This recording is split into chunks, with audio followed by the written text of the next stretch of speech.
All right. Select, live. Oh wait, we're not all aboard, are we? We're doing something completely different. Should have probably thought this through a little more. What do we got? Now live. Okay.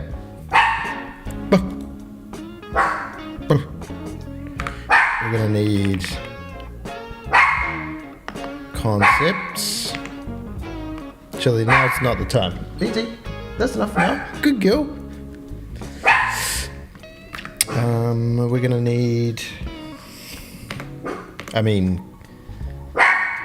Benzie. You got them. Okay, Benzie, you got them. Notes. Alright, Benzie, you got them. Okay, Benzie, you got them. Good girl.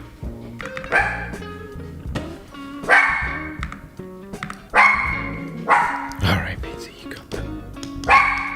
Where's this pen? Oh, it's up there. Nice. Okay, nice. Just barely made it for the end of the last stream. Here for the very beginning of the epic 72-hour... Chili, you're killing my... Chili, you're killing... Chili? You're killing my monologue. Here for the epic journey. Alright, Beansy, that's enough. Welcome to the stream. What happens to the game jam? The game is better than Daisy Trains. Exactly. Good excuse. Okay, we're gonna need a new drawing. Oh, new drawing. Okay. So, man, it is raining for like 5 days in Sydney, so it's good timing weather-wise. Genie Jam. Oh yeah, Genie Jam. Yeah, everyone has to use Genie, and like, this thing doesn't even work. I've got the mega playlist, all the songs.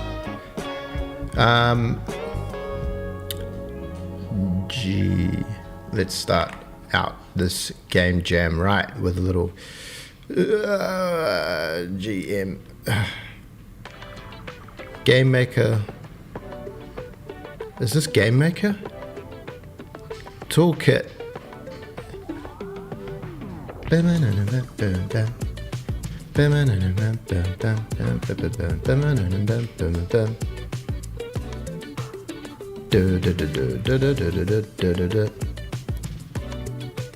See, when you guys were studying maths, this is all I was doing in school, was trying to draw 3D lettering, as you can see. I didn't get very far with either of them.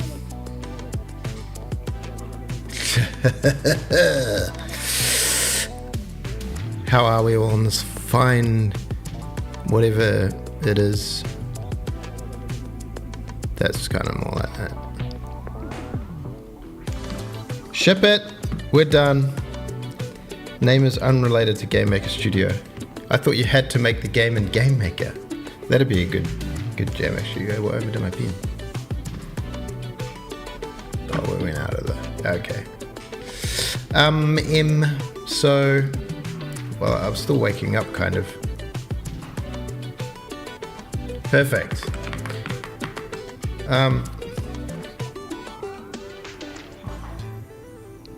Yeah, exactly. Yo, rat. I don't even want to say your name. I'll get demonetized. Yo, rat. What's happening? Okay, the plan is this. I've already got the game concept. I'm not even going to tell you what the game concept is, so we don't get distracted from the actual challenge of this. The goal. I don't know how loud this is.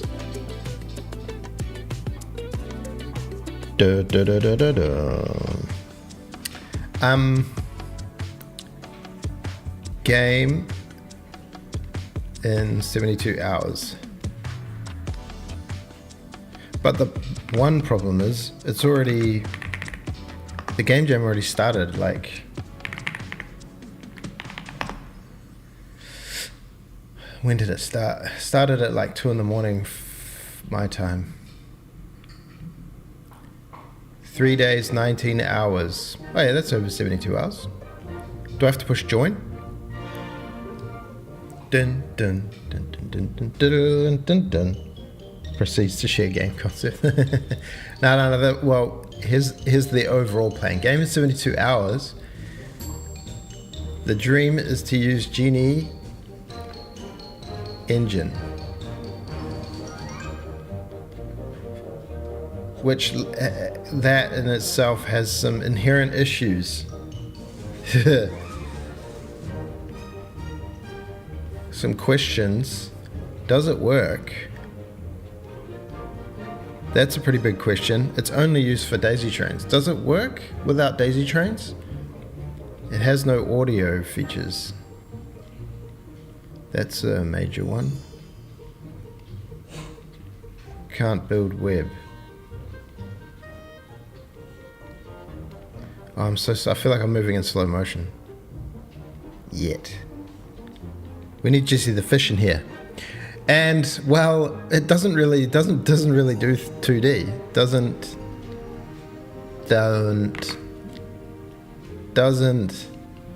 do 2D. So I feel like it'd actually be easier to make it, not easier, but so it's going to be a 3D game, of course. A 3D game in Djini engine in 72 hours.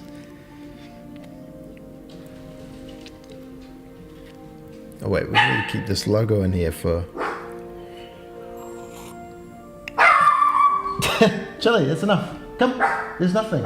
Chili, what's this one? Gosh, she like overloads the microphone from about 20 meters away.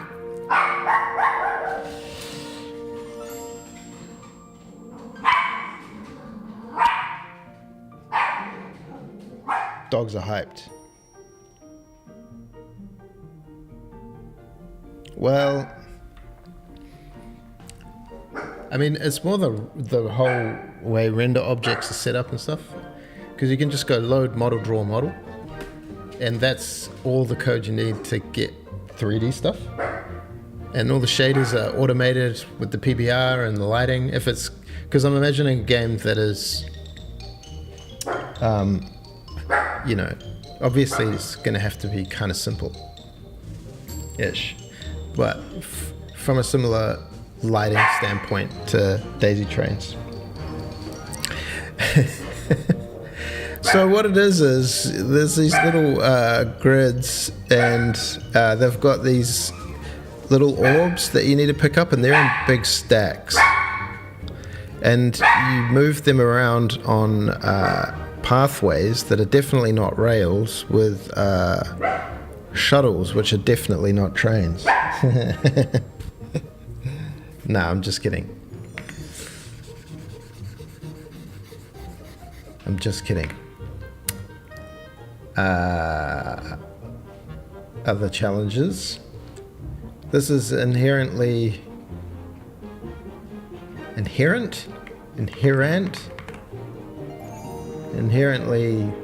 hard.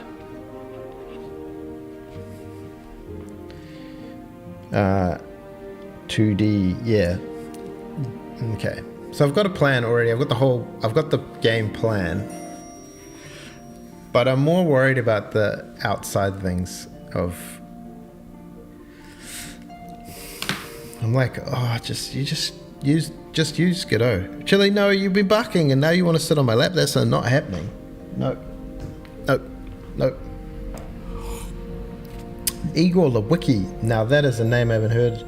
Now that's a name I haven't heard in a long time. A long time. Long time.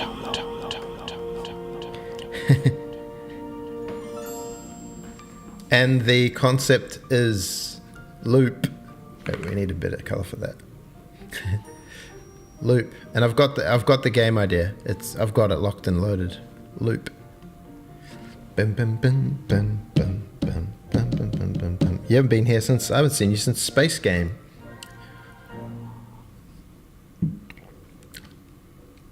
So, it's never fun to have a net. I used to watch the streams, awesome. Oh, you're usually in a different time zone, hey? So they're always like on the other side of the world. We could try this, and if we get into massive trouble, we could bail out and use Godot, but it's always best to not have a plan B. Hey dogs, I need some dogs in the dog cam. What's happening?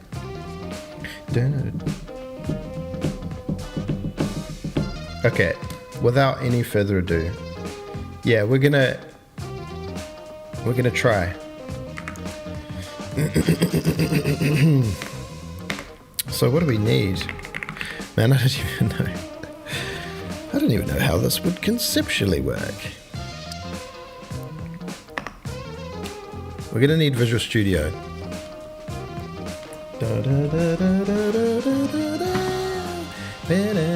Oh, I did something just before we start. Oh, I did something. Yeah, here we go. So here's something. I just did something this morning. So it's kind of like, you know, you get a train, and the idea is to create these loops. You know, it's not very good though. I don't think it's going to be good enough for the game jam.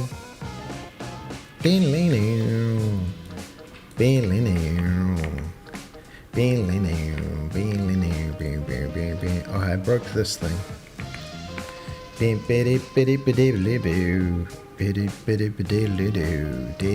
Alright, I think, you know what would be funny? Even getting this to ship in 3 days would be a mission. It's so like full of bugs and stuff. But I did put a nice little arc on this, and I fixed this little UI thing. Like, you can, if you're on a card and there's a card in front, you can pick the card in front. Oh, there goes the train. And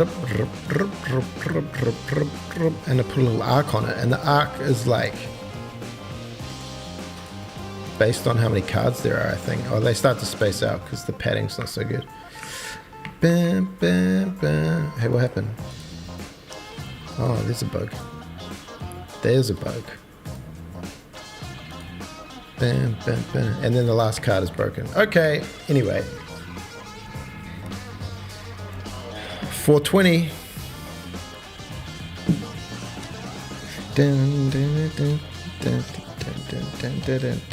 Yeah, I do. I was thinking, I was reading, I was lying in bed last night reading up about scriptum. Why does that sound so hideous? Is my voice distorting in the... Oh, wait, I should be recording this. Let's record it. Whoops. Okay. Yeah, I know. I was thinking like some modeling and some like... I was looking at Scriptum, and is Scriptum just like... It takes your program and compiles it to WebAssembly. That just works. I'm like, does it just work? New project. Wow. I haven't done a new project in forever. I don't even remember how this works. Empty project. Oh, should I make, instead of doing this, what I always get confused. What order do you make the, if you make the GitHub project and then you clone it and then you make your project inside that, or you copy your GitHub project into it? Maybe we'll do it that way. Dev. And we're going to make a new folder. GMTK. Fork it. No, I'm not forking. I'm starting fresh. GMTK. Yeah, select this folder. Or maybe I'm going to make one called BS 2022. Select folder. Okay. And now it's going to put it inside that, which is not what I want. I want to, like, here, select folder. And it's going to be called GMTK Jam. Place solution in the same directory. I love that making this is like, well, I'm going to copy all of the Djini source files over and just see, is it possible to connect? Place solution in the project in the center. Okay, great.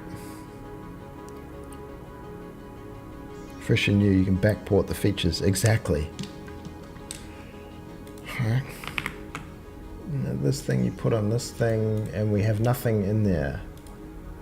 But you got to do a whole bunch of stuff first, right? Properties. Oh, I don't want to have to configure all this, but I probably need to do some configuring. But right now, we're just going to go to the language standard and make it 20. And apply. And add a folder called source. Add a folder called game. Add a item called game.cbb. How do you do a thing?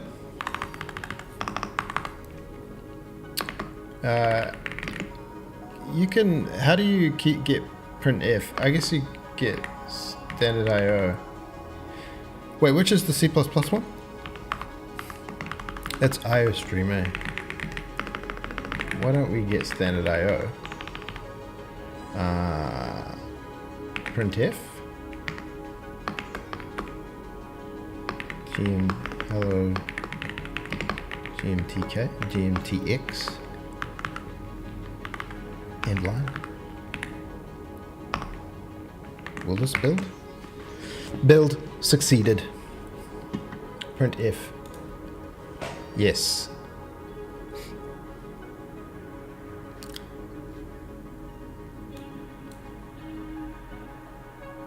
Oh, hello GMTK.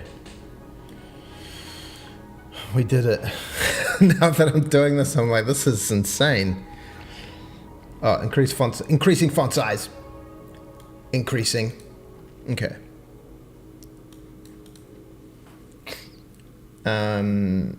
Now we need the rest of the game.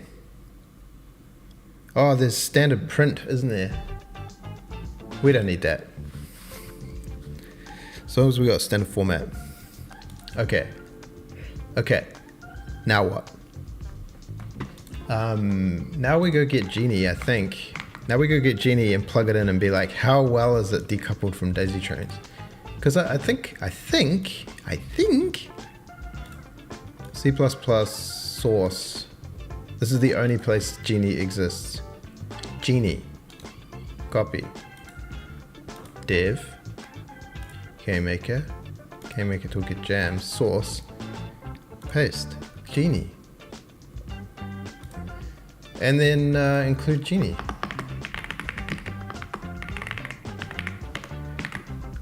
We gotta do like, do we have to put it as a directory? VCC directories. Include directories. Is it here?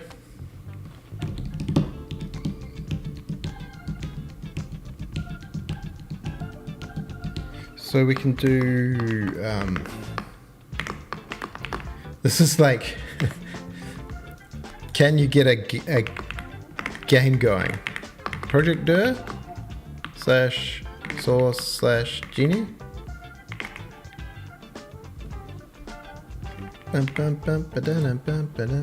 Okay, include Djini.h. I know, put a, oh, glad, we need all that. Of course. Alright, more copy pasting. More dependencies. C++ vendor. We probably need all that. You just get it all. Copy. Can you just paste like here? Oh god. It's too big a deal to paste the folder. Print hello. Whoa, okay. Whoa, what the hell was all that? Can I undo that, please? Did it really just do that?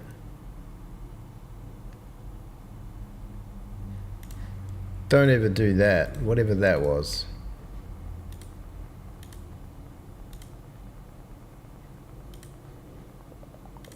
What did it just paste in there?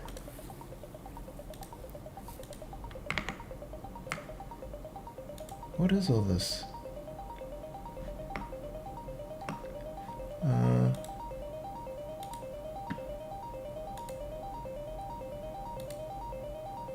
Is this like dependencies or something? It didn't put vendor in, it just put all these things in. I'm just gonna delete them. Is this like gonna be like a... Yeah, remove them. I don't even know what they are. Yeah, it looks like GLM, but why? Gotta love it.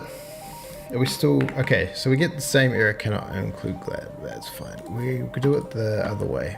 We get vendor, copy, we do it this way.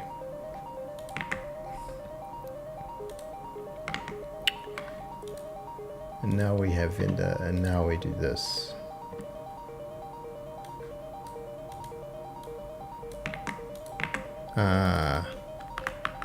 Do we have to do them each?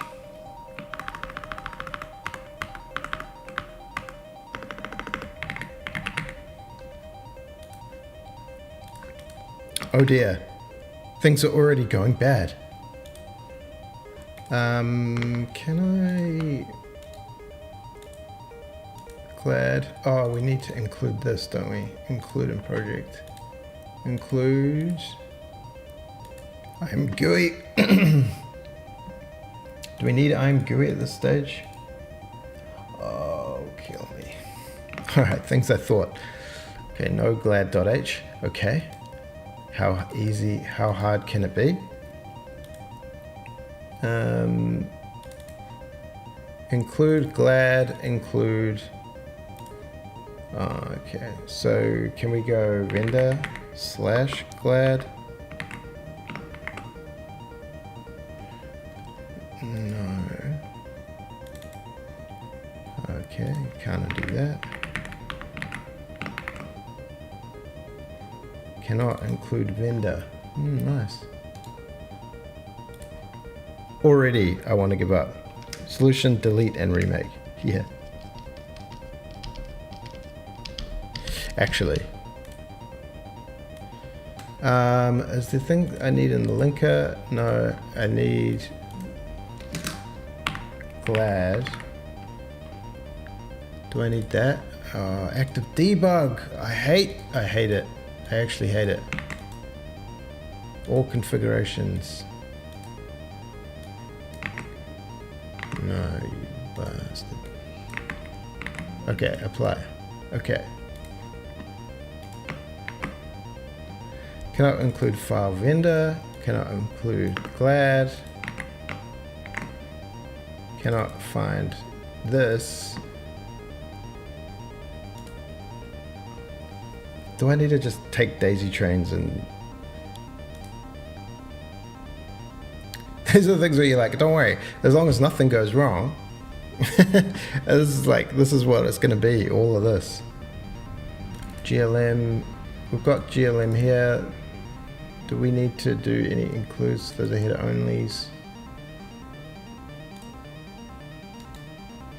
Properties, include directories.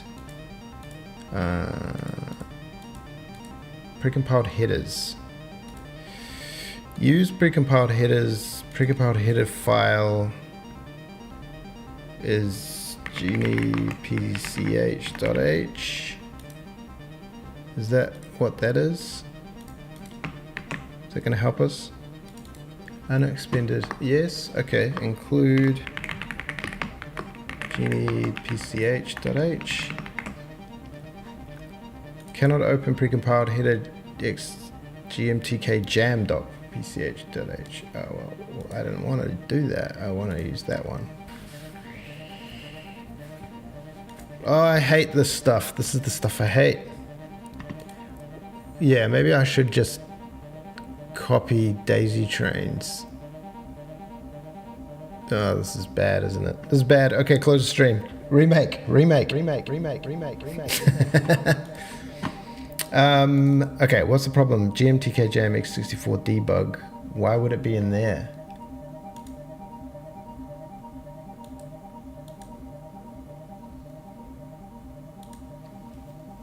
Download Godot, yeah. Download Godot. Start again. Okay, Djini. Oh, where is Djini PCH in the Daisy Trains one?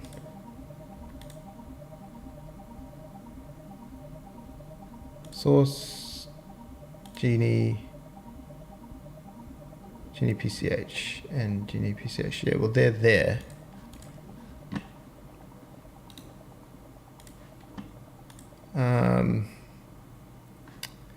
I might just have to go look at the other one. Go look at Daisy Train, see how it's set up. Properties, precompiled header, Djini PCH.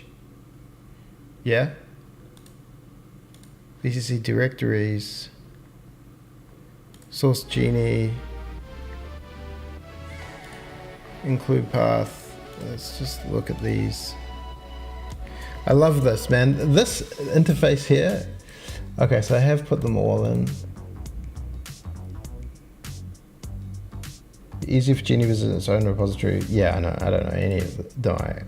Don't worry about all that because that ain't real. I have not done that.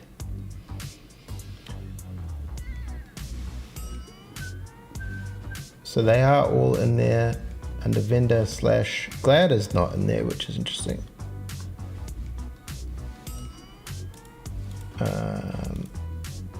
Precompiled headers are in use, but then I guess some things don't have precompiled headers. CMake, fetch, yeah, I know. You guys know all this stuff. Believe me, I don't know any of it.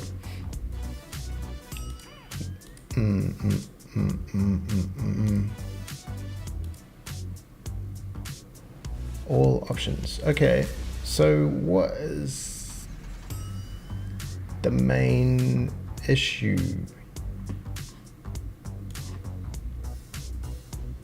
It's the same project structure. Vendor is in there.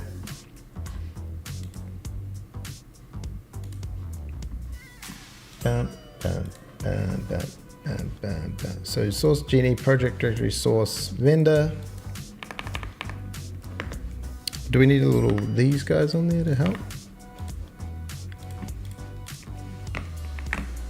Can I open precompiled header file? No such file directory. Why has it got that as a, why does it think that's the precompiled header that we need? External include directories, reference directories, source directories. All header files are public. Precompiled headers output file.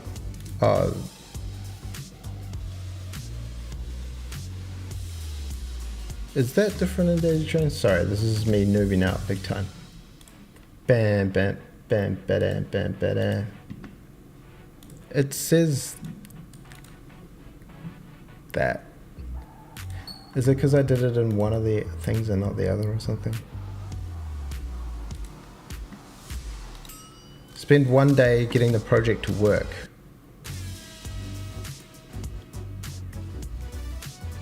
All these things are not included. Include in project. Will that help? Okay. So it still thinks that this should be GMTK Jam x64 debug GMTK jam.pch, which are just not the case. Build clean solution.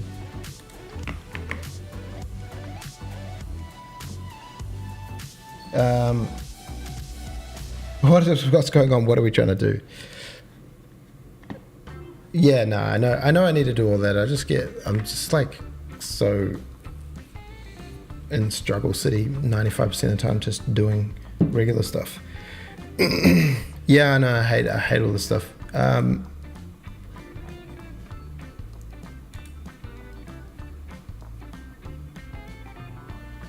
Well, the other option is to just copy the daisy train solution, all this, and delete the get stuff. Oh, has it got get modules and whatnot? Yeah, I'm no good with get either, because you'd like make a fork of it, eh? But I don't really want to do that, because I would rather have a new repository. And then setting up these get modules and whatnot. Can you have get modules without Git? Like if you wanted to start a new repository.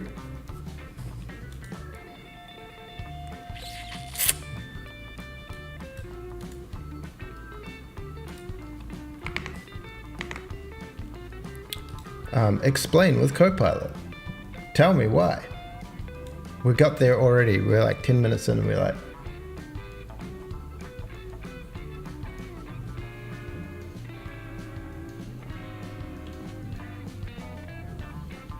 for all other precompiled to create. I like that that goes over my thing. Djini pch.cpp properties.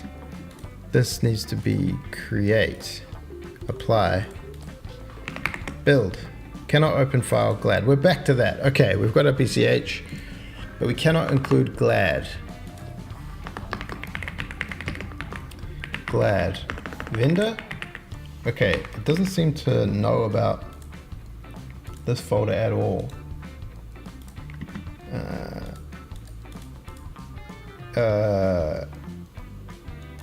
These directories, project source. Oh, it's not in source. That'll probably be why. Okay, now what? Building. Okay, cannot find imgui.h. And you are what file? imgui implementation glfwh. Backends. Okay, so we probably just need to include imgui. This is where you need the churno to come in and go, hey guys, this is the churno. What I'm doing here is making some pre-make files. And that way it all auto builds into a DLL and creates Djini across multi-platform with multiplayer. I'm like, yeah.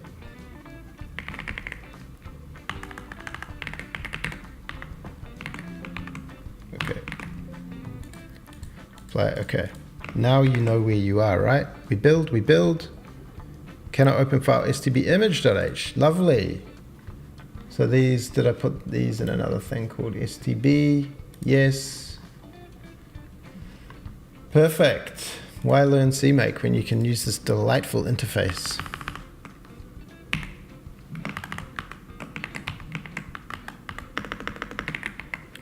STB, apply, okay, build, don't worry. Straight after this, it's going to be string copy function may be unsafe. Who's using string copy?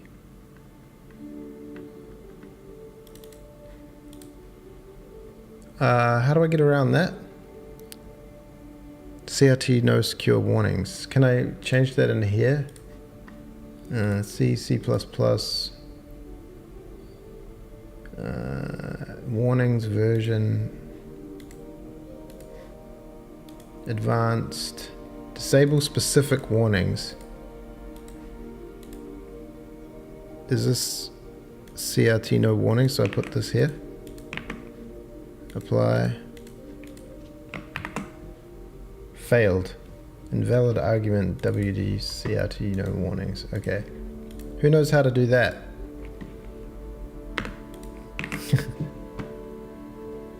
Jam in time with low level programming. Yeah. This is a great thing to fail. A great recipe for failure. But don't worry, we never fail. We just keep going. Okay, explain. Tell me where do I need to put this? String copy, blah, blah, blah. Okay, yeah, whatever. I don't want to put that. I want no warnings. Suppress these warnings, but it's not recommended. Yeah, I don't care. Yeah, how do I use it? Right-click your program. You can define. Yeah, I didn't do that in daisy trains though, did I? Maybe I'll just define it. Where do you put it? Do you put it like here or something? Define CRT secure no warnings. Now will you build? No. Is it because it's in PCH or something? Why have I got windows.h? Define, C++, you can add custom defines. Yeah, that's what I thought. Did I must have done it in...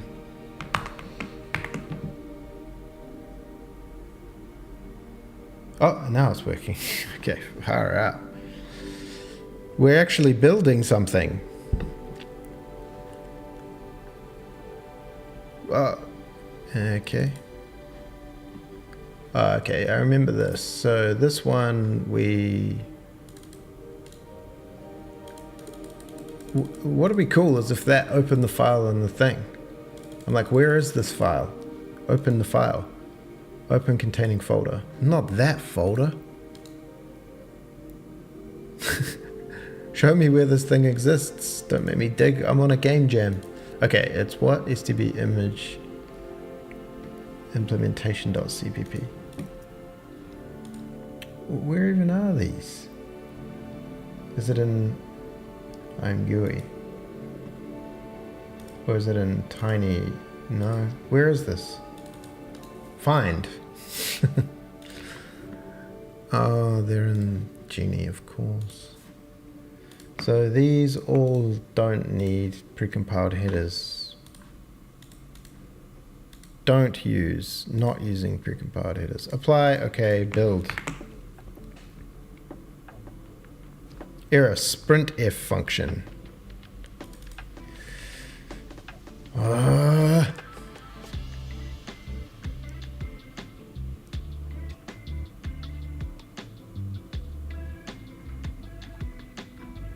Oh look, it says define, CRT secure no warnings. It's defined. Oh man. I know, don't worry. Once these are done, then it's just game. Okay, we can't find json.hpp. Do we need JSON? Probably not. If I'm writing JSON, things have gone incredibly well. Okay.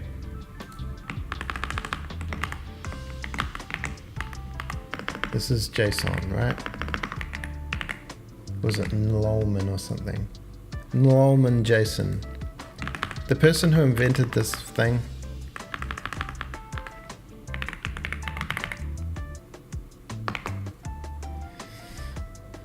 Okay, apply. I've got a bad feeling though that there's like some... Okay. So you secure no warnings is on.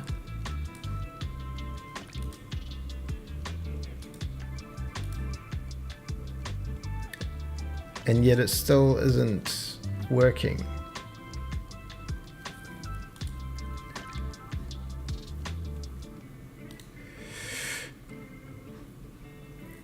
Djini, PCH. I put it at there. Is there a better place I can put this? Like just in game? Like right at the first thing. Is this the first thing that happens?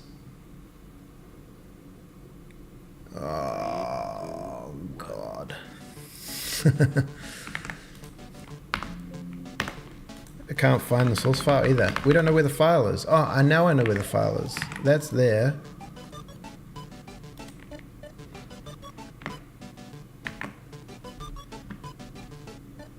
So what's the thing, because I'm pretty sure I just put it, I don't actually have it anywhere.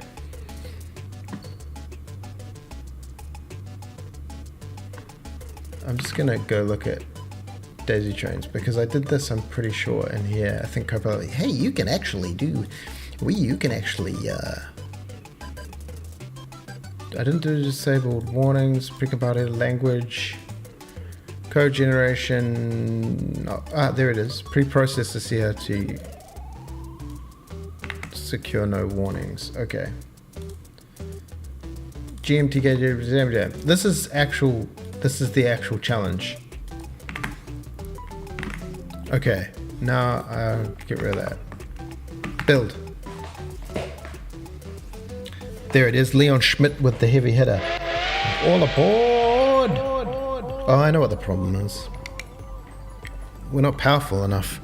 We don't have enough power. Oh my gosh, would it build? Ah, unexpected end of file on glad.c. Yeah, well. Properties, don't use precompiled editors. Not using apply. This is like. What?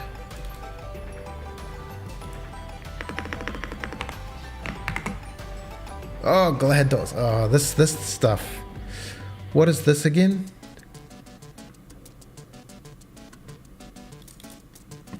Is this there another thing that needs to be included?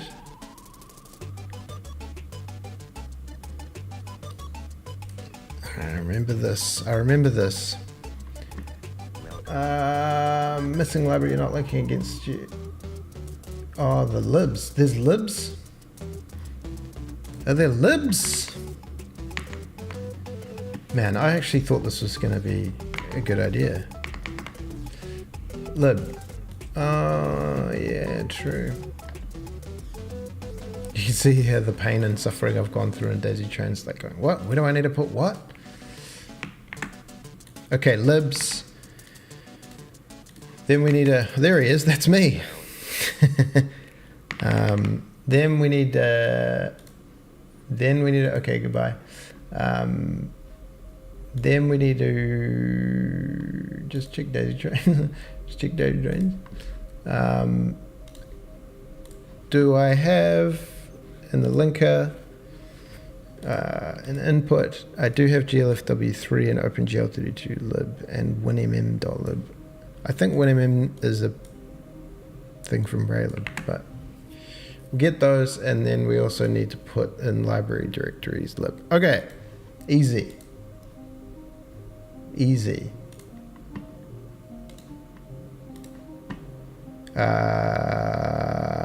Linker input additionals. Boom. And then VC directories, project directory. Where's lib? This one. /lib.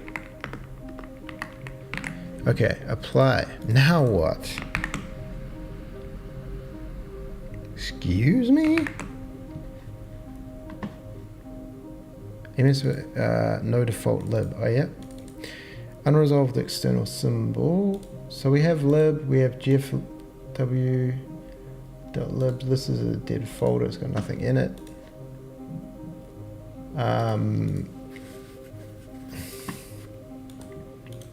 What did I just do wrong? Project directory /lib. VCC linker. Is there any other lib stuff? General input. glfw, OpenGL. What's the game about? The game is it's a real meta game. The game is about being in an endless loop of trying to create a new project and then giving up, and then trying to create a new project and then giving. It's, you know, that kind of thing. Missing a source file. Something not included. glad.c included. imgui.cpp probably needs to be included. And then all this other imgui, any CPP we gotta include actually. Pretty sure. And backends, is there some CPPs? OpenGL3, is that the one we need to include? I don't think that's gonna fix us. Oh, okay. Okay, maybe that was not the one.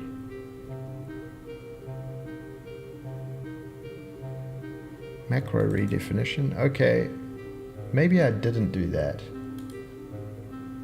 Let's go back to daisy trains, the source of all truth. I'm GUI. Yeah, they're all included. Backends, GLFW and OpenGL3. And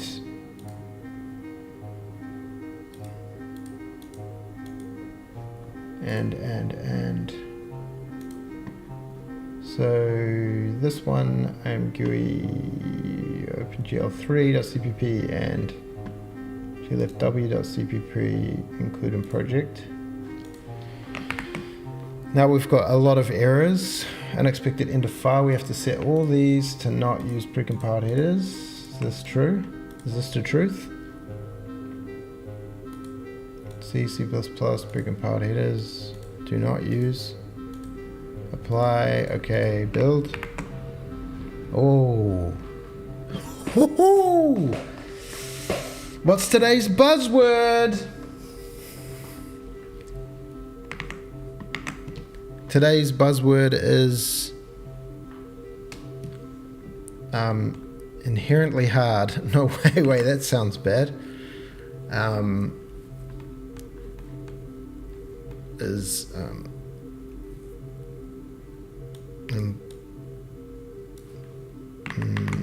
I don't know. Step 1 is complete. We're building. We're building. Can we do anything?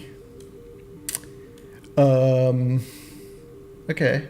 So game.cpp, can we run without a crash? Hello GMTK. Okay. So now there's a bunch of stuff. In fact, does Djini pch.h have standard IO? It does, of course. There we go. We've already saved ourselves one line of code. Now, the way that Djini works is actually needs to be massaged a little bit. We'll open 10x for looking at how this, let's just close all this stuff. Okay. Daisy trains. So this is the actual app file. And it does daisy trains init, daisytrains.djini.game, game.init. So why does it need these? I guess it does need these. It doesn't really need them. Anyway, and then it runs. Okay, so that's easy. We just need to also init. Why do we need to init the memory? Because we've got this old school C memory, global memory thing.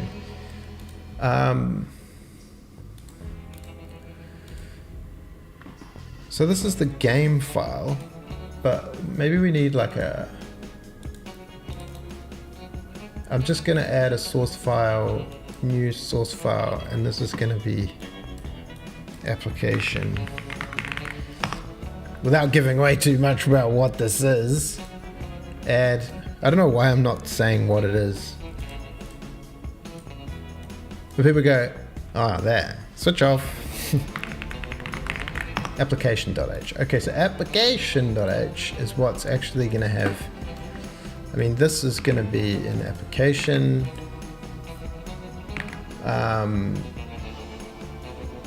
Does that still, did I break anything? Yes. Oh, game.cpp. Okay. Bam, bam, bam, bam, bam. Beauty. Oh, I don't like warnings. Okay. So looking at one we already prepared earlier, we need a struct, an application that holds some core memory. And some pointers maybe to the Djini. Oh, okay, we'll just grab a thing like this and have a struct, not daisy trains. We'll have a struct application. We don't need this. And we include Djini. Djini H. Bull is running. We need Djini core memory. Don't worry about this for now. This is what we need for a Djini. And then application, how does it work? If any of this seems bad, it's because it is. What does init do? Daisy creates a new thing on the stack. That seems important. So we can say application. Oh, we probably need to include ourselves, don't we? Include application and get rid of that. And application, application app equals that. And then Djini, oh, what was it? Memory init. Okay. app.memory.init. And we'll give it 256 megabytes. This is like probably not necessary anymore, but it's just the way Djini works, so I'm just not going to mess with it.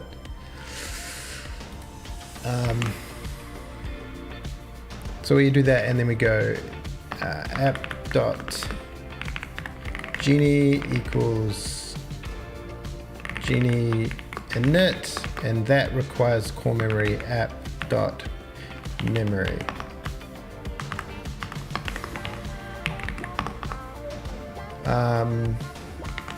Yeah, and then app.running is running equals true.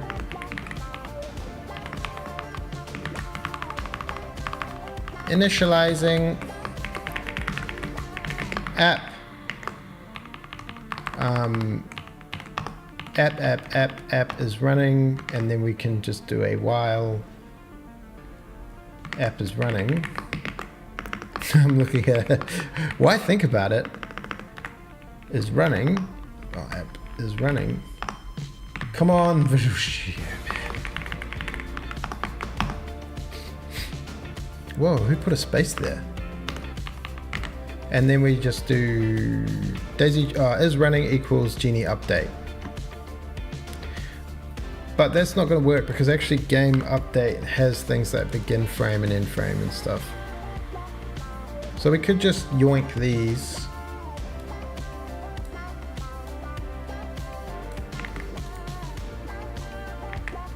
Actually, first we need editor update, game update. So game update calls these. Djini update doesn't really do much. All it does is return window should close. Okay, so all the updates are actually in the game. Are there any in here? I don't think there are, but in here there is Djini update, begin frame, input update, update camera, function timer, world, then render begin frame, and it needs a camera which we don't have. This is Djini render begin frame. We'll just make a camera 3D, Djini camera here. Camera, and we'll send it to camera.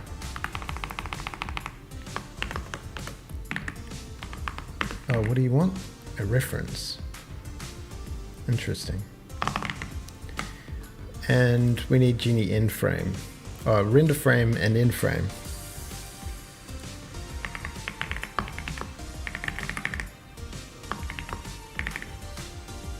Djini render frame.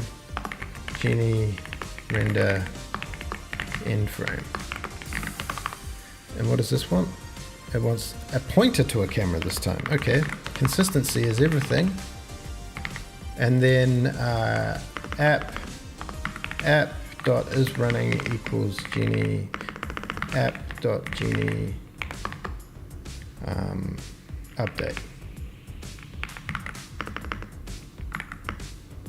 Okay, Djini update.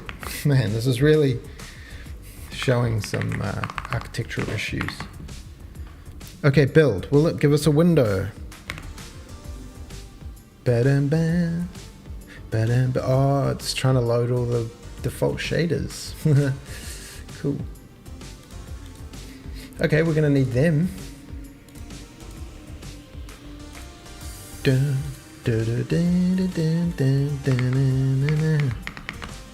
Okay, so we have one with both open, right?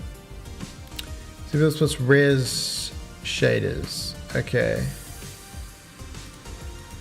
New res, new shaders, res shaders. So it needs, we're just gonna grab all this stuff except prototype maybe. Doesn't need all of it, but it probably needs some of it. Okay, run. Retry.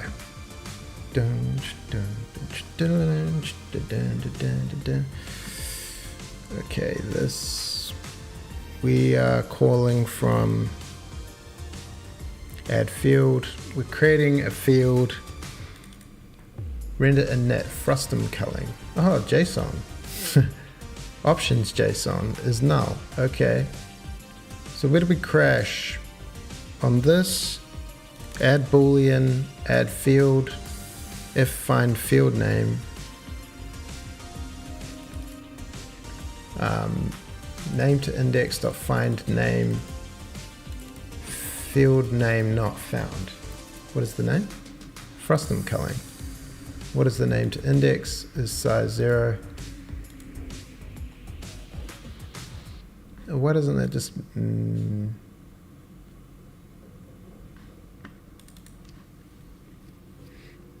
If find field name, well, I guess we just don't need it. We don't need an assert there, do we?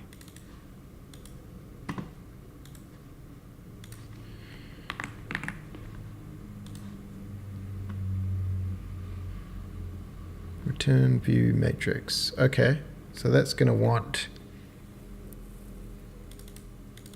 the flat shader, if shader, Djini main camera. Okay, we need to set the camera because I've got this hacky pointer system going on.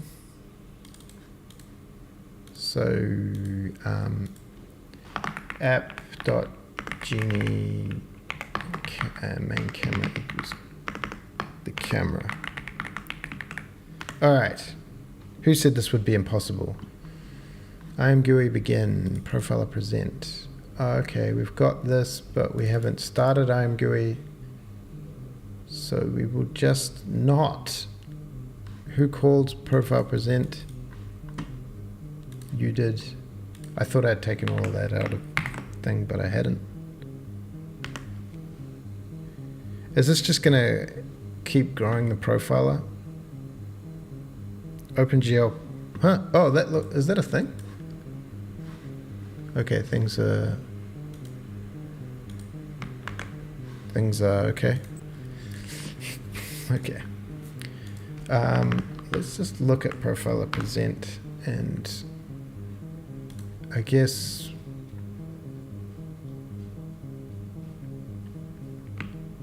it is a little bit like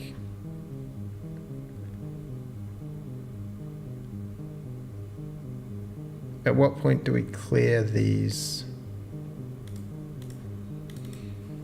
things in the profiler?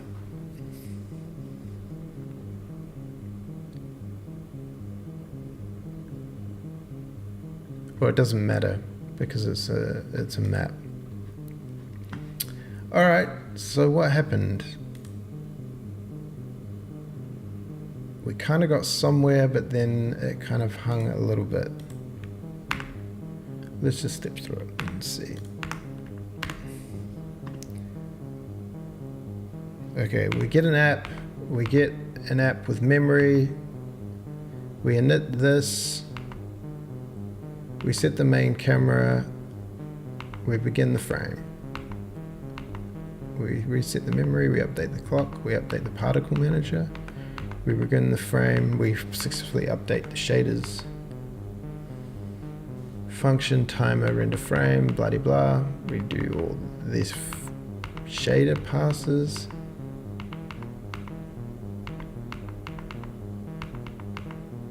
We Genie end frame. Okay. Oh, whoops! I forgot to not do that. Dun dun dun dun dun dun dun dun dun dun dun. Let's just kill any I'm GUI stuff.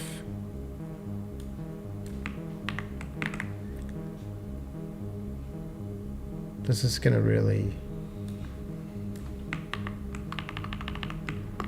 highlight issues in daisy trains also. So it's just gonna calculate all these things. So we get a window, it opens, it says daisy trains, but then it kind of hangs, which is not great. Djini init. We go through here, we can go platform init. Platform create window, that's that. Let's call this GMTK. So at what point do we just kind of not get any further? In-game Djini tween update, that's kind of render begin frame, game text. Game UI update. Who calls, why does that not know what that is?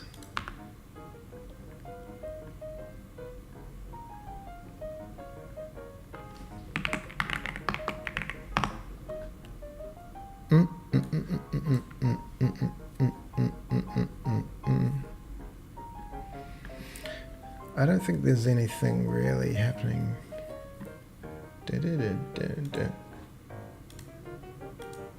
Does editor update do any cheeky things? Shouldn't do. Djini update, UI draw, UI end frame. Oh. Update and render, IMGUI render. Who actually calls the main draw call? Oh, render present frame. That's probably important. Dun dun dun dun dun dun dun dun dun dun. I guess that can go there. Will we get a presented frame? Hey. Things still are a little bit hangy. Dun dun dun dun dun dun dun dun dun dun dun dun dun. Oh, sorry, the chat stopped working. Oh, we're back. Missing the res.djini folder. Yes.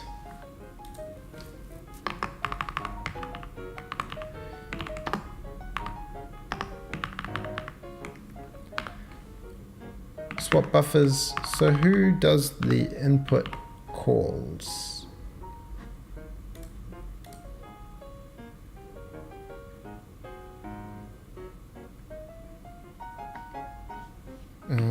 Platform. Oh, it's so big on the screen. Where's the thing poll? Djini input. Please, input poll.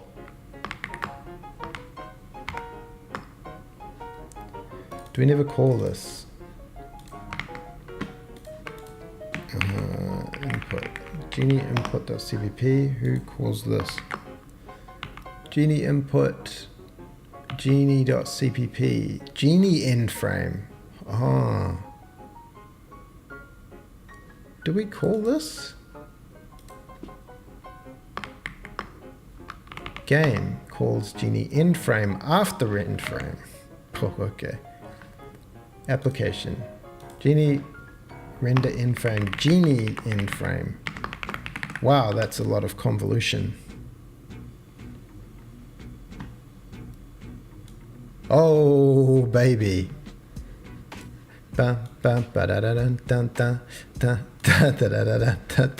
Okay. Time to window. TTW. 1 hour. Oh, God.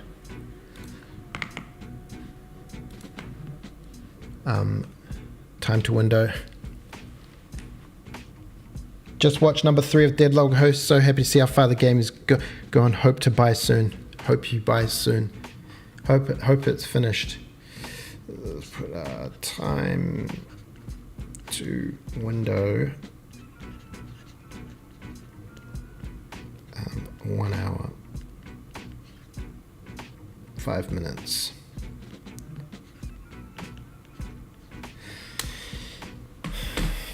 Alright guys, so that was a good stream. On today's stream, which was just about opening a window and how to create a new project based on your custom game engine. Yeah.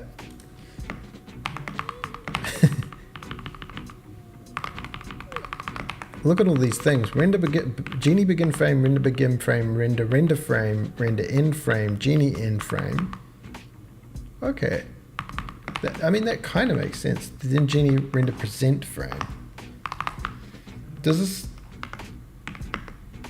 this also calls render end frame. I've been calling render end frame 2 times every frame. Djini end frame.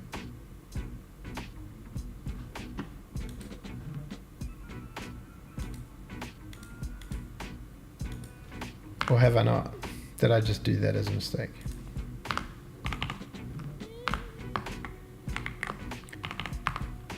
Oh yeah, I did that as a mistake. My bad. Okay, that's it. So we go Djini begin frame, then in the frame we begin the render frame, we end the render frame, we end the frame, and then we present it.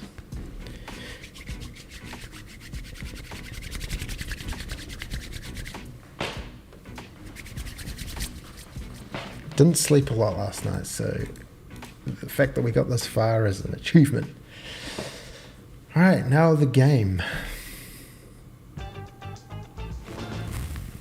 Now that I think about this, I'm like, dude, how do you even make a game? Okay. So first step, you go to Firefox and you go to Godot.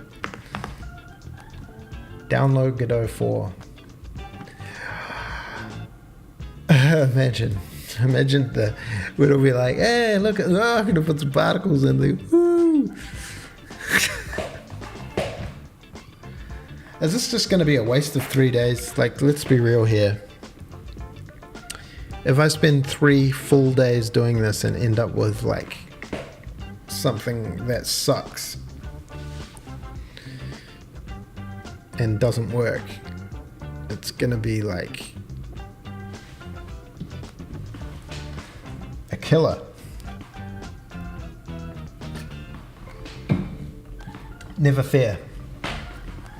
Okay, never fair, we'll just do it anyway. So what do we got in game? We've got game.thing and we've got a new thing called game.h. So the app can do this. When does Daisy Trains usually do its game? It usually just updates all its game stuff, which has the begin frame. So technically the begin frame happens before the game update. What does begin frame even do? Nothing really. It does the clock. Okay. So we're gonna do some similar thing.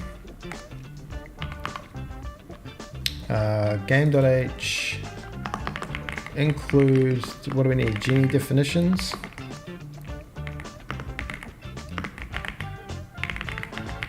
Include Djini definitions.h. Why do you not know where anything is?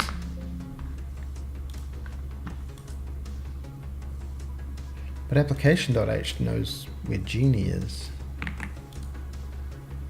Djini definitions.h. Come on, bruh. Game.h. Okay, whatever. We can just have a thing that says void or some struct that is the game. And a void game update.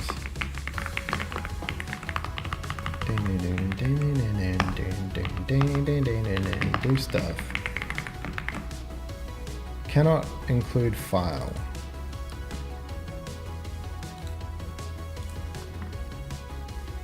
BCC directories, project source Djini. It's your problem, man. Djini definitions. That's your problem. Alright. We're doing it. Okay, so game update is going to do what?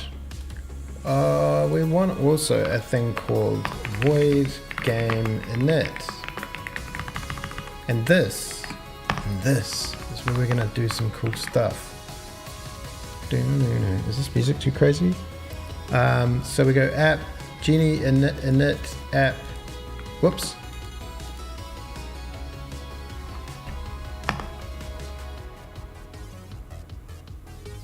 Game, I guess we need to include game.h.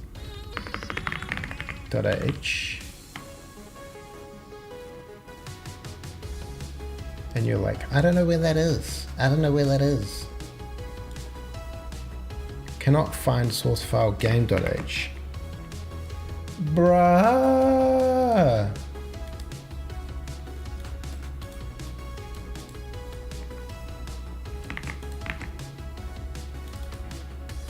Bro, who designed this thing? How is this the design in 2025? Do they just not change things because there's people that have been using it for like 1,000 years and they're like, we could never change that thing that everyone's so used to.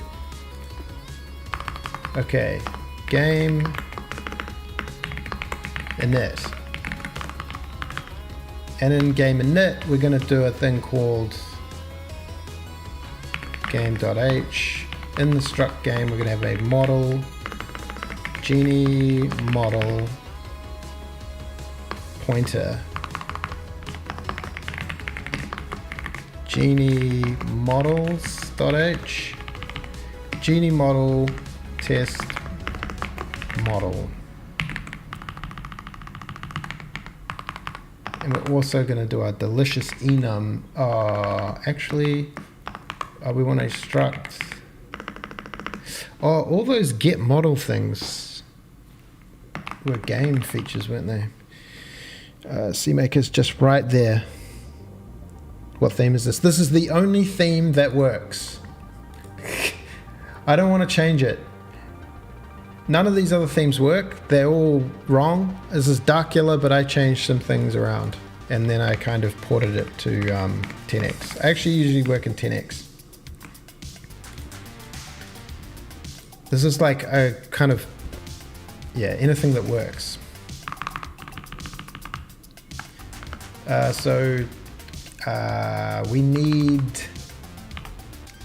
We're going to do our little cheeky trick where we have a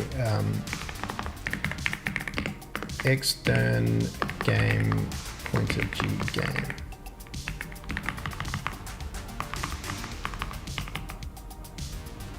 Game. And then game pointer g game. And I guess we can just say that. How do we do it in thing? Maybe we just make it, we just allocate it. We just say g game equals new game. Is that how you use new? I don't even know how to use new. Theme looks slick. Yeah, I did go through and change a bunch of stuff because I literally couldn't use Visual Studio because none of the syntax highlighting worked on C++. It was so... I don't usually, edit in here, but since putting that in, it's a lot more... And also fixing the fast lookup thing with the thing. Okay, so we've appointed the game, and then we can do game test model equals models load. Oh, that's right, I usually do like... How do we feel about using Djini?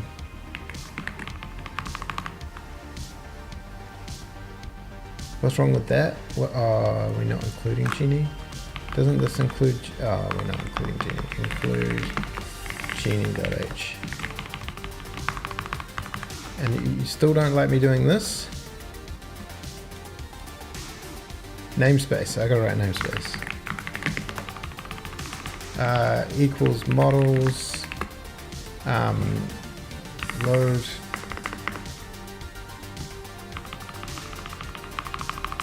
Oh, did I have a middleware thing that was doing the load models? Huh? Assets. Create object spec load model asset. Oh, you bastard. Djini render load model, and it needs a render object spec. Okay. Who designed this system? Render object spec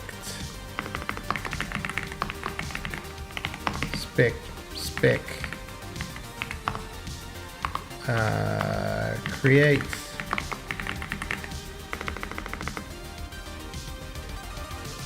is it under render object spec, and it wants all this stuff, so we need a model actually. Oh yeah, delete. Well, won't it just get deleted at the end?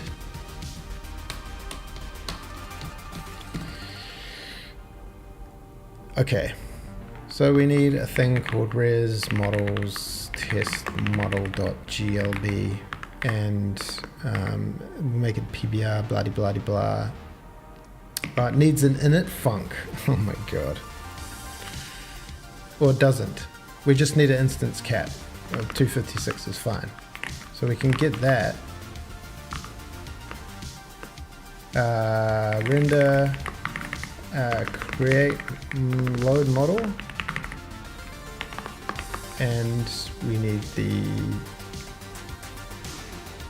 spec. Okay.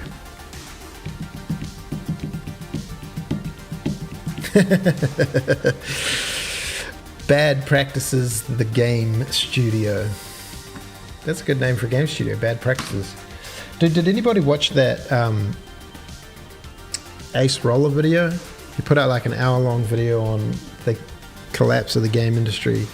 It was pretty sad, actually. I was left that feeling pretty sad. So we're gonna need a model, and I know just the model for the job. See, just res models. What did I call it? Priority error. Rail priority error. Res models. We'll just call this test model.glb. Test model. Do we get that far? Do we call game init? Do we call game init? We do. Okay. So we should have a log file even. Look at all that. Failed to create cube file, failed to open file, render options, field not found. Dun, dun, dun, dun. Res Djini data settings, render options. Hey look, it's even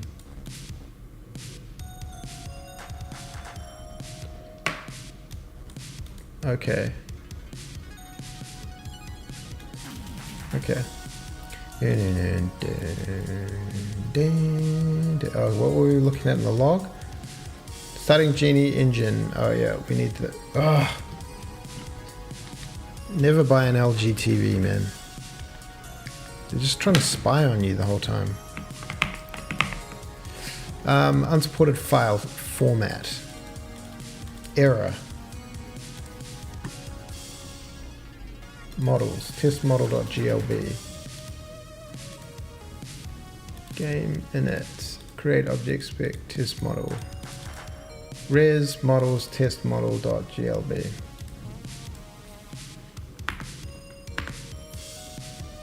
Game's not going to be huge, just allocate it on the stack. Oh, it's just this G game because I use this pointer everywhere as a little handle. Where am I? Yeah, step in, mate. Spec. Yeah. Load the model, model. Yes, yes, yes. Model pointer render equals gRenderer. Is this in fact a renderer? Yes. Extension is object spec file name. Oh, well, that doesn't look good. Down. Create object spec. Oh, we didn't actually set it. Okay. Try again. Loading GLTF file model. Nice. And then on game update, do we call game update from the application? We do this game update. Boom. Do stuff. Draw model. Oh, we don't have that anymore. This is fun, isn't it? Draw model, map4 model matrix equals transform to matrix. Add static model to render, so I have to call that one. Let's then transform xf dot position equals, that's going to be 0, 0, 0. We'll just try do it. Render, add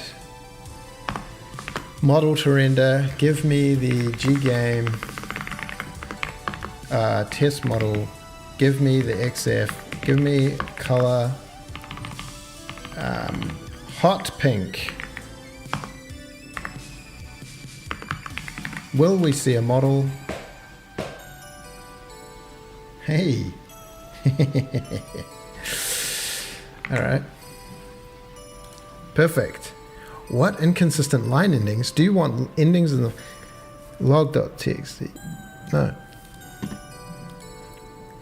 Bing, bing, bing, bing, bing.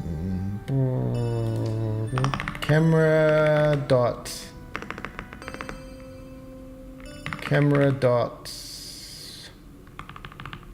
Have these got nice defaults set? Oh, they do. But why do they?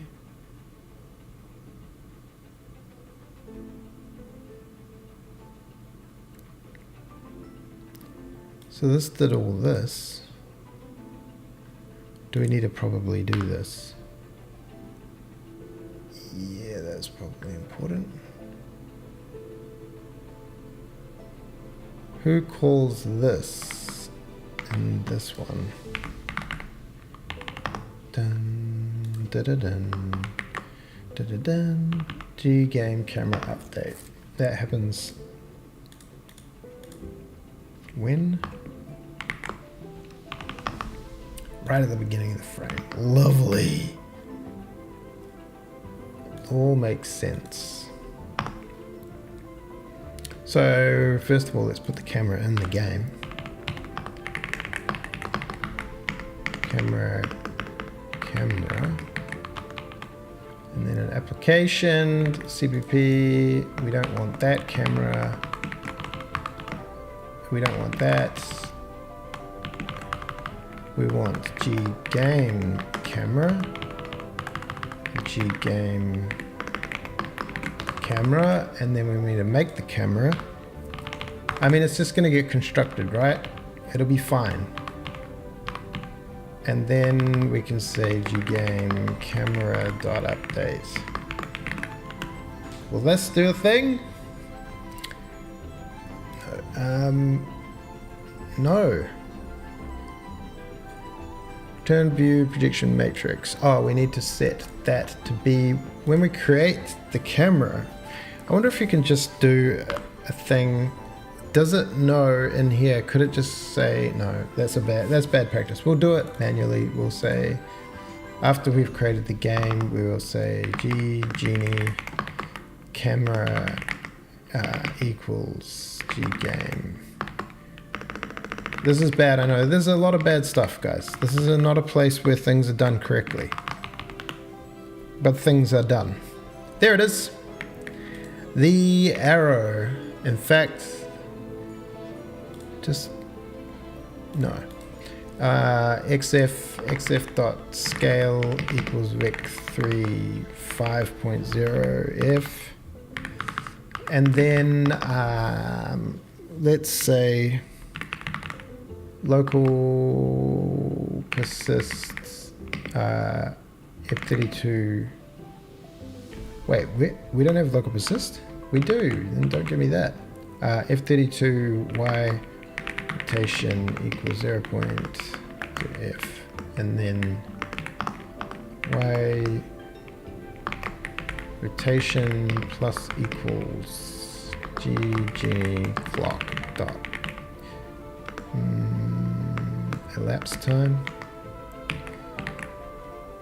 or you can say clock get elapsed, and then xf dot rotation dot y equals glm radians. Do we do this? Do we need? No, we don't need it. It's not in radians. Equals y rotation. A big pink rotating arrow? Yeah.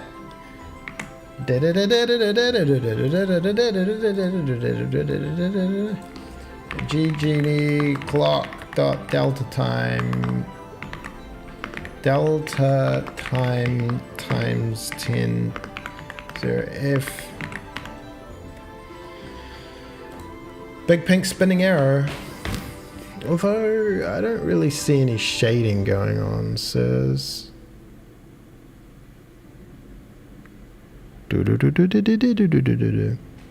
Andy Dev, this is a poor choice. This blue window is a little too much, isn't it? GL clear. Oh, we got to clear frame buffer clear. I hate how slow this is. Djini renderer. Ugh. Clear.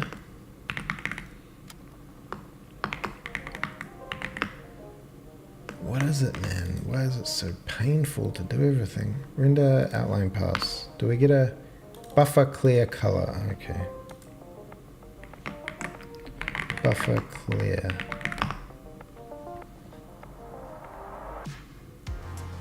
Is it this one? 0, 1, 1. Let's just go 0.2, 0.2. Is this the buffer? No.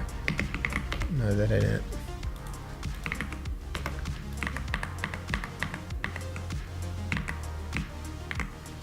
Buffer clear.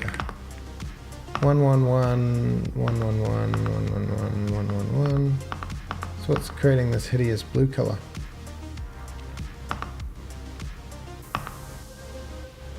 Sky color. Oh, is this because there's fog? Is that actually the fog?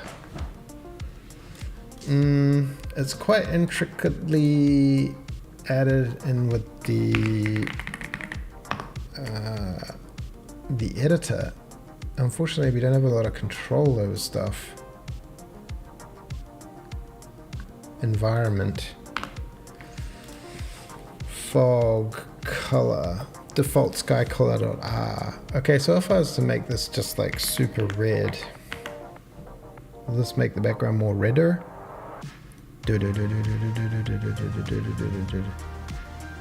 Now that I think about this, man, I'm like, this is going to be impossible. Yeah.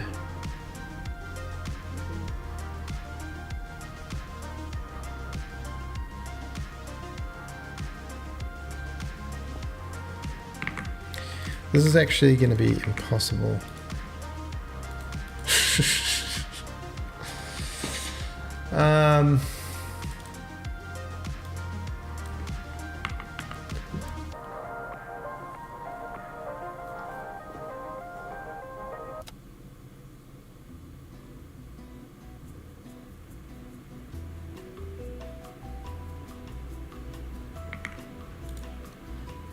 Also, what's the deal with the shading and whatnot? I guess I could like bring in the UI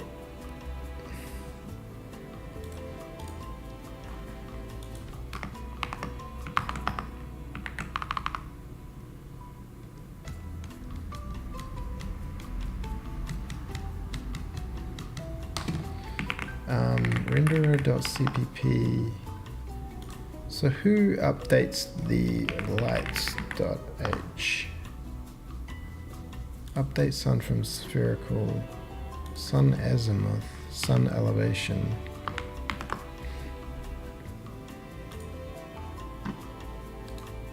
Find all references.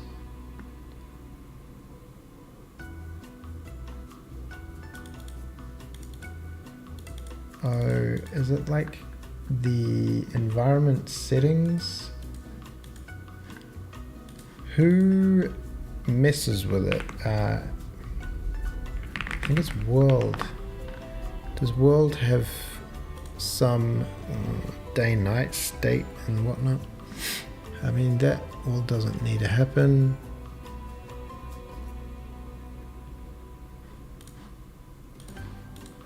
Okay, let's get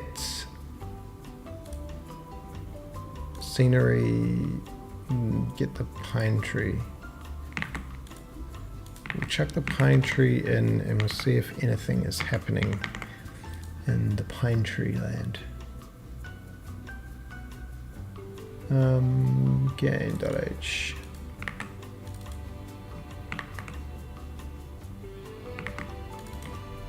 Pine tree. Game init spec equals da da da da da ba ba ba dee da da dee da.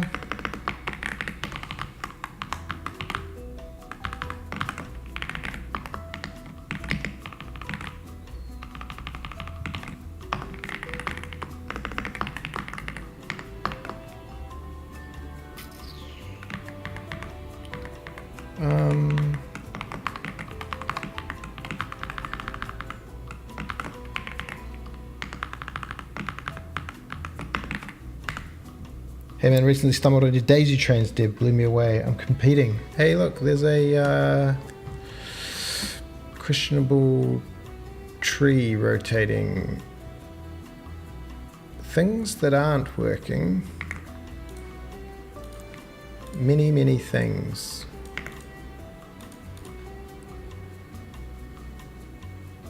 So we're getting no alpha testing, we're getting, oh that's right, because the tree needs to, we need to say, we had a thing, didn't we? I put all this functionality into the game assets to be able to say get model, and then get model, enable render flag. I guess we don't need to do that. I guess we just g game pine tree dot clear render flags, and then g game pine tree enable render flag tree. That should put it in the right. There it is. I don't know why lighting's not working.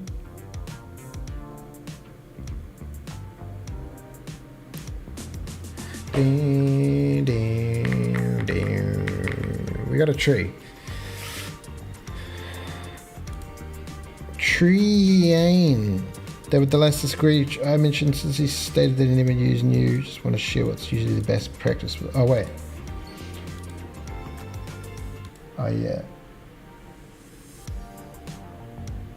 If you manually allocate it, you will need to delete it, otherwise it's going to be a memory leak. Is it though? When you exit, does it not? Oh, whoa. I tried to exit OBS. I'm trying to exit the game jam.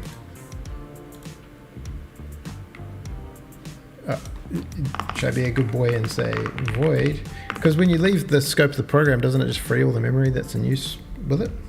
Yo, lays game close. Delete ggame. Bing, bing, bing. Game close. And oh, I didn't actually make the thing. Game.h.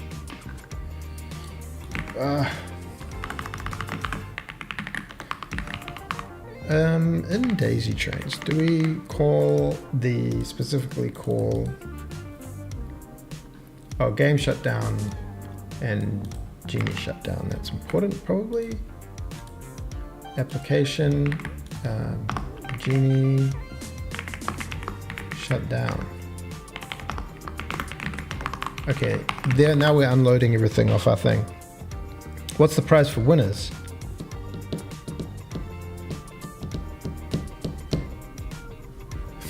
Is that all? Is this a no prize game? I want prizes. I want a massive prize. Okay, so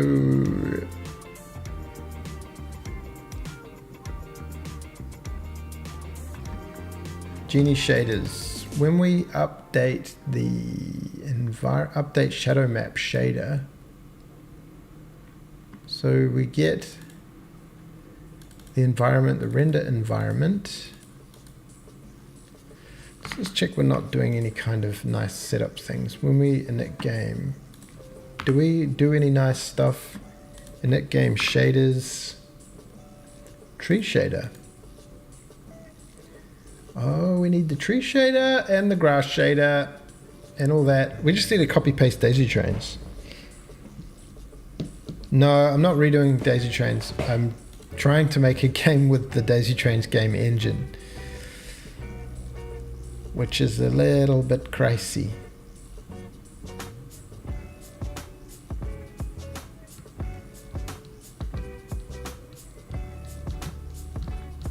Also, let's just look at the log again and look at the end.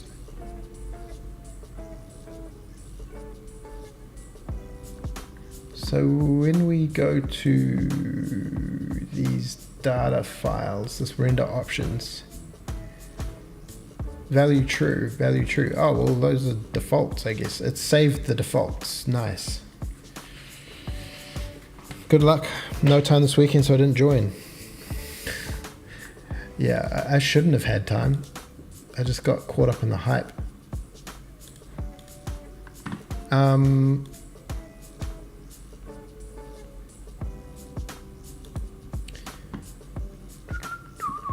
Game, let's do some for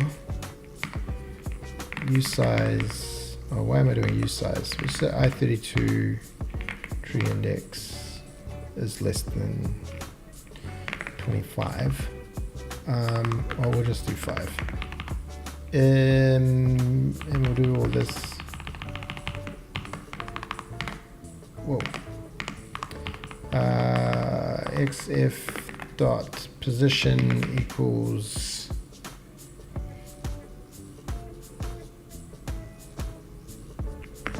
dot x equals lerp from negative 2.0 to 2.0 by t equals F32 ti over 5 t.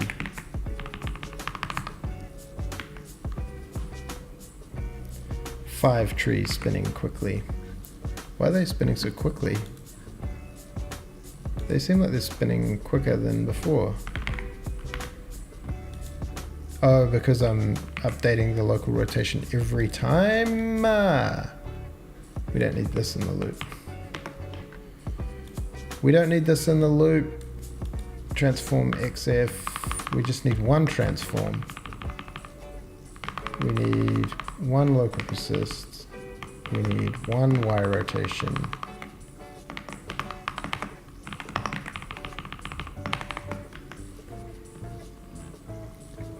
Oh, lovely trees. Okay.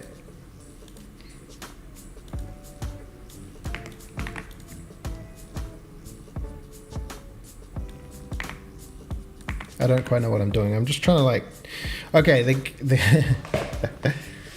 why are But then why is one not in the middle? Oh, is this because you're supposed to actually, if you want this over 4. I learned a thing. Okay, the idea for the game jam is we have these spinning trees. Now, here's the idea for the actual idea for the game jam. Let's see if this is worth putting the life on the line for. Okay. Tree spawner. Okay, so the game jam is loop, right? Loop.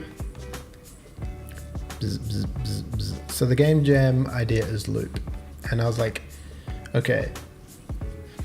So we have a level. Whoa. We have a level. It may or may not be a grid. Okay, whatever.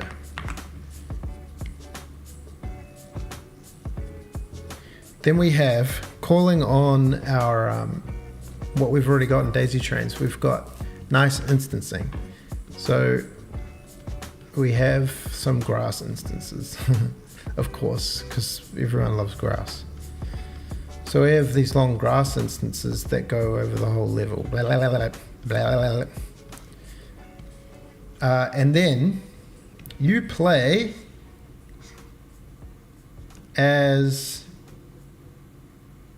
I don't know what it looks like. That whatever I do makes this look worse. Okay. Maybe it's got eyes. I don't know. You play as a robot lawnmower. Okay. Here's the thing though. You're like, what's that got to do with looping? So you move it around with the arrow keys and you go and you mow the grass. But as you go, you're actually recording your movement. And then when you get back to the start, you end the loop and it mows and then it repeats whatever inputs you put in. And the grass grows really fast, and the challenge is to keep the grass all short by doing a good drawing a good pattern. And then there'll be like there'll be levels with obstacles or something, and you can, I don't know, maybe you can fall off the edge or something. You gotta draw your little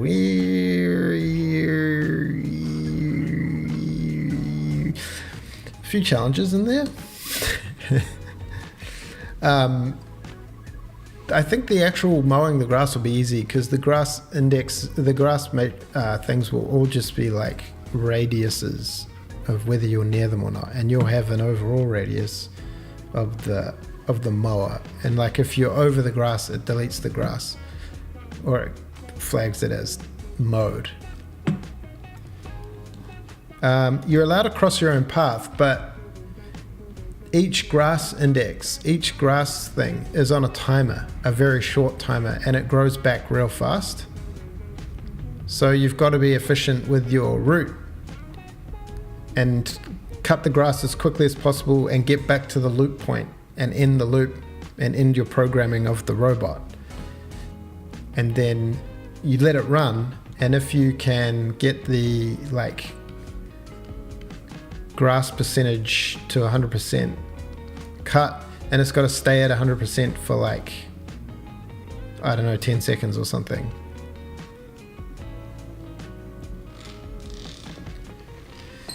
I thought it's just either on or off, because then it's like, how do you know if the grass has regrown, or, you know?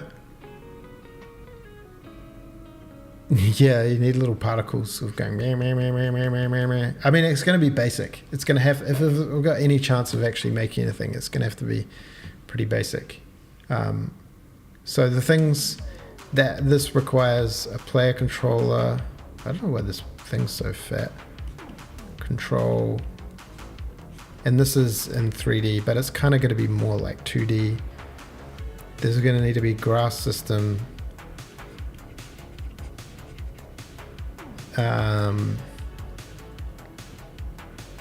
Obviously rendering.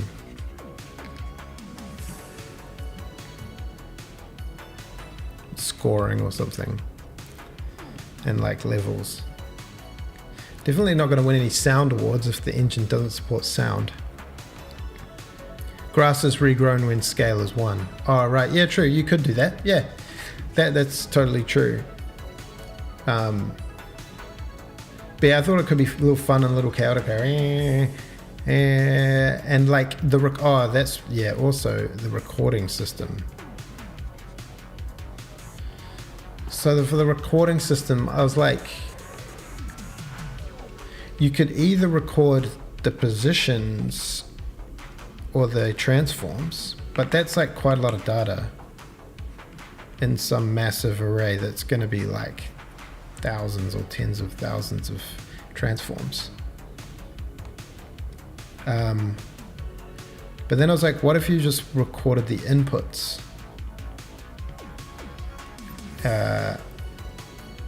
as like, and they could be 1 byte.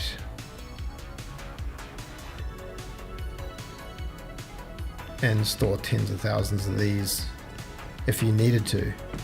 And then just record the inputs and then play them back.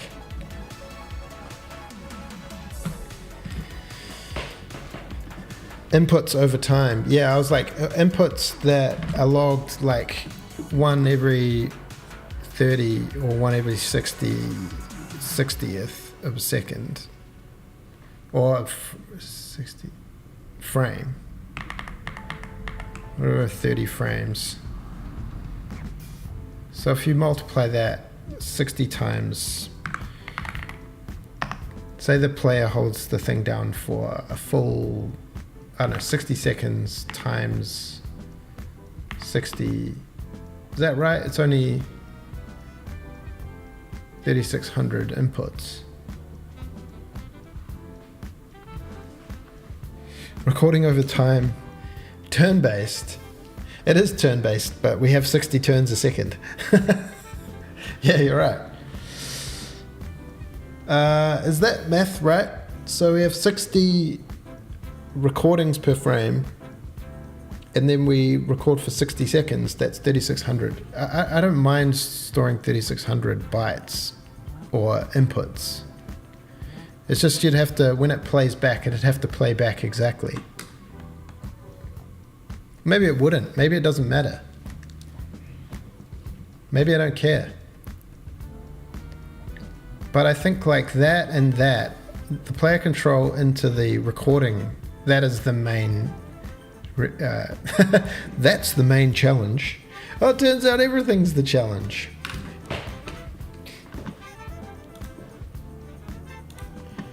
But why is my lighting not working also? Yeah, well, I'm thinking of little levels that are like,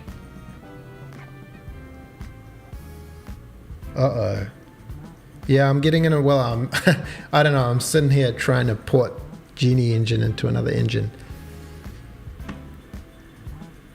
If I was to set the render flag, pine tree, enable render flag, pre-pass, render flag, gbuffer, pre-pass. Will this give me any SSAOs? Oh, lovely.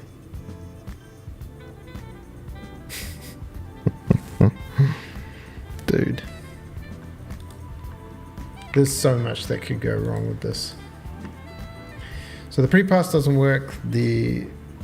That could be to do with other issues. The PBR shader doesn't work. The lighting doesn't work. Nothing works. But the renderer does work. If you make a grid and make the cell small enough, you can dramatically simplify things. Yeah, well, I was like, you could do it in two ways. You could do it cell-based, but then why would you even need the concept of cells? You could just have a little editor. You could just make a little editor. You could just have a little tool. Yeah, I guess what's easier? Is it easier to make a because I could just rip a bunch of the daisy trains grid stuff and then do the auto plant grass, excuse me. Or you could just have a tool that's like a circle, and as you drag it, it plants grass instances. And they just do the same algorithm as the other instances and do like Poisson disk sampling. And you just draw a shape. Grids would probably be easier.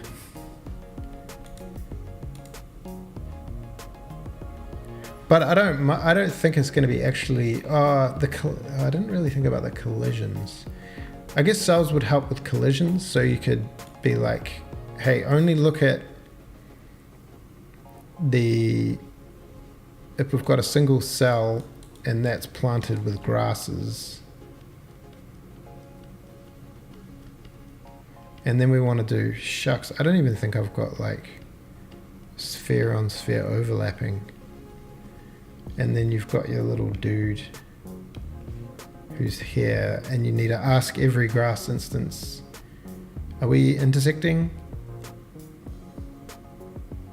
And that wouldn't be too bad if each cell's like got like 50 grasses on it.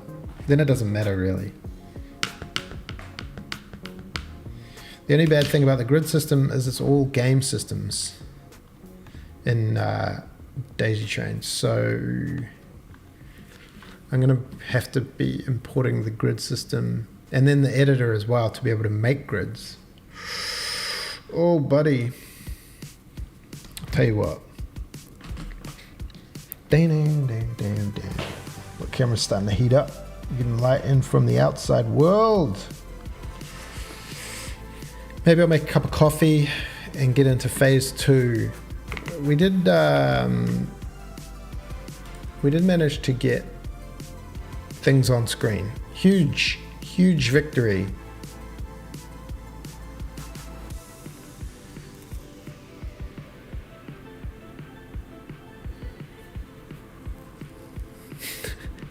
Just bring in the daisy trains ocean and the daisy trains grass.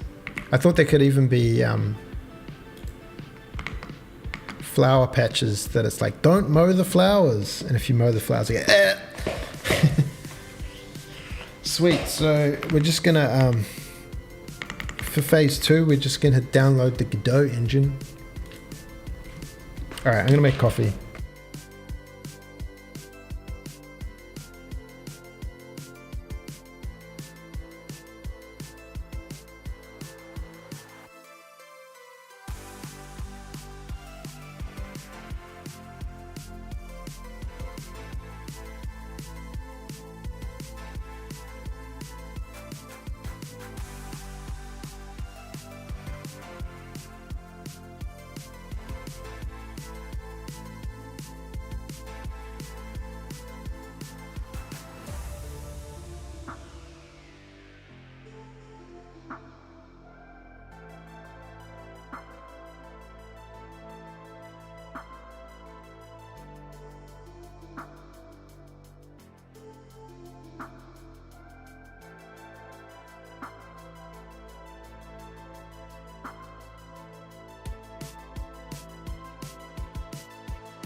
Hey, babe.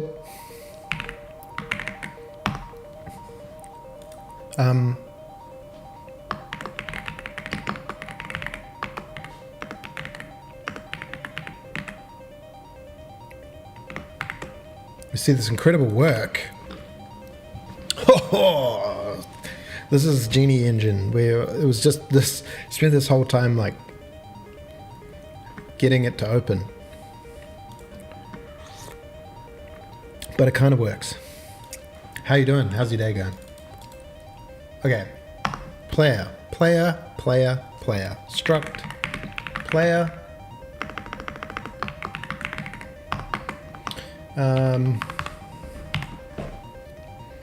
Probably a vec3 world position. We need Jame. Jame definitions. Jame.h. Does this include it? It does.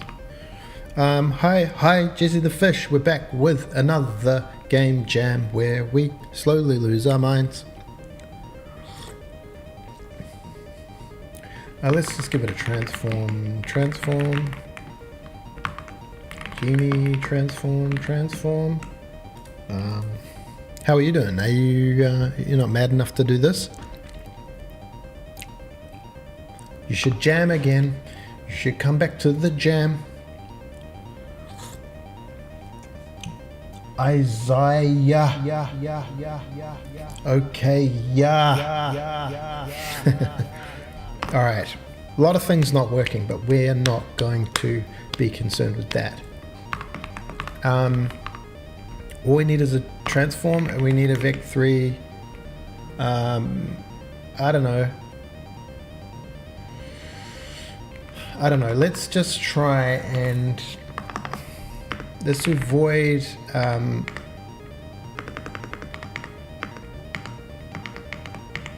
get player input or something. Update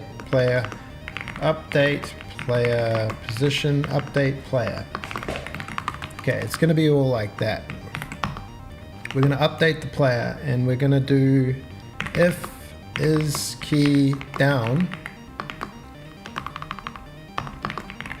Well, that includes Djini, so it should include thing, right? Oh, using namespace. Djini. If there is the key down, key A, then we need to get the player all this time. Are we just going to have a global player? Maybe. Or we could be, oh no, what happened? Pushed the wrong button. We could be C++ people and have methods update. What about that? Void player update. Insane. Game.h. Game is going to have a, we're going to have some cyclic dependency things going on. Player.h.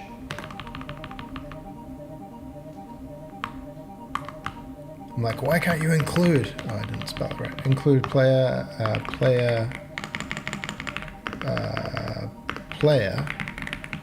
players, play on player.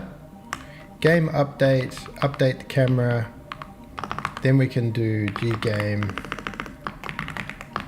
player dot update, and then we'll just chuck something into the player where we don't need any of this. Oh, these are trees. I shouldn't have done that. I want my trees. But in player update, we're just going to render, add model to render, and we're going to add the ggame. This needs to include blank game here. Okay. Don't normally go. I know, but this is the bummer is that it's a big jam also. So you do all this work and it's just going to get drowned out in the sea of people trying really hard. But you know what? I'm here with the people, and this is what it's all about. Being here right now, not working on daisy trains. Model, test model, and we can just call this one arrow model. Arrow model.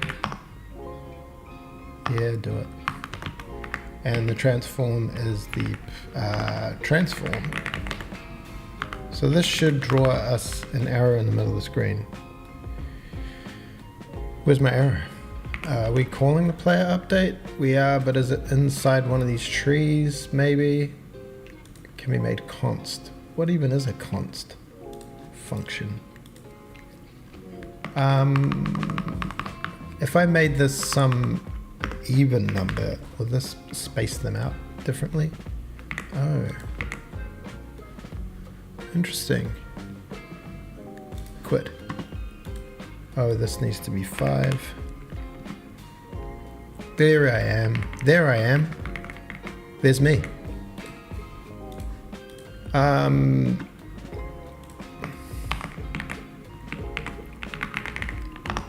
So in here, the player transform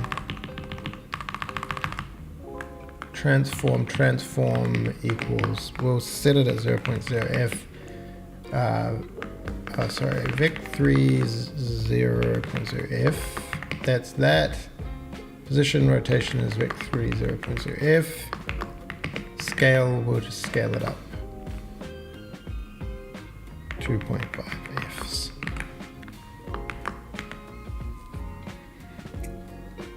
There I am.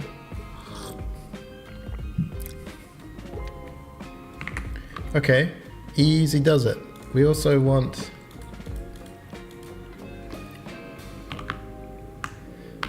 to not be that color, so we will set the color to color orange red. Okay, so if is key A, then we can say transform dot rotation dot y minus equals some amount of things. We'll say 1.0 f, and maybe we'll get f32 delta time equals Jame clock dot delta time. Oh yeah, there was a thing about this, times delta time. So can we rotate? We can. Can we rotate it? Yes, we can. Is it the wrong way? Yes, it is. Oh man, why is it all, how many times did I put these? Okay, plus equals, so we're setting these directly. Is it going to be a better idea to set these as something else? A and D. This is minus equals, and we'll set these to 2. And then W. This is where we need to calculate the forward vector and move it along the forward vector. So I think F32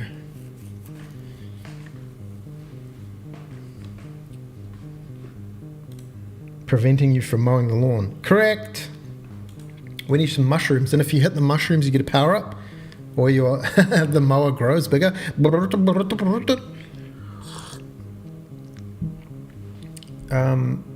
Okay, so we can say F32, Besco's looking at me.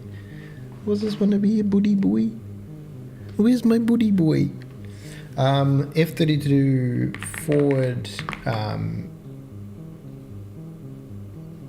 speed, not forward speed, forward input equals 0.0f, and then we'll say F key W forward input equals 1.0. F is key down S forward input equals -1. And then if forward input is not equal 0.0, not one of those, but one of these, not one of those, but one of these. I mean, we could just get the forward vector anyway. Vec3 forward equals, how do you get the forward vector?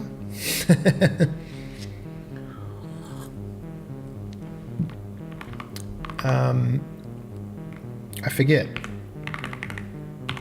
how to get the forward vector.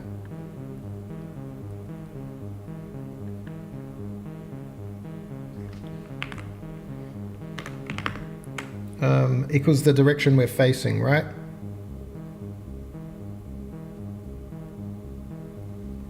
Do we need a target for that, where we're aiming? Or is it just some sine and cos? Oh, I forget. Download Godot engine. Calculate forward vector. Forward x.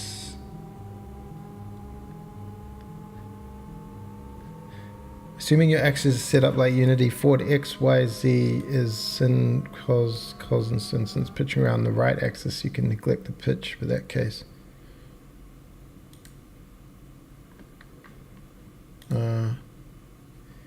Rotation or orientation, you apply that rotation to a standard forward vector, y up.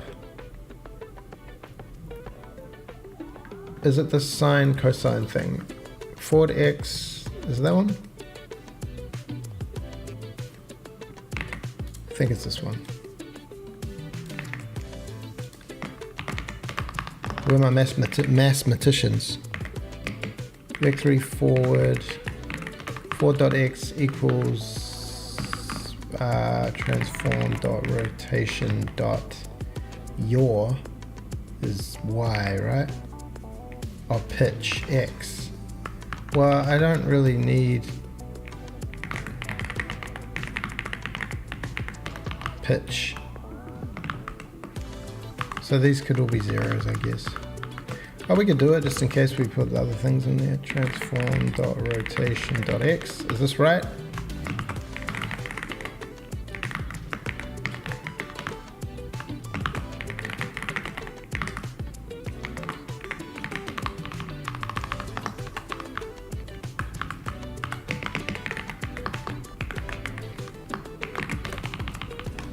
Should we calculate forward afterwards, maybe? If forward input is not equal to 0, transform.position, we'll just go plus equals forward times forward input. Thoughts? Hey, it worked. I thought that might happen. Times dt. Oh, dude. Brown, brown, brown. Player controller done.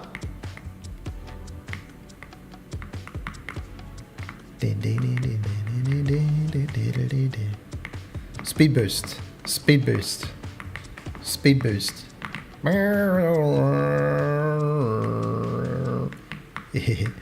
How's that white background for everybody? Environment.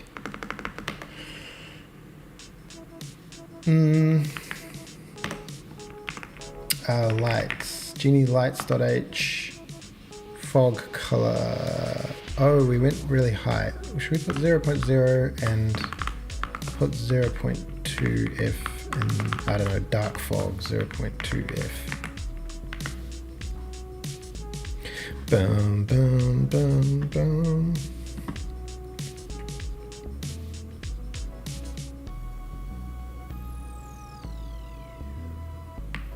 Oh yeah, there it is.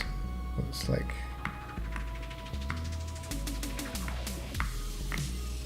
And we can go backwards. Oh, backwards could be good for puzzles. You got to get in that little nook and then get out of there and then.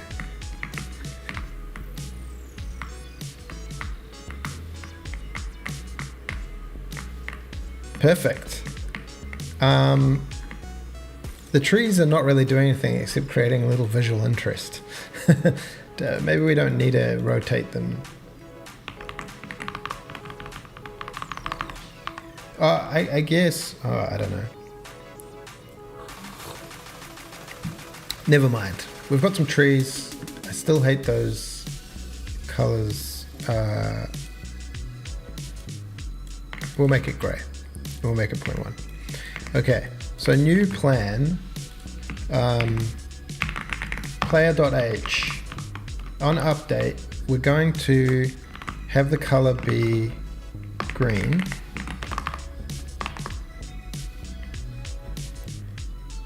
And then we're gonna do a thing called, I don't know if we need a state machine for this or just recording or not recording. Maybe we'll keep it simple. Bool recording equals false. And then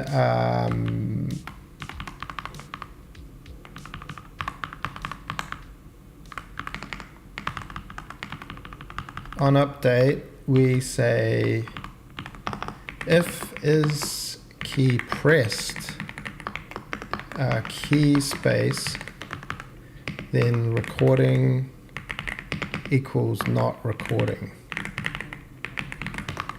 But we don't actually want to do that. We want to probably start recording or stop recording. And we want these to be explicit. So we say if recording, stop recording. If not recording,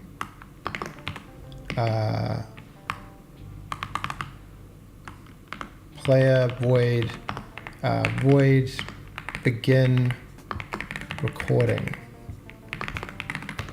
and void end recording.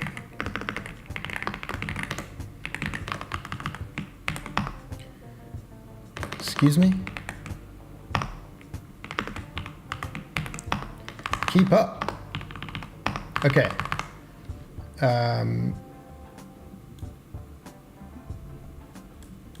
Is there a, like, can you do like a ternary function over here? We say, okay, if not recording, then begin recording.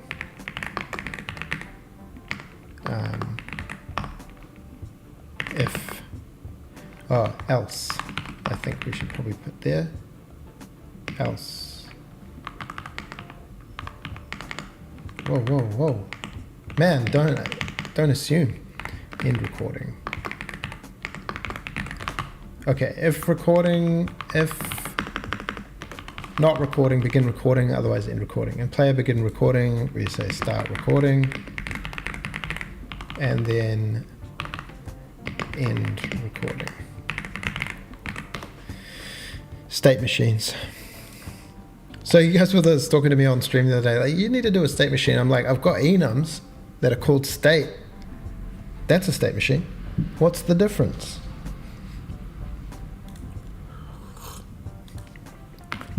This is my state machine, bool recording.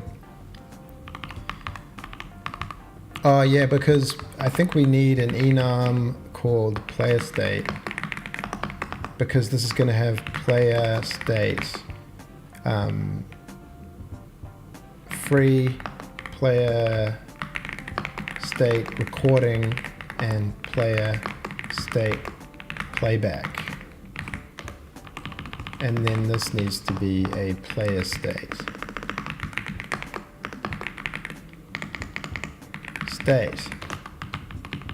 So in begin recording, if state is equal to player state free, then begin recording. Else if state is equal to player state recording, then end recording.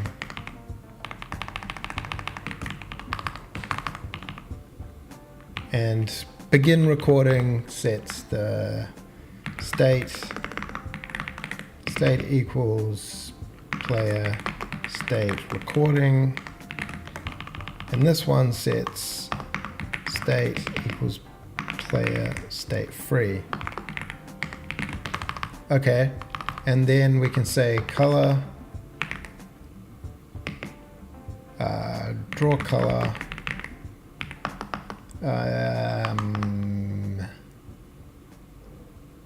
I guess we could do a little switcheroo, switch on state. Oh wow, it just did it. It just did it like that. Player state free, draw color equals blue, color cadet blue, moccasin. I don't even know what that is.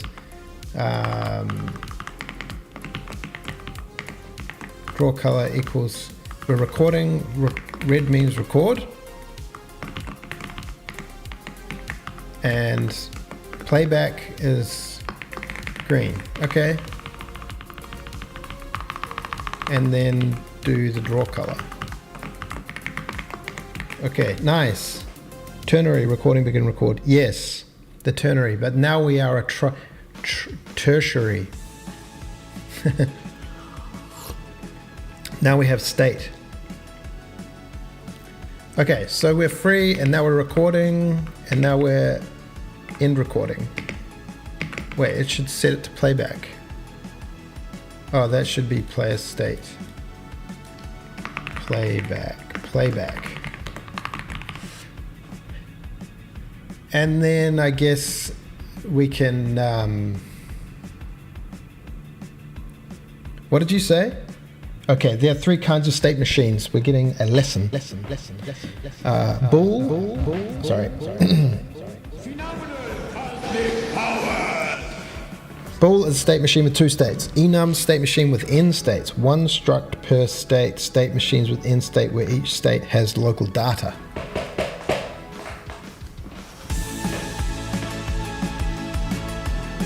Yes, coffee's helping. Okay. Color, draw color equals color magenta. We'll do that just to know that we've got a bad state. And uninitialized memory, it's initialized. Don't worry about it. And then we want to kind of do a if is key pressed, key escape. And I guess we could do another thing called, I would just say state equals player state free.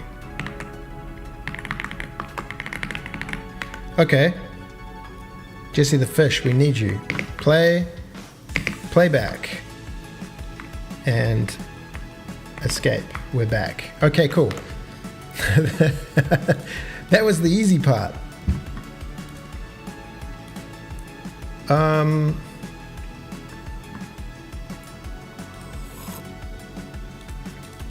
Now, I'm gonna have a thing called a enum input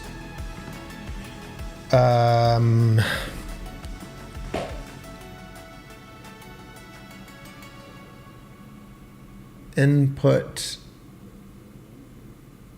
Wait, if we need to represent 4 different inputs and we want to put them in the smallest amount of data possible, which is a char, or unsigned 8-bit integer, which is 1 byte long. So it's 4 bits, 8 bits, 8 bits. Input state, input state up equals 0. We don't even need these. We can just go up, down, left, right. Left, right. Yeah. and call this a U8, and then have a U8. How do we test this? Because I want to use bit setting.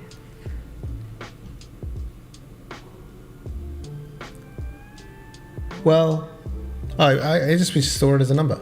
It doesn't matter. We don't need bits and whatnot, do we? We just need 0, 1, 2, 3. And they can all be represented in a U8. So we can have some standard vector of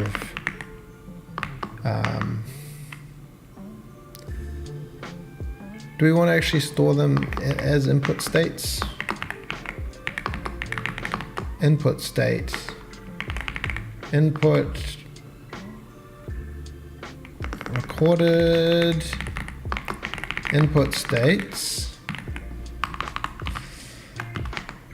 and I think we want a void init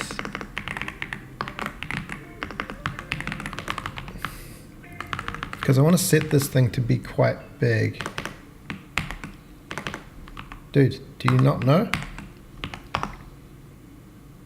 What? Dude. This is in player.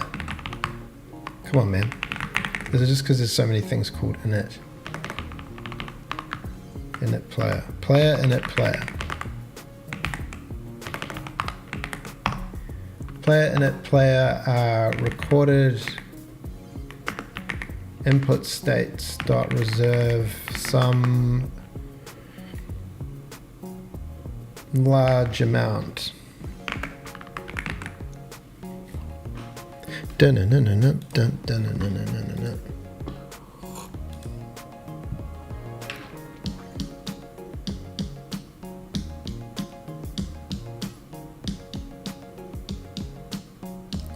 Also, in the player,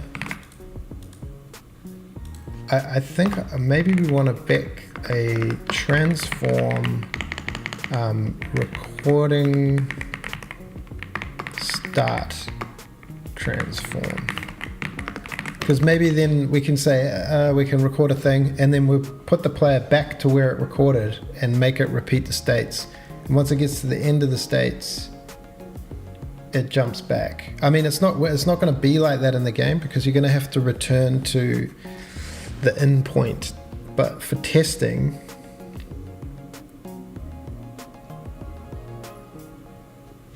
we should probably call init player from game when we game init.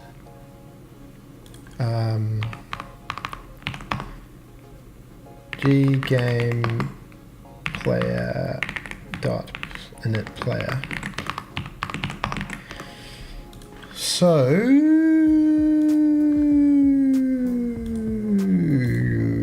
we also want some sort of F32 record clock equals 0.0f and a F32 record what do we call it? Record step or something equals 1.0f over say 60.0f. Is this a thing?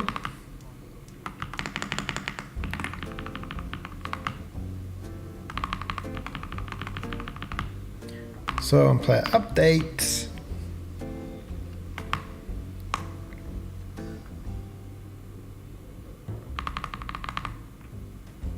I guess we're doing a switch statement, so we may as well just put the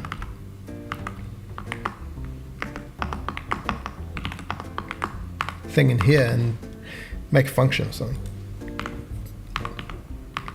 Cool. Void record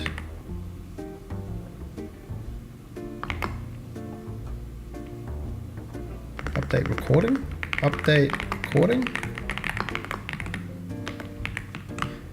Dun, dun, dun, dun, dun, dun. Okay, so if the player is recording, then we can do update recording. And when we do this, begin recording, we'll also say the recording recorded input states dot clear, and end recording just goes to playback. Update recording.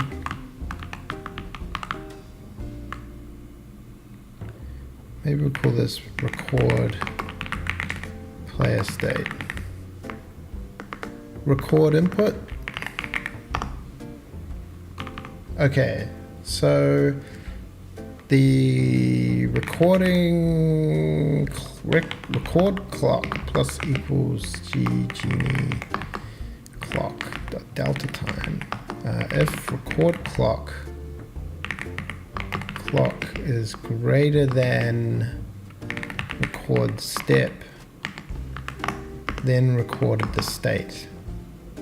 Record the input. Recorded input states. Input. Please. Recorded input states dot pushback. And we should know what the state is.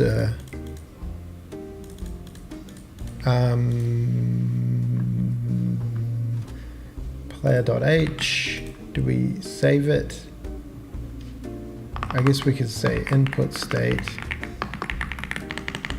current input state, but that needs to be cleared each frame, and this also needs to have an input state none.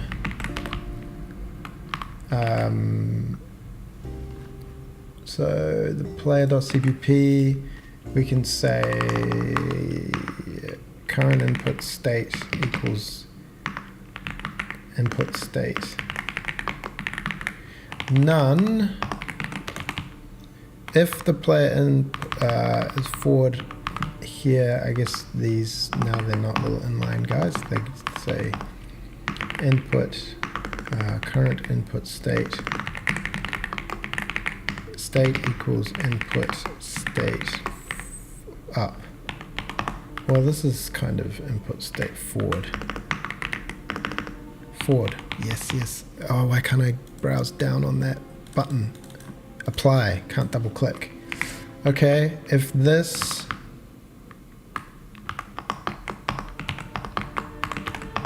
current input state equals input state down, we'll call this backward, apply. Are we able to push multiple? Oh, what if we're pushing two things at once? Now we need to do bit setting. Okay, so it's not a finite state. It is. Okay, so this is now becomes a U8. Is this enough to hold the states? 1, 2, 4, 8. 4, 8, maybe. Current input state. Okay. Player.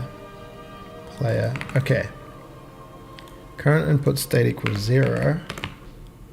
Current input state, we can say bit set. And the bit field is the current input state, and the int is an I32 of the input forward.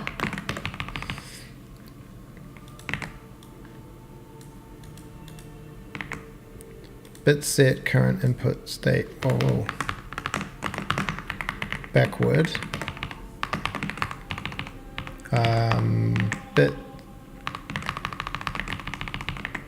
bit set input state A is right, and then this one bit set current input state left. We don't have a lovely debug, so we can't really read it, but I might just print a few. Let's just not do that for now, and we will just make sure we're getting the right number.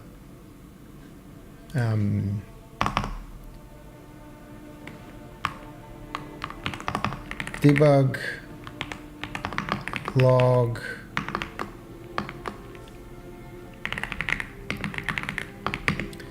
and it will be a D current input state.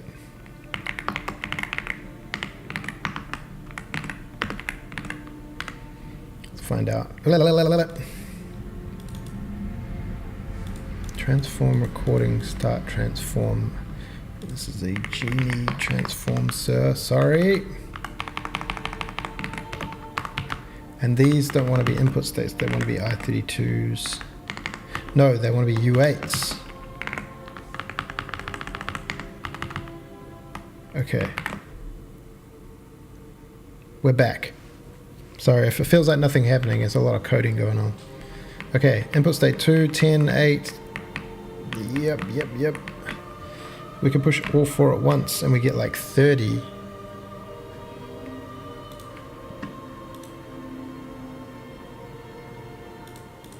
It can hold up to number 255, can't it? So that's plenty room, I think. Oh, this music's too emo. Yeah. Okay. So is this... We might get some little weirdness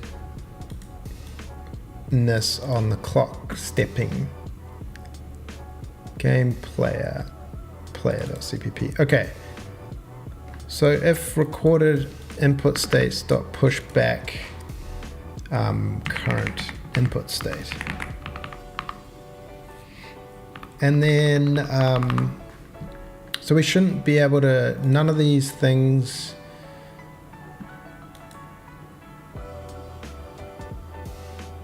should happen. We should wrap these up in if state equals does not equal state playback.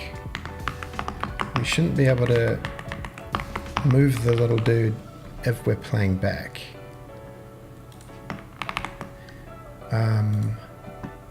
But we should be able to push escape. Boom. Okay.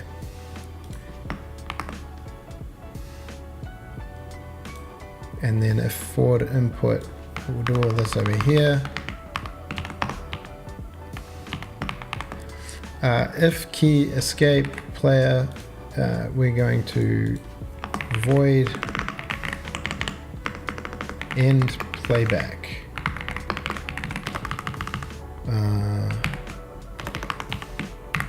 Oops.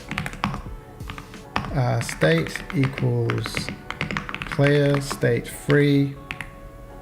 Begin recording, we clear the states. Okay.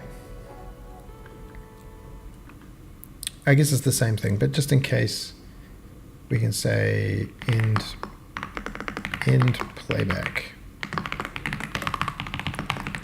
All right, so we got these, we're going to record them. When we end recording, we're going to say state equals player playback, and then we've got begin recording, update, record input, and then void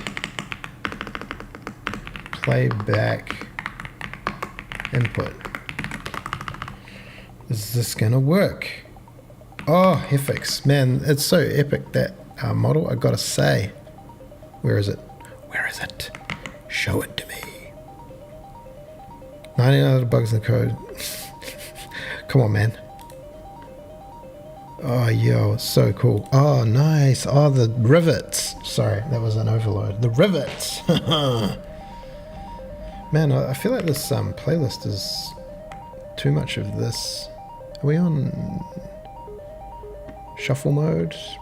Playlist, playback, shuffle. Man, that's cool. Little daisy trains. Look at that. That's badass.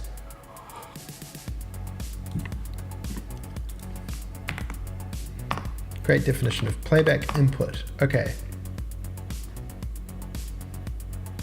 I guess we can, recorded step. We also need to say record clock equals 0.0f. We can say record clock 0.0f, begin recording. Let's also set the record clock to 0.0f. We don't want to do that there, sorry. We want to say record clock.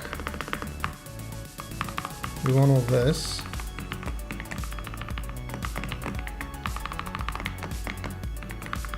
Choo. Recorded input states.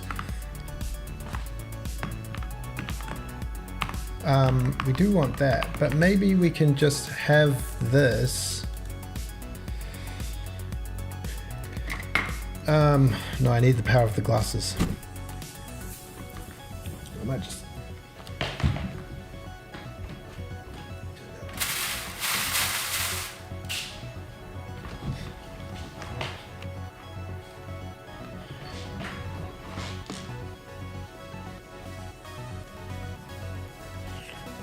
So another thing we need is a thing called void process input.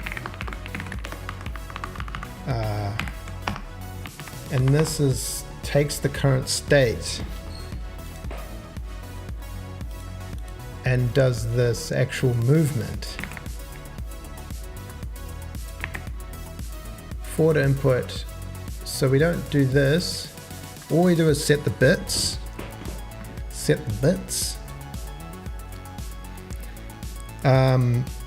Yeah, I'm just working through this recording system. It's a little bit of codey right now.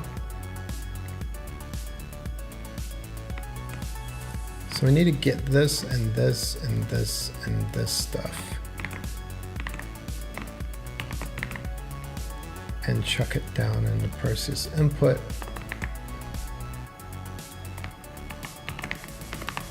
And all we're doing is setting, now we're back to nice little inline boys.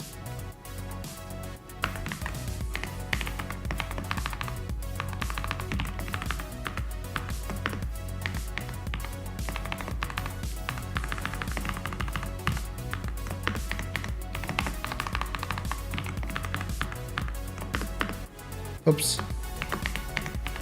Okay, so those are our input states, and all this comes down to here, and we can say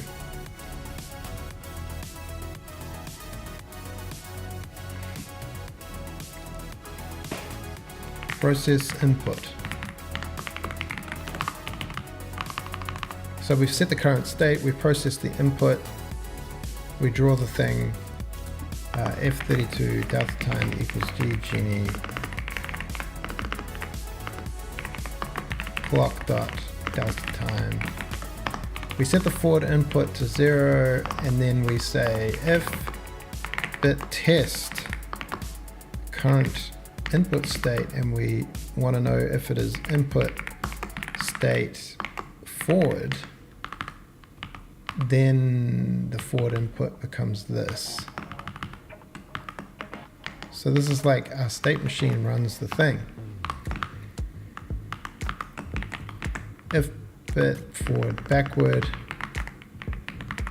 Come on, man. Know what I want before I want it, but not in the Copilot way. Okay. If bit test right, then transform rotation.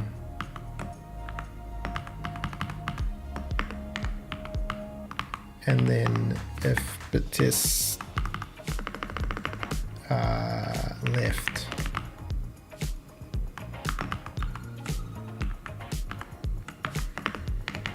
Okay. We update the transform on the player. That's when we go playback input. Then we can say, well, here's the thing. we're pressing those things every frame, I guess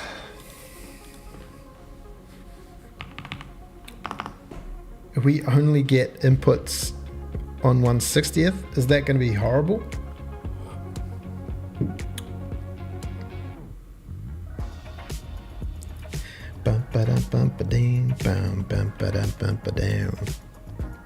Yeah, I feel like we lost some viewership by actually writing code, but that's fine.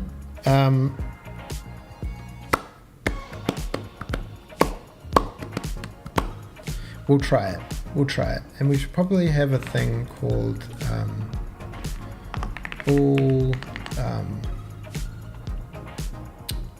update input clock.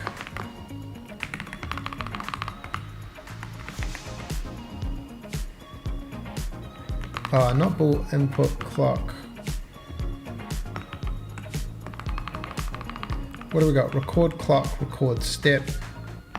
I guess we can just say bool is record frame.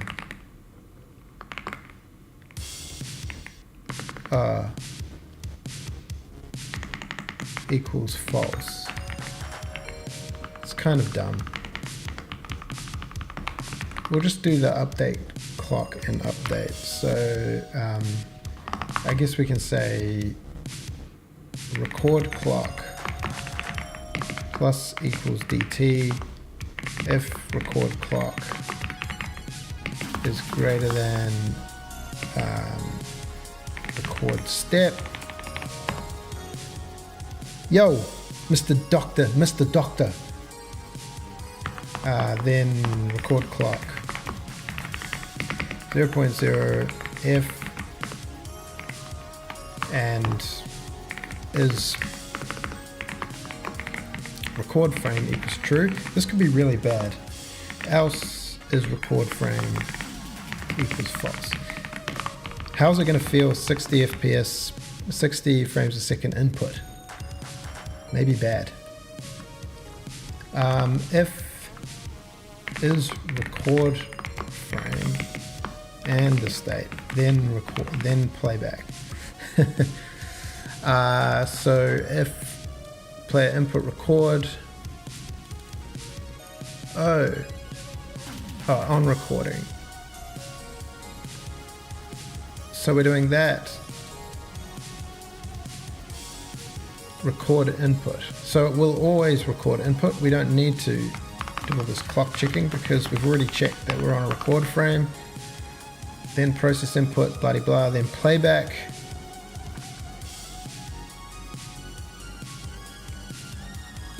I guess we can just say else if is record frame and state equals player state playback, then playback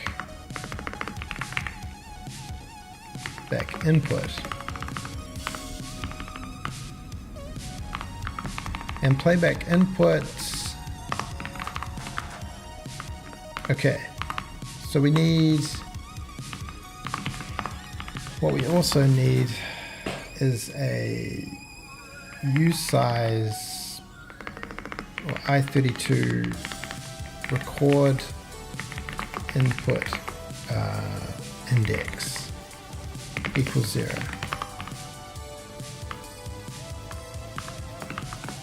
Playback input index. Playback input. So we can say if playback input index is less than the playback, the recorded input states dot size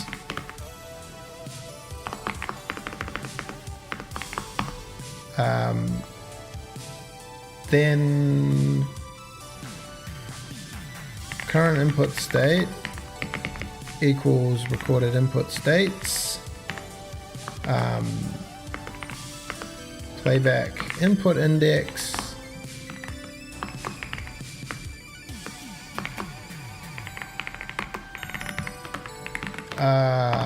plus plus, I don't know, we'll plus plus it there, else if the playback index, I just put an if down here. If the playback input index is equal to the recorded input state size states.size, then the current input state equals 0. We've looped. Okay, that's a lot of stuff. Okay. So what we're working on, this is the game for the game jam. There it is. There it is. Now, so what it is you play as a lawn mowing robot, and you need to go around and mow the lawn, but you need to record your movement and create a loop, and then let it play back the mowing of the lawn, and efficiently keep the lawn mowed with a nice path. And so we're testing being able to move around, so we can move around. It's just really slow.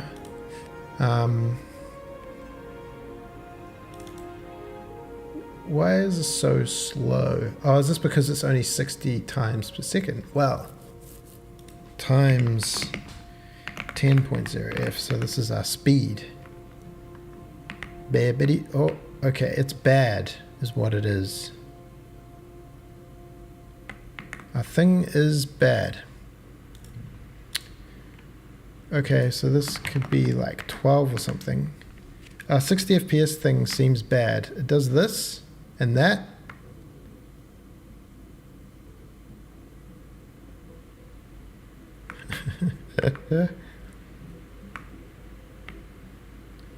So what's causing that? Okay, and we also can't start the recording. Interesting. Everything doesn't work.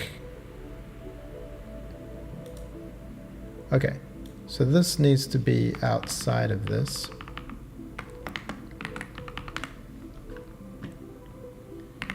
Okay, we can do that, and we can record, and I push some buttons, and then I push space again.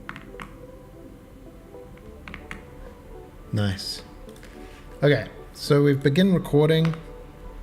Input states clear, record clock equals 0. Don't worry about that. So player state is recording.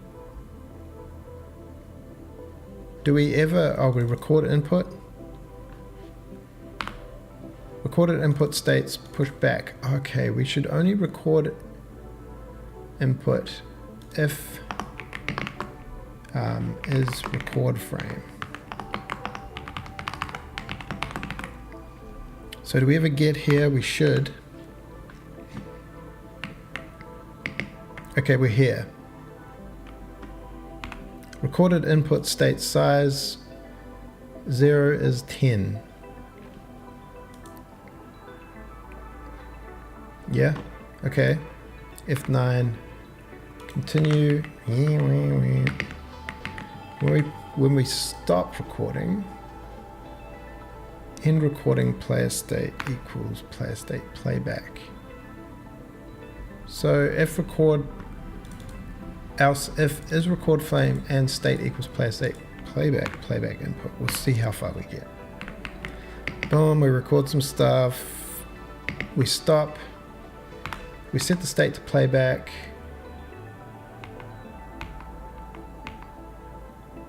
Draw color green. Next time we get here,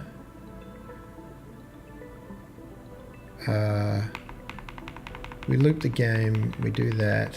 Okay, we continue. We get to playback input.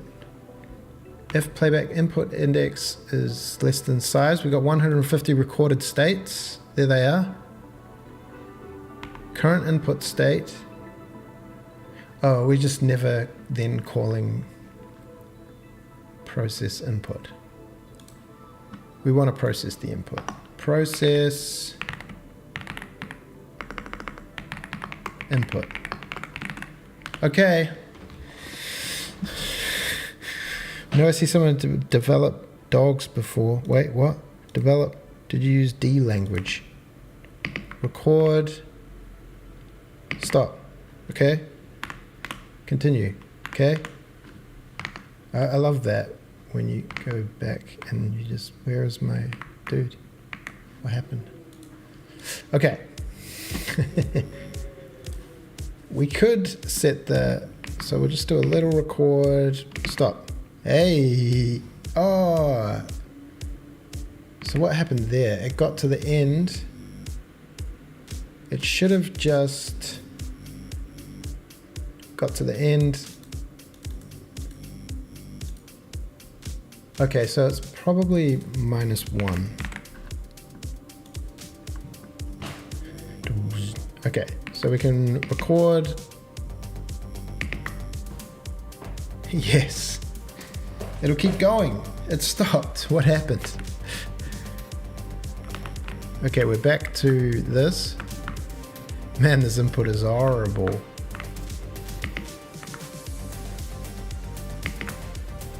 Okay, it only plays back a little bit. Do we get to here? Oh, current input state. That's the wrong thing. Playback input index. And this maybe is wanna be this. Now. Okay. So if I go down here and I just start recording this and let go. Yeah, we got gameplay. We're recording.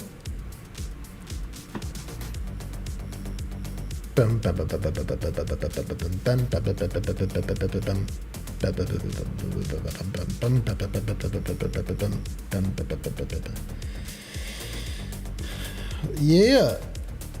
Robo-mo. Okay. Cool, guys. I'm gonna call that a day. That's good progress. Okay, so the big problem here is this inputs only on record frames.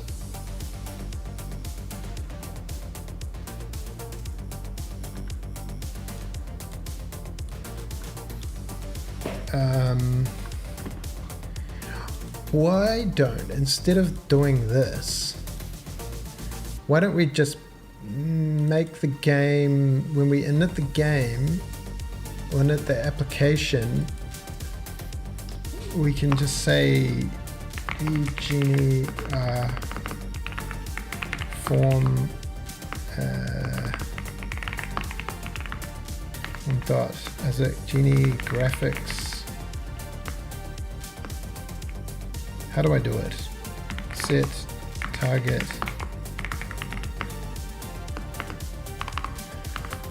Djini.h. I do have a thing, and maybe it's into graphics. Update init. Maybe it's in platform.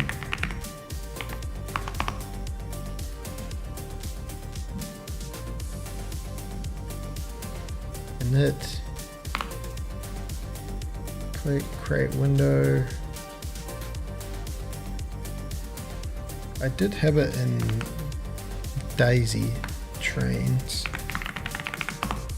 I thought I had a little thing there that was calling some sort of target. Is it target FPS?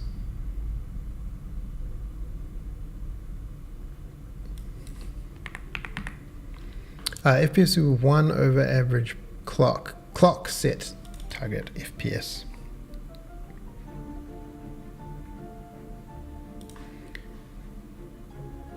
Clock target FPS. Key application. Djini clock set target FPS of 60. So we lock the game to 60 FPS. And then everything just works. And we don't have a record timer, it's just always on. Player. player H. So don't worry about this or this or this. We just play it cool. Record input, just record the input.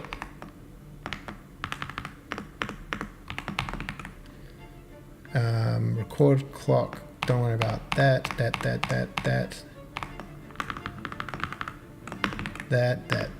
If else, if state equals playback, then playback.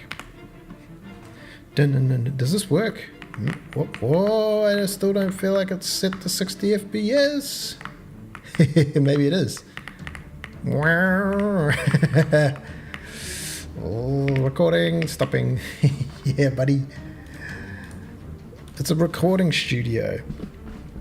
We need this. This is the end of the game jam music.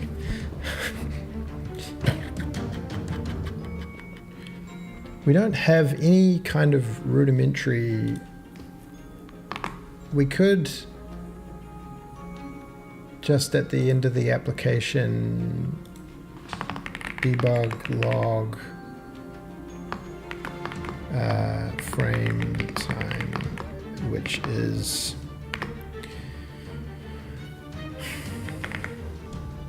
if Jame clock dot frame and as I say, you use F64, so we'll cast that to F32. Djini, got to keep it exciting. Got to put semicolons. Frame time 0.02. Well, that seems locked. Okay. I'll take that. That's 0.02 is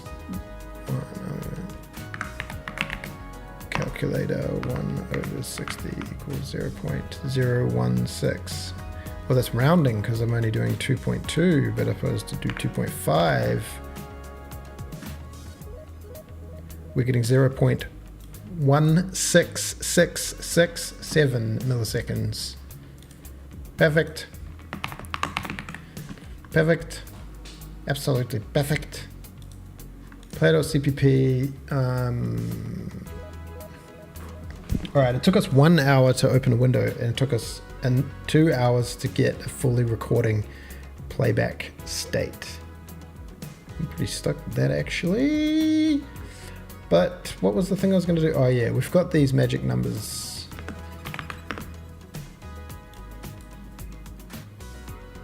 I guess what was happening with that clock thing is it was counting up, and a lot of the times it'd just keep resetting to 0 because the frame time was so fast.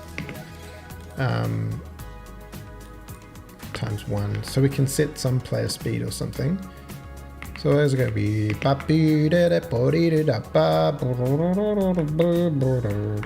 much can we record? And I guess he always does the thing.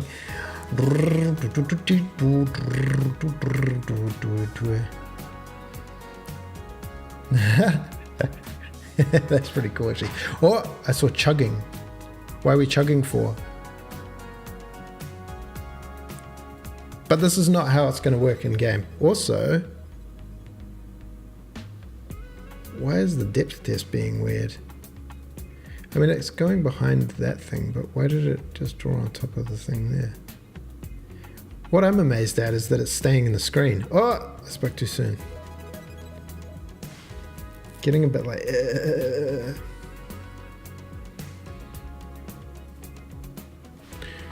So we look at this playback input and we pause there. Recorded input states, that's only 350 input states. So that's capacity is 4096. Can you figure out like the size of something? I guess it's 4 bytes times 4096. Whoops. 4 times 4096. 16,000 bytes. We could, on here, we could debug log size of recording device and do ZUs and put in bytes to megabytes of size of the recorded input states. Wait, input states dot data.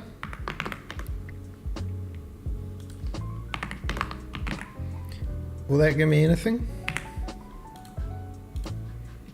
Oh, reload.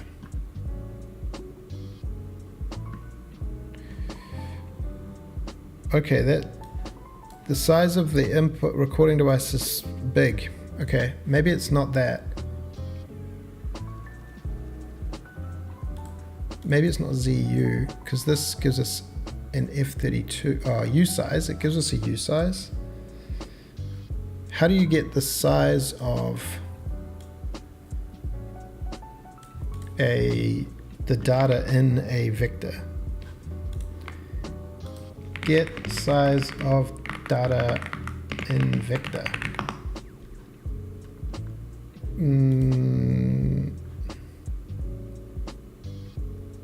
Yeah, size in bytes.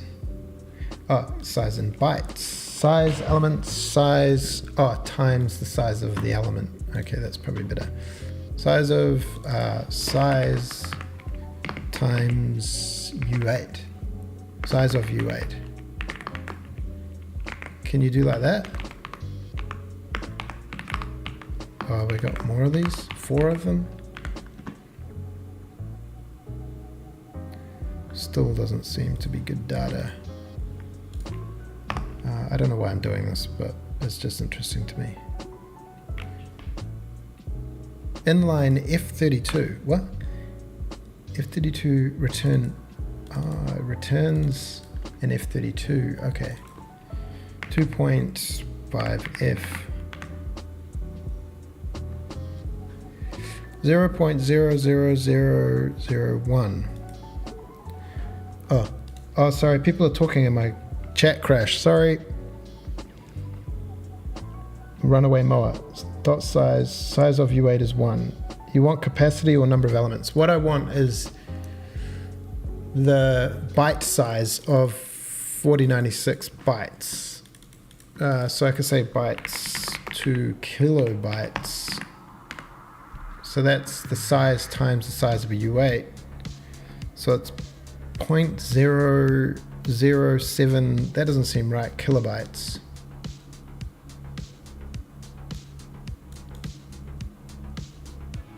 So each one's 1 byte. So it's 4096 bytes, right? Is that right?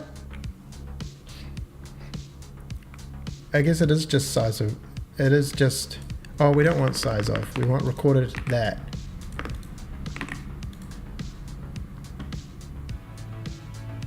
.00000. Okay. Dot capacity. This is some sidetracking stuff. Okay, 4.4 kilobytes. Is that right? 4096 bytes is bytes to kilobytes. 4096 is 4.096. What does the log say? 4.0000. Okay. Whoa, I just got rid of everything. Okay, well, so it's 4 kilobytes for that amount of states. That's not much.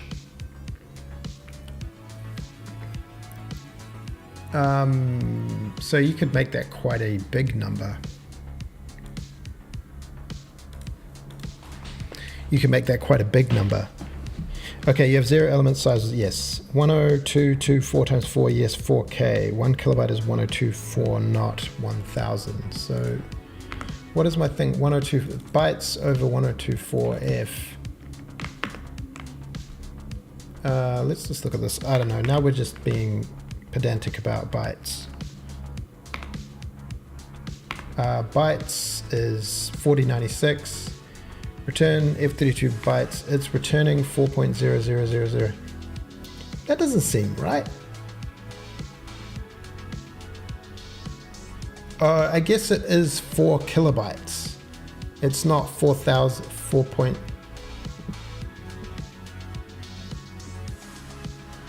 Whatever, it's 4 kilobytes. Yeah, correct. Okay. I don't want to hear it. I don't want to hear it. All I want to know is, like, at what point does this thing begin recording? When we record an input, we say if recorded input states dot size is equal to recorded input states dot capacity. Is that going to do a thing? Can I debug log resizing?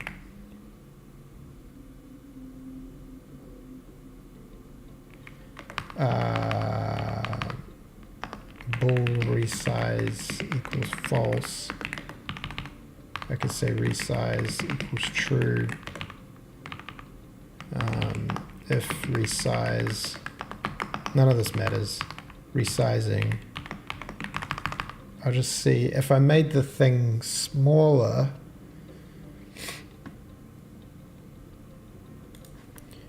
Say I didn't reserve anything.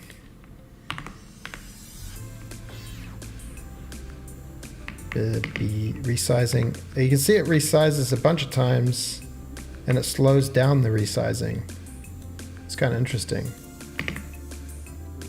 Now it's playing back. And if we look at the playback, the recorded input states, that only got us to capacity 711. So recording even for that long.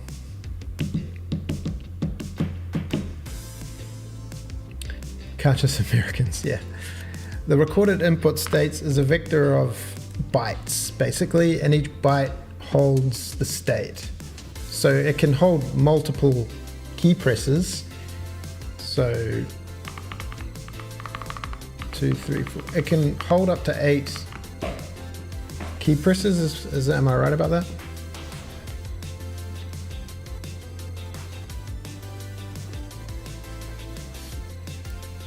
.5, yeah, exactly.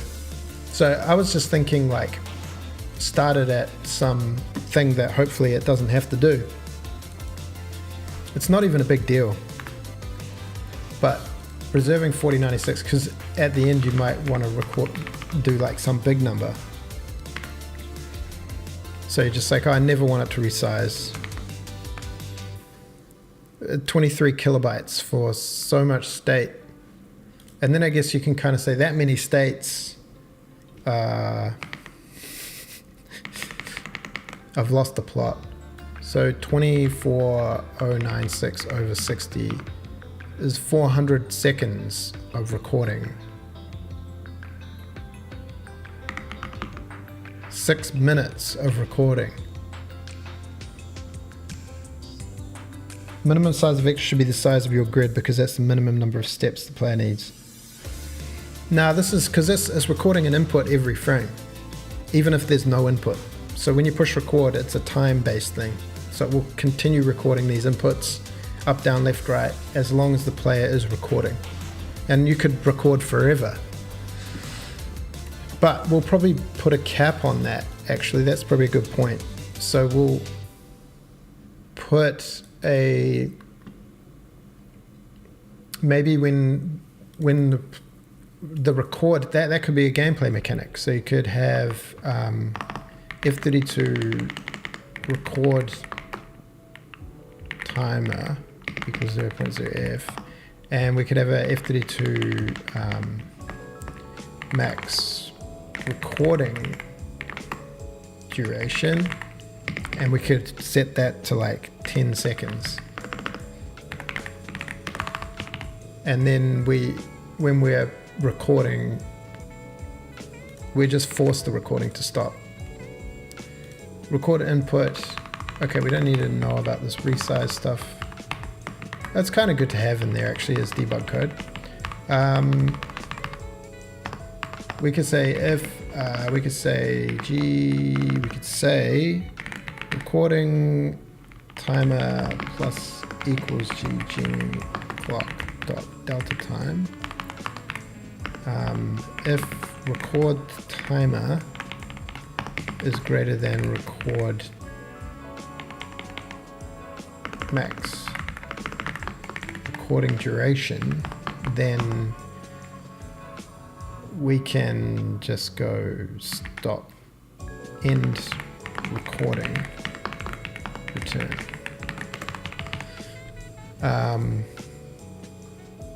We just need to make sure that whenever we start recording, we set the record timer back to 0. Record timer equals 0.0f. Okay, so there's a maximum record time of player.h. We'll set this to like 2 seconds just to test it.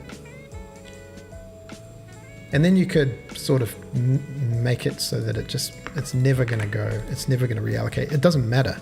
It can reallocate. So we can record, there we go. So it auto ends the recording, which is kind of cool because maybe, I mean, this is way far outside the scope. Way far outside the scope.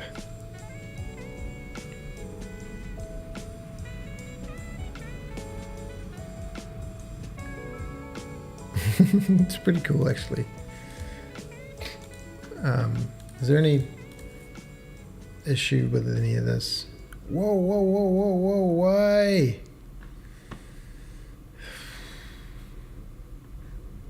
Bruh. Did I do something that's like not in all configurations or something?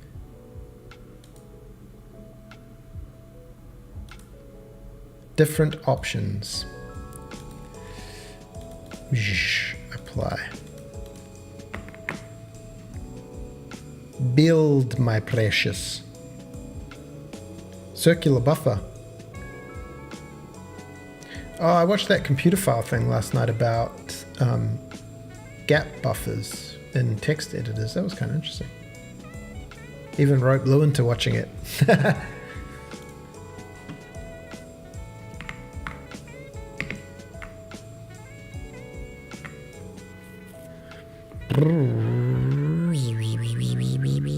It does look a little, I don't know. Something's happening, like all the shading's not working, ambient occlusion's not working.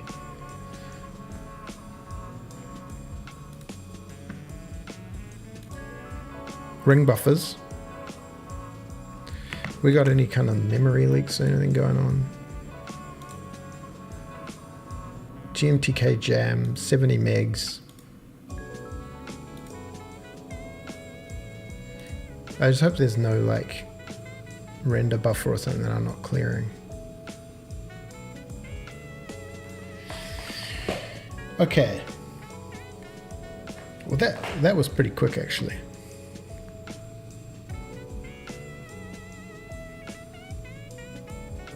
Yeah, nice.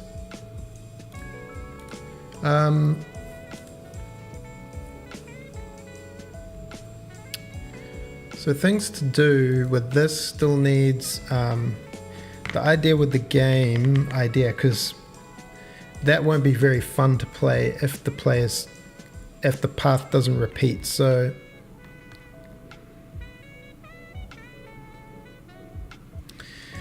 here's another challenge I don't know how to solve. Come on, man, work. Work for me, brother. Work for me, brother, man. Just work. Just work. Okay, maybe that's just not going to work. Okay, so say there's grid cells. I don't know why I'm drawing so small. Drawing with the mouse. say there's grid cells, and we say that this is the recording cell. So the player comes, rolls in, and it starts recording. Does all this stuff. And this is the end recording once you go there. But the loop needs to be perfect. So it needs to like start from the exact transform point to repeat the process exactly. So maybe once you end the recording, it stores your end position and your start position, and it just loops you between them and then starts the recording. I mean the playback.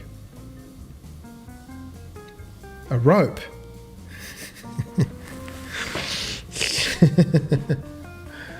Are you yanking my string?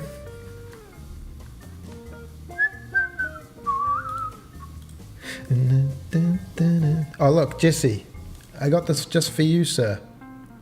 I got this just for you, sir. I'm gonna make this lawn green, and we're gonna set the size of the player a little bigger just for excitement levels. Okay. So we have a little robot mower that goes around, and we can set the recording, and then it will play back the record. I made the recording really short, but it's playing back the movement that we just pressed before in a loop. Auto back home. Yeah. Auto back home, babe. Auto back home, because that's what robots do. That's what robots do.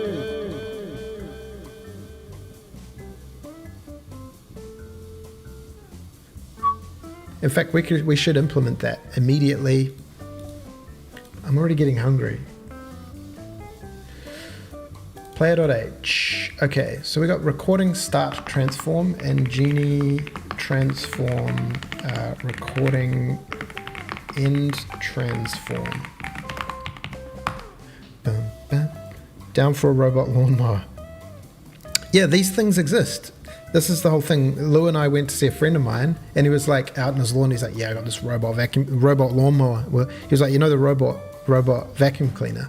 I was like, "Yeah." He's like, "Yeah, it maps out your yard, and then auto mows the lawn." And we were like, "What?" I couldn't believe it. This was ages ago. Yeah, so it'll be like daisy trains. Like there's levels. And once you've cleared a level, then you can start mowing the other levels, and you set them and automate them. And yeah, it's a map full of mowers, all happening at once. Dun, dun, dun, dun. Okay, so recording. Okay, so now we have another state called player state return to start. Return to base. Return to start.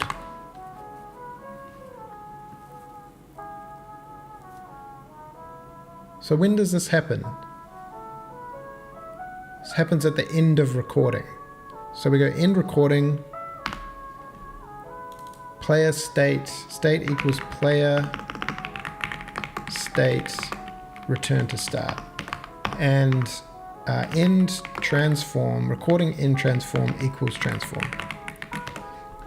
Man, actually working on the object with methods like this for the one player is easier than having some player somewhere. Implicit this. Okay, begin recording. We can say recording dot start transform. What do I call it? Recording start transform equals transform. And nice. We don't have a begin playback function. I feel like we should have a begin playback function. Doesn't really matter. Okay, so the player, if the is not or state does not equal or and if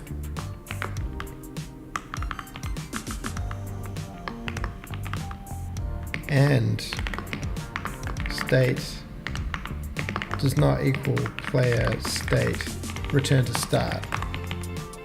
Okay, we can move. This is only allow movement when not automated. Else if the state is playback, else if state equals player state return to start.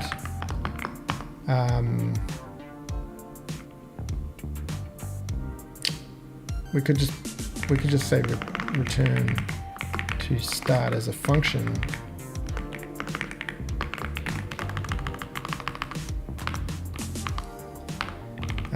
Encoding in playback. Void return to start. Yeah, okay, sorry. Return to start, so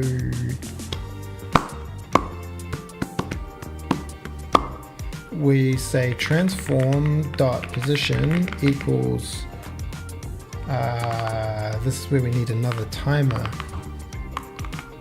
So we have F32. I guess we don't need a timer. We just do some sort of lerp. Transform position equals vec3 lerp from end recording end transform dot position to recording start transform dot position,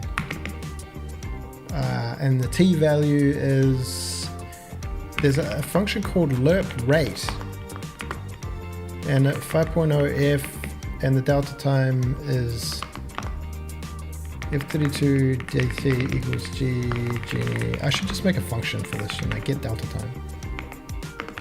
Do I have a thing called get? I've got get delta time. Delta time. So this is supposed to do the proper delta time thing, and that is the rate at which we do it. And transform dot rotation dot y for now equals lerp from recording. We'll just steal all of this. The lerp recording end rotation. Well, it's going to be weird actually. We don't want to lerp the rotation. Well, this is why it's nice to do it over a duration, because then you can just set it when it gets to the end. We'll just do a distance check or something. Transform position equals, and then I guess we can do this forward transform rotation, but we're not rotating. I guess the direction is direction equals recording end transform dot position minus recording start transform dot position. Direction equals normalize.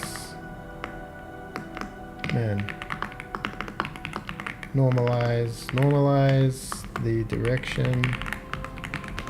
And then how do we then turn this into, is this the same thing? I did this on the trains actually. Now we need the sin and cos. I still don't know how to use sin and cos. Trains.cpp update update unit. So facing your equals facing unit offset position unit. If that, then your equals atan2. We need atan2. F32 your equals atan2f from direction.x to direction.z. Yeah. Or we can just say transform.rotation.y equals that. And then if GLM distance between the transform.position and the recording start transform.position is less than 0.01f, it's not very far but whatever, then begin playback. Begin playback. Oh, we don't have begin playback. State equals player state playback. Right. Is this going to work?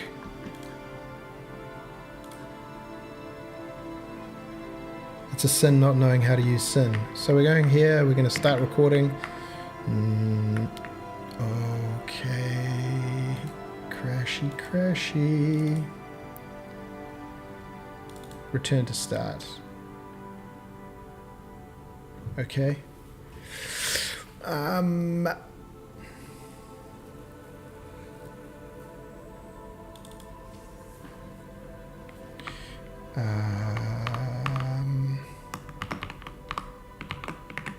Player state. Return to start. Draw color. Color equals purple. Medium peach puff. Medium purple.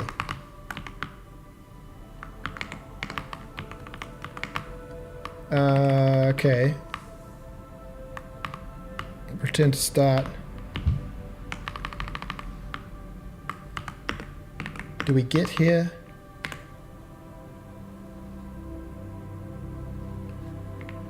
Record.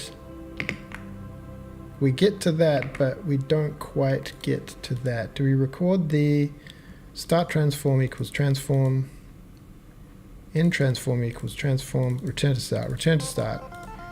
Let's just debug.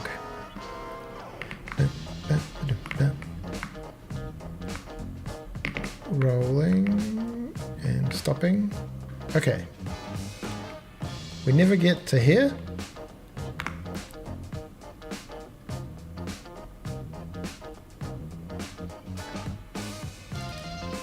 Oh, is it this? I got something wrong in here. If state equals player state recording or state equals player state free,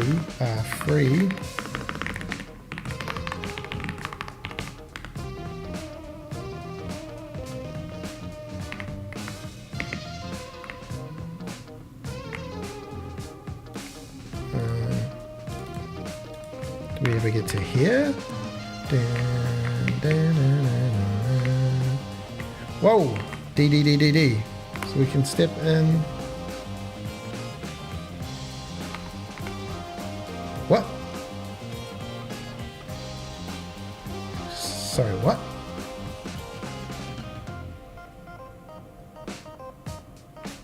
Step in. State equals return to start. Yeah? Step in. Dude, is this a function? Oh, we're on some release mode. It's like, don't worry, we just got rid of, we just optimized that function away. Don't worry about it.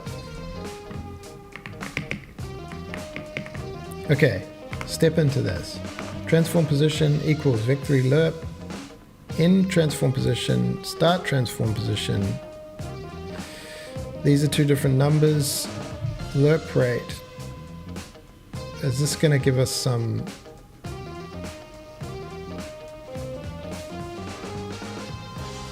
direction,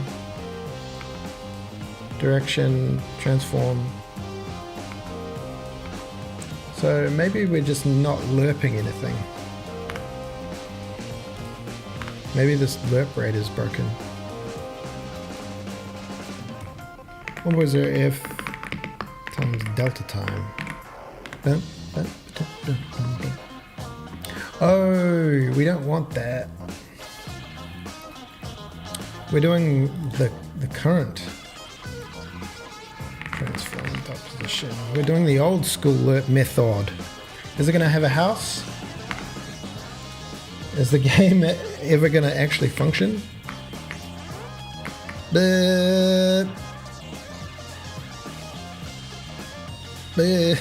Now, oh whoa, that's not the way I went though.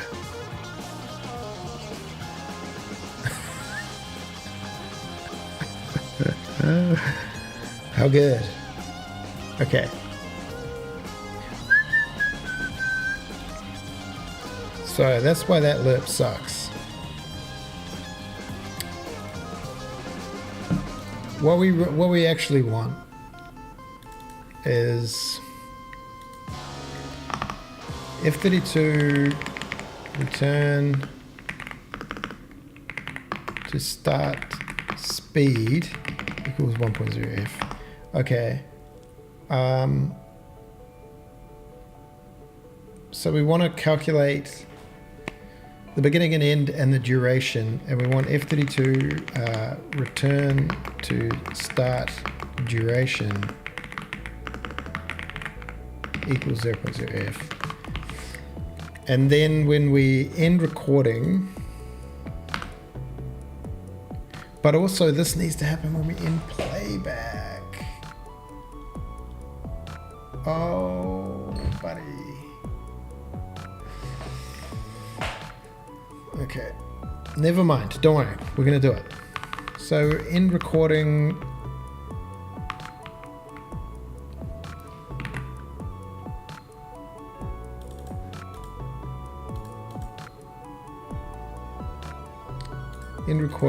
return to start, void calc return to start. Yeah.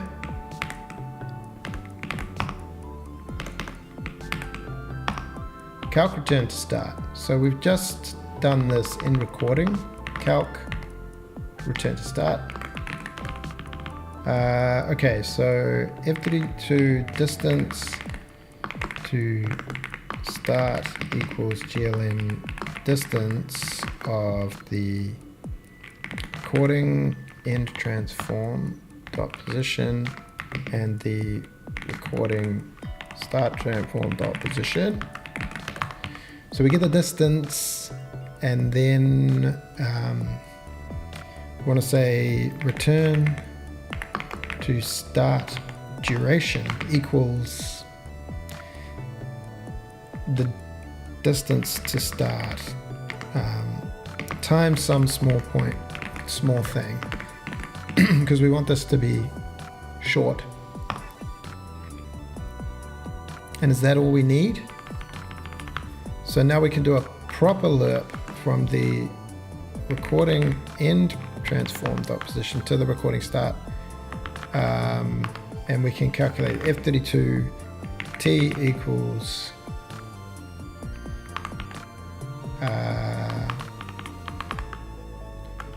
we also need F32 turn to start clock equals 0.0f. So this return clock 0.0f. Okay, t equals return to start clock. Is this how people actually program these things? Probably they don't do it in a bad way. Plus equals delta time. T equals return to start clock over return to start duration. And then transform position is the t. And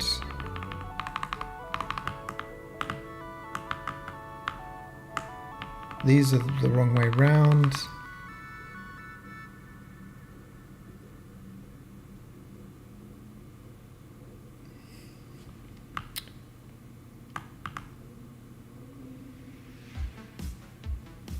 And instead of doing a distance check, we do if return to start clock equals is greater than the return to start duration. Then we can just say the transform equals the recording start transform. Okay, perfect. Did we miss something? Maybe. Okay, so we're going to start recording here. Eesh. Nice. Perfect.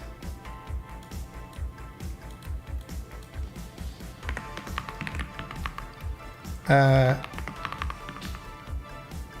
don't know what's not facing. These are probably around the wrong way.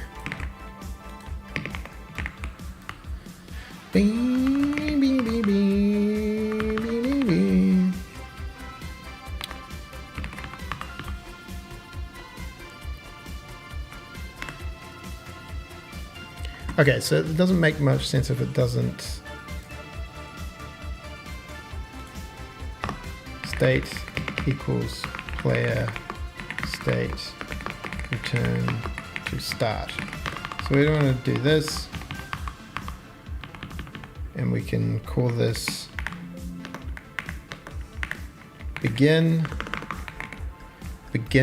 start return to start. Nice. And we can do this if the playback equals thing. We can begin return to start. So it'll change the state. Beep. Beep. Beep. Beep. Bzz, beep. Okay. Maybe it'll be a circular thing, so it'll just be fine to do equals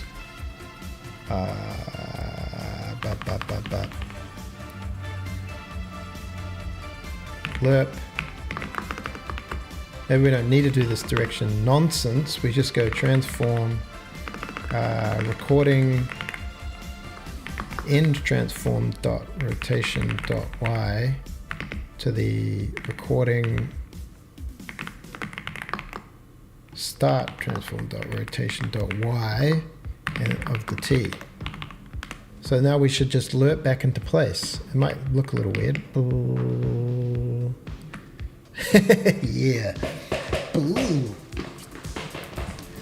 Ooh. But we're not going to be actually controlling the beginning and ending of the recording. It's going to more like be a little thing you pass through.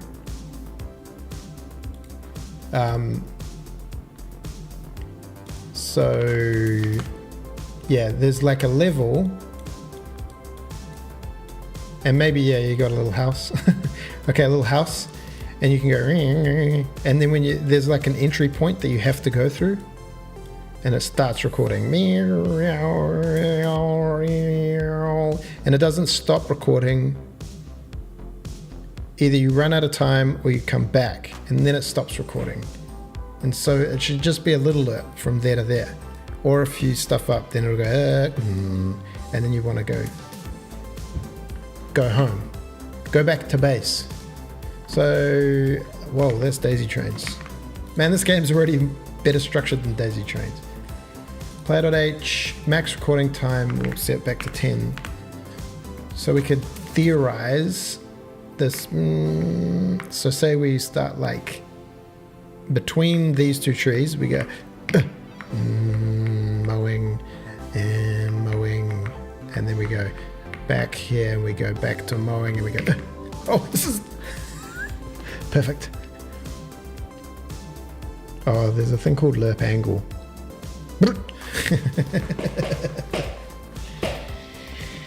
Yes, there is no going back.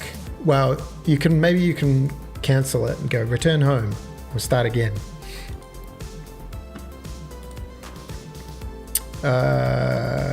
Does this work better if I do lerp angle?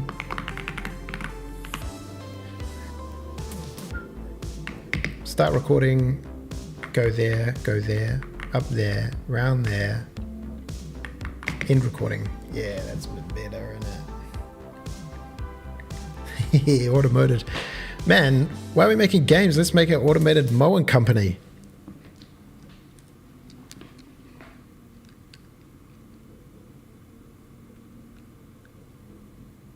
You probably calculate that speed, I don't know, based on thing over time or something.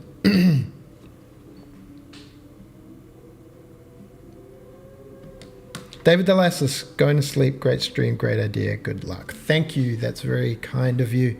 I don't know what I'm going to do. Make sure you only sleep like 6 hours or something, because you're going to come back and just everything's going to be on fire without you here to guide us through. Sine and cosine. Phenomenal cosmic powers! Very living space. All right, cool. All right, don't worry. Yeah, don't worry. We've got this. We've got this. We've got this. I might just grab a little schnecky. I should probably take the doggies down. What time is that? See, 11:22, babe. See, hey, look at the dogs. Current dog status. Oh, buddy. Why does Buddy look so big? Why do you look so big, Buddy? What a good dog.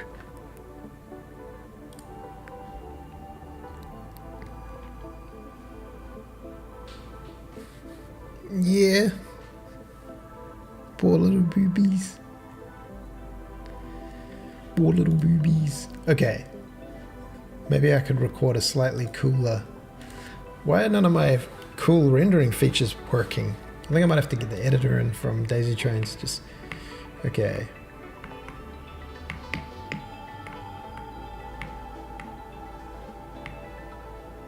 How long can we record for? Where did I start from?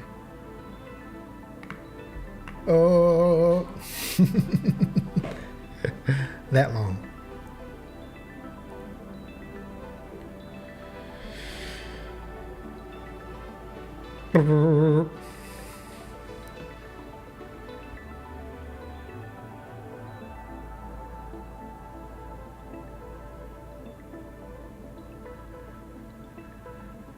I just never get these. Okay, I'm going to take the dogs. I'm going to grab a snack. We're going to watch this arrow go round and round.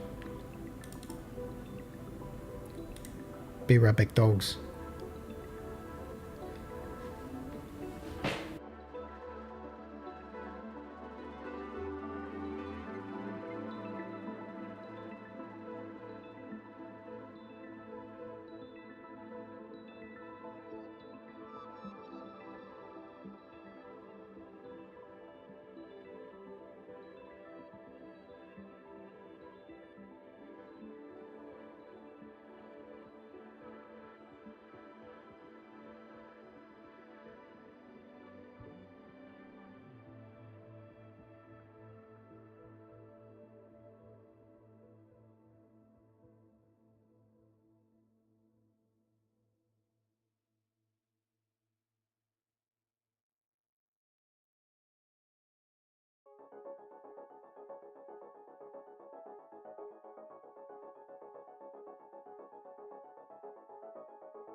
Yeah. That's funny. I just realized you could read that as, "I'll be right back, dogs." But it's meant to be, maybe it needs a comma.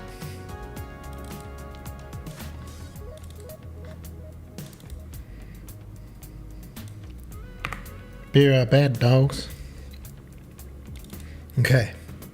I had an idea, because I was like, oh, you want to control where the player starts the loop, but then I was like, maybe not. Maybe that's a fun gameplay option, is that... Maybe that's a fun gameplay option. I was like, what if it puts down... so when we come here, if the player state is recording, then we could go debug sphere. We're going to find out our debug doesn't work. Begin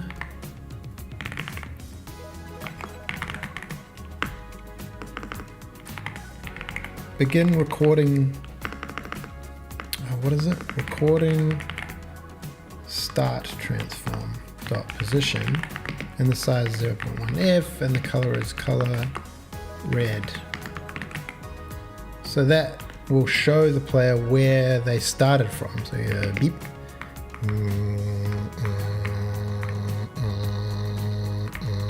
You can go like bop. Oh, it does some weirdness.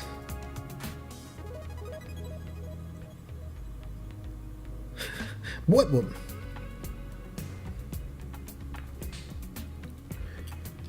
Wait, I never actually verified that it is a looping game jam. I just read that in the Discord.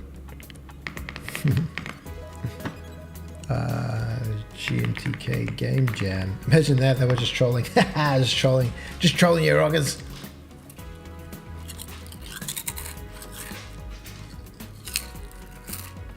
It is. Okay. Now, just to break things up a bit, I might have to do a calling out to my viewers challenge. I'm gonna start with the most delicious mesh, a cylinder that will have much fewer vertices, a depth like a little boy, a little Roomba thing.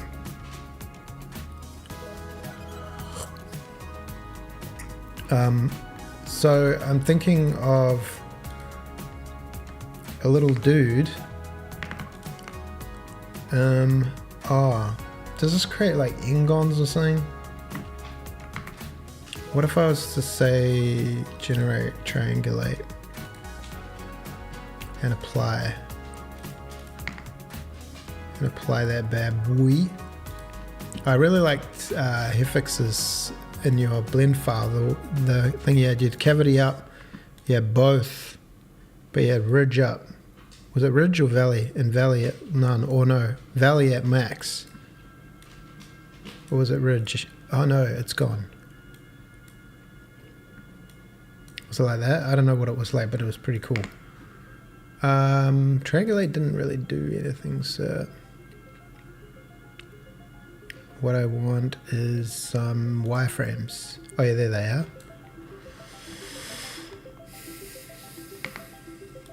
Is this the mesh we deserve? A cylinder that has a triangle fan.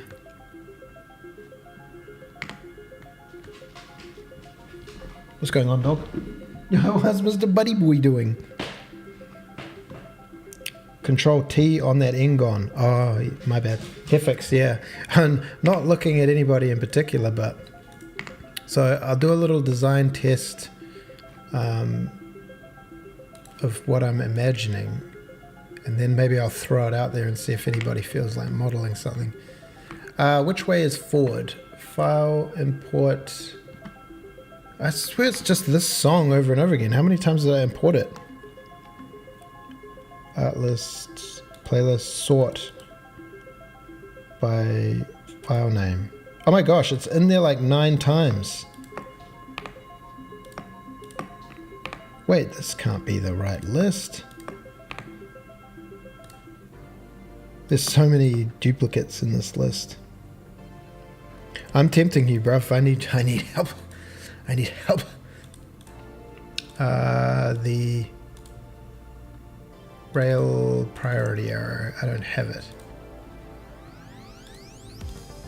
Rail priority error. Priority error. So it looks like it's along the -y. Is that one even right? So this is forwards. What it needs to be is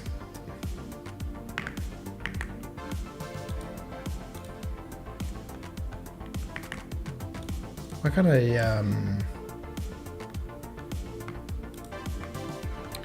inset faces? Whoa, that ain't working. Cavity is set to both. World space values all the way at screen. Cavity is set to both. World space valley is set all the way up. Screen space ridge. Yeah, there it is. Yeah, I'm copying. Why can't I loop cut in here? Why is it not even? Nope, nope, nope, nope, nope. I guess... Whoa, I made some mistakes. This is why I need help. 3. Select. Goodbye. Faces. Is there like a better way to do this? What is it? Control T. There is no way to do it, eh?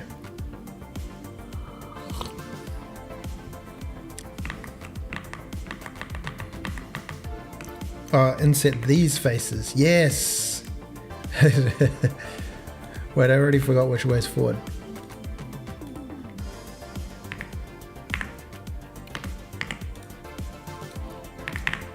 Okay, that's up. So something like...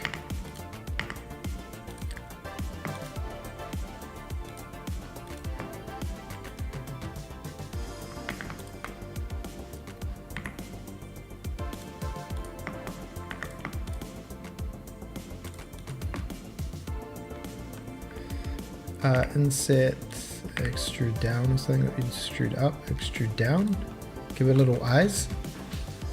Doesn't look fun enough. I'm making the Roomba. I'm imagining it being circular because it just might mean whatever way it's facing. It doesn't really matter as long as you can tell which way you're going. It'll just mean any kind of like botch ups on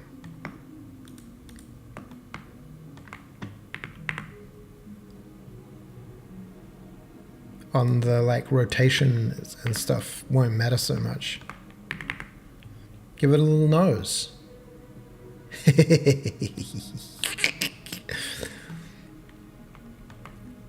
And it definitely needs some kind of antenna or something.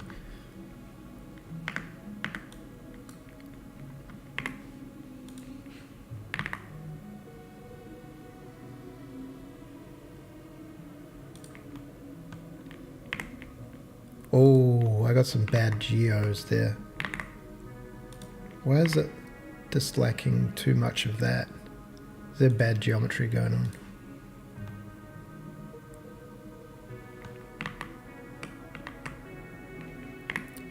It's like you can only go so far before things start getting crazy. That's weird though that it's doing that. It's just a little bit broken.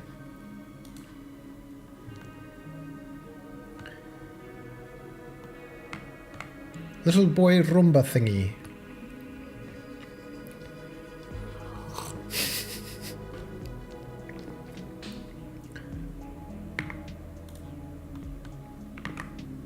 Yeah, maybe I'll... Oh yeah, look, there's some little extra boys. Yikes! Dissolve vertices. Yeah, now we're talking.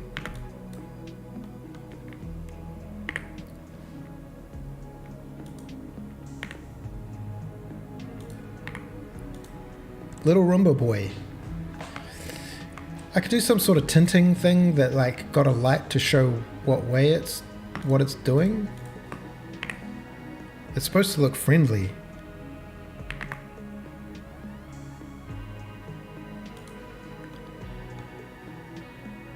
Fun.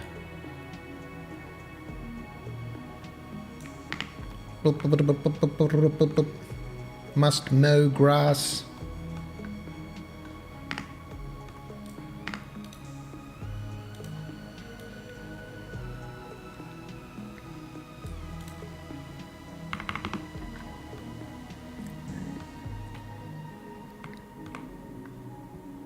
Maybe this thing is like making it too scary looking.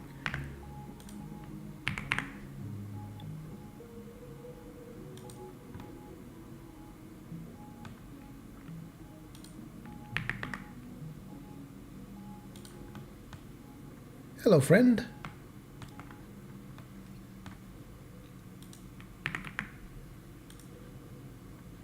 All right, little Roomba guy. Oh yeah, now we need to actually do all the stuff to it.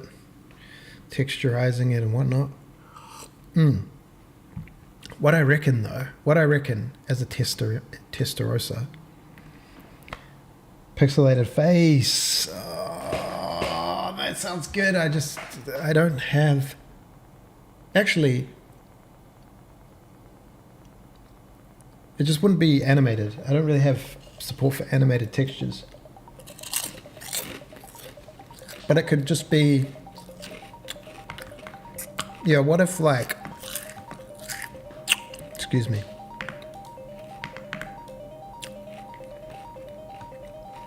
Yeah, I guess if I just did,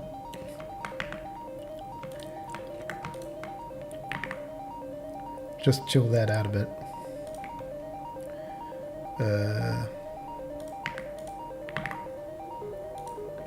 This was actually like a circular LCD, and you could just set the only problem is, yeah, I'd have to set up texture atlas stuff. What I might do, just because we're in a game jam, I might make like the eyes and the ring change color based on what mode you're in. I should have made it more high poly. That doesn't work like that, does it? And if I was to add a sub D, it'll be all yuck. Oh, Rumbarini. Whoops. Okay, never mind. I'll just start like this. Someone. Oh, a little green light poking out the front. Yeah, that's a maybe. That's a good idea. I'm not saying these are not good ideas. I'm saying I don't know if I'll be able to do it. Okay, so we'll call this Robo Mo. This is going to be the name of the game. Robo Mo. Robomo. Okay. And we're going to make a we're going to make like a color mask map. I guess we can do this all. What if I was to do that, and that. No, don't do that. That and that and that and that. Oh, I should just do these, and these, and those. No. I guess I could just then subtract these. I'm back to the song again. It's just never ending.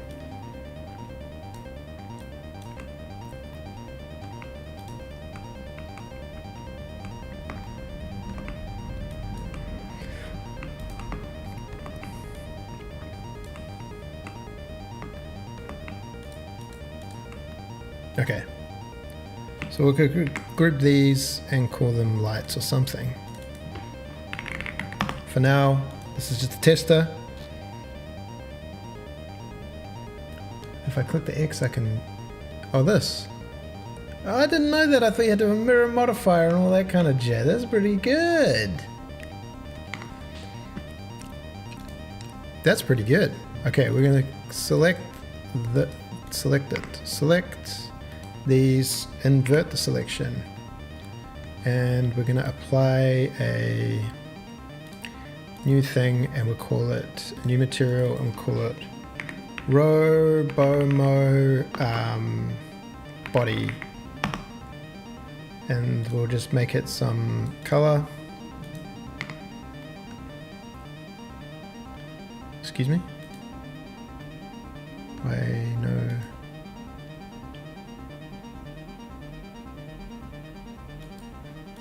Why no color on that one, sir? Robomo.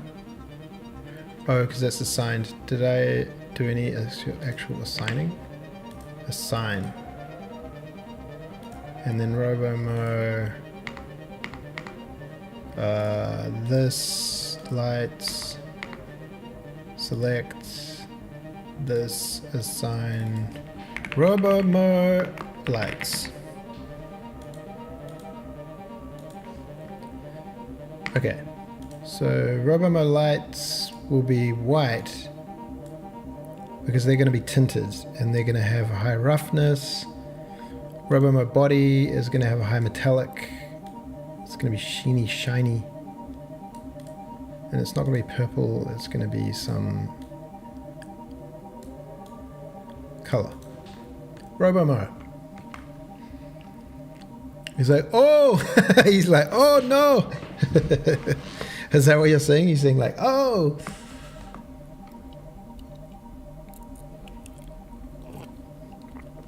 Now, just to think about this, I had trouble when doing the baker without adding normals. Things got weird, so I think I might just add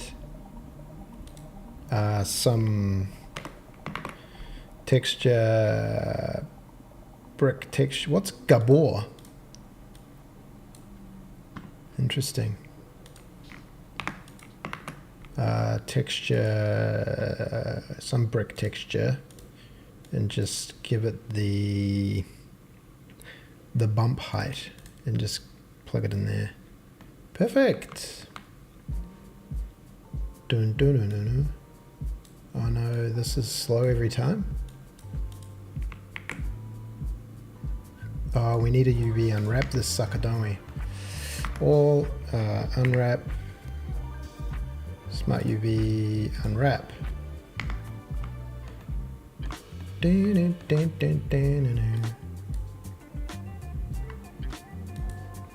Smart UV, not so good. Interesting. Well, we actually just want to do like this. Kind of.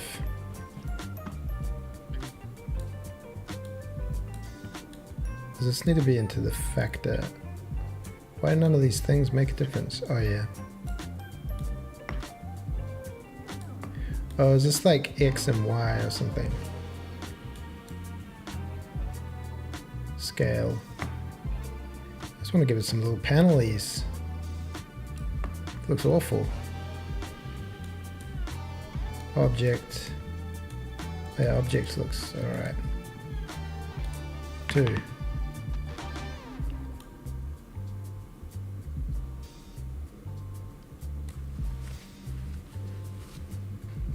Mortar size, brick width. Oh yeah, there we go, brick. Row height. Let's give it a couple of panels. I don't know why this is like, no matter what you do, it kind of is always just like on or off. I don't know how to like blend it. Even if I do like some B-spline or something, it's just on or off. Is this because of the way this is? Oh, we're not even using the color.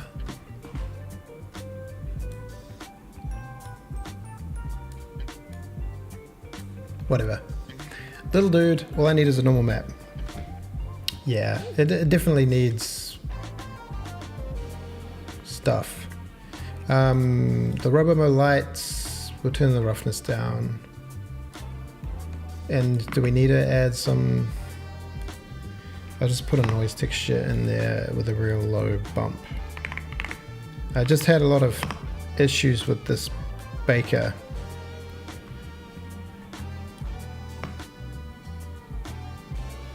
Giving me weird outputs if I didn't have the right things plugged in. I need Dragon Laser. Just kidding. If you hear Dragon Laser. Okay. Create. And we need color, metallic, roughness, normal. And output settings. That's probably a lot. Texture folder, PNG, RGBA. 16, no compression. And is that a 256? And bake. Blend file needs to be saved. Save as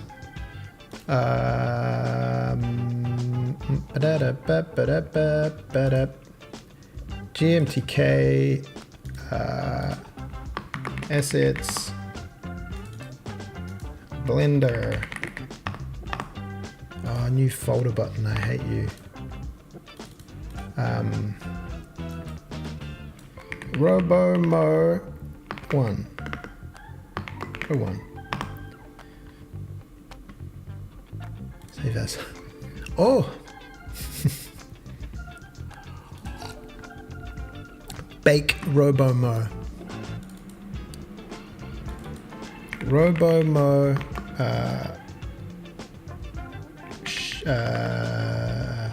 procedural, and then duplicate that boy and Robomo bake. Baked. Get rid of these. New Robomo baked. Add these cylinder. Let's call this textures. Principal textures. There they are. Totally flawless. But one thing we need now, the Djini engine requires a new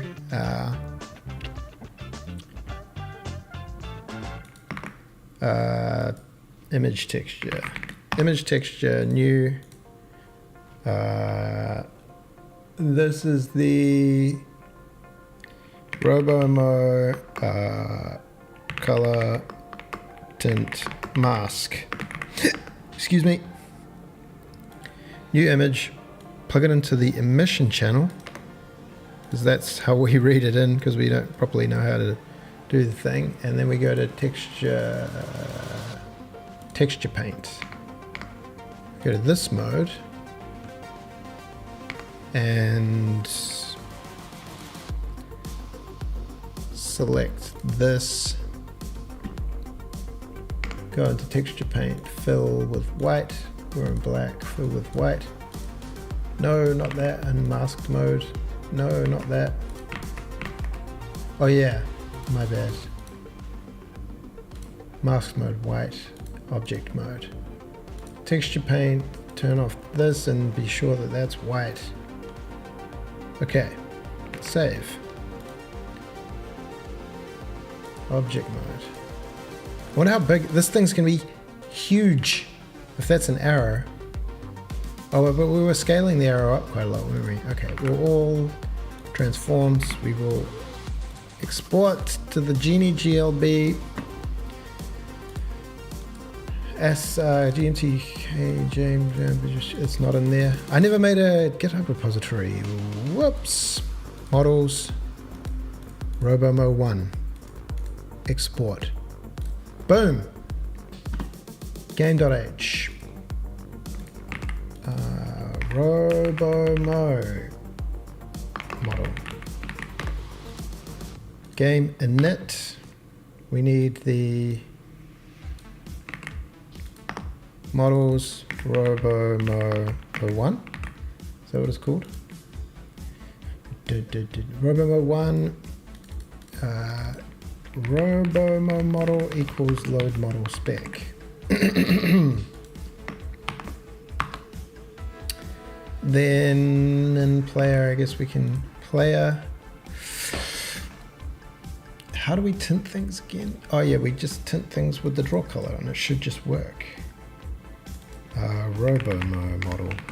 And it should just work. And it should just work. Robomo. Oh, something's up with our renderer, sirs. Recording. Ending. Ooh, yes. Dude.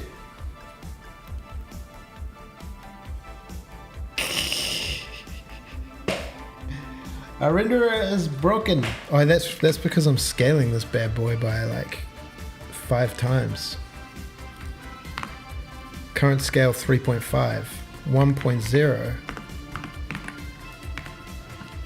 What's wrong with the renderer? Now time to debug the game engine. Oh yeah, Robomo? It's definitely a bit weird. Is that little... I don't know. It's kind of cool that it's round though. I think being round 0.75 maybe. It's a little big. We've got no unit scale. It's also a bit dark. David, that's us back in time for RoboMo version 1. Now you gotta bake the things again. Textures, accept, and overwrite.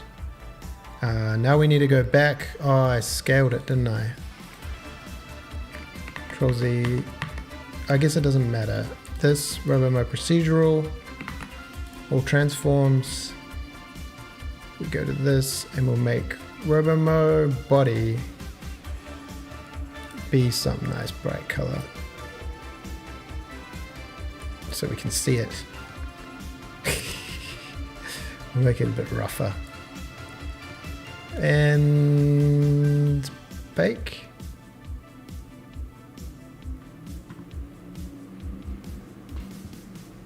Yeah, it will.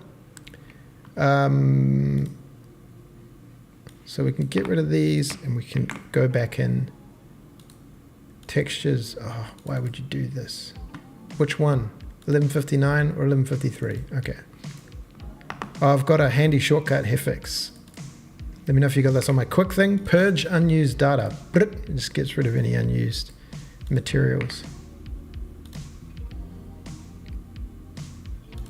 RoboMo.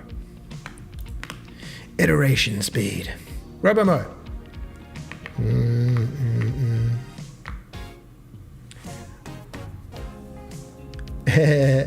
Needs to be able to turn faster.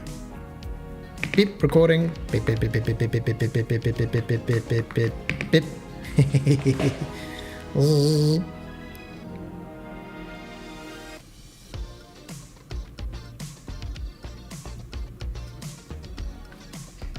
Oh, they get purged? All right, okay, yeah, good call.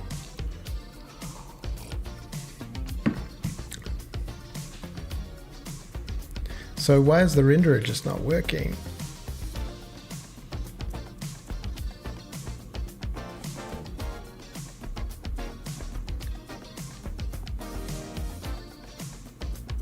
Maybe I don't want to change the color because it kind of looks crazy when it does that little. We'll just lawn green. It can just stay that color. And when it's standing by, then it is going to be goldenrod.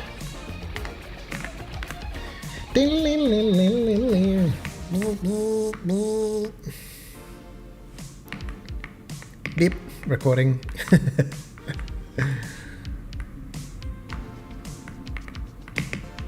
Zip, zip. This could be the game. What about?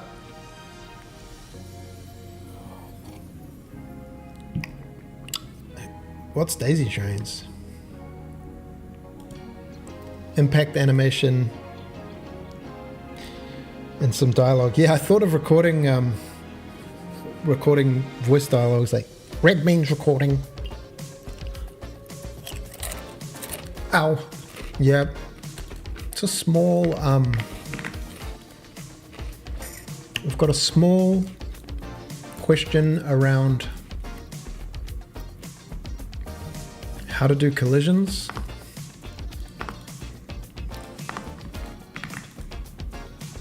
Why is the renderer broken? Okay, what I might do, this could get pretty hectic.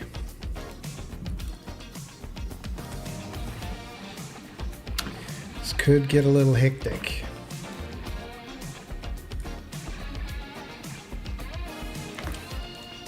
Okay, a quick sojourn into adding the editor back in. RoboMo.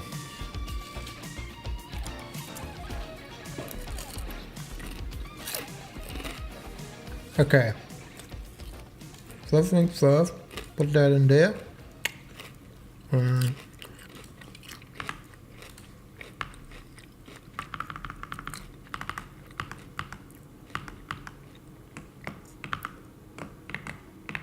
Whoops. Source.editor. Okay, we'll add the editor in. We're just going to bring the whole daisy chains editor and then just purge it down till it's just doing IMGUI and giving us like the render debug. because this will help a lot. And how long could that... Start the timer now. 4 hours 26. Time is 12:03.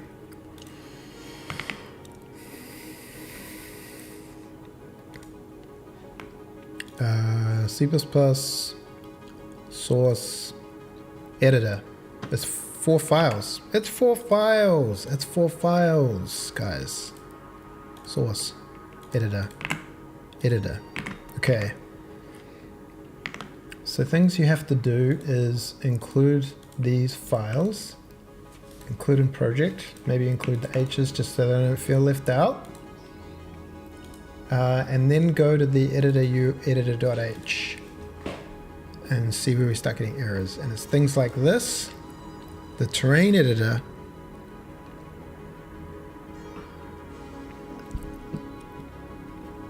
interesting. Okay, we don't need, we do kind of want some of this stuff, but we don't want most of this stuff. So the header's not too bad. Doesn't know what a world is. That's fine. Doesn't know what a grid is. That's fine.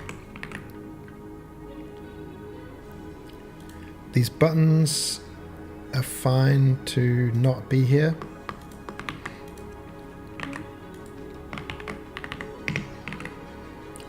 This we can just comment out for now. Why does it have so much difficulty commenting things in this program? Okay, there we go. Feature editor we can comment out for now. The terrain editor, we'll just comment out these grid cells. So it's like, how much of this do we want to try and keep? Feature editor, we don't need a feature editor. Okay, so now in the editor CPP, there will be some errors. We just don't use these. That is all fine. Catch the game build mode. Turn those off. Editor render level debug. Okay. There's a lot of code to comment to then go back and be like, what did I comment? We don't need these train cards debug that. Maybe I put 3 comments in front of things that I comment in this little block. Okay.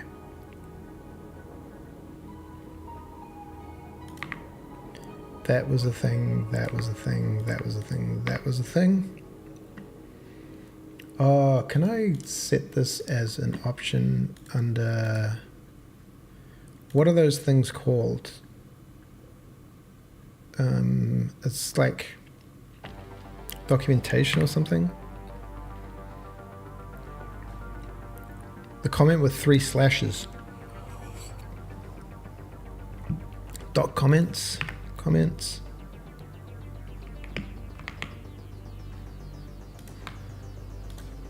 Comment with 3 slashes.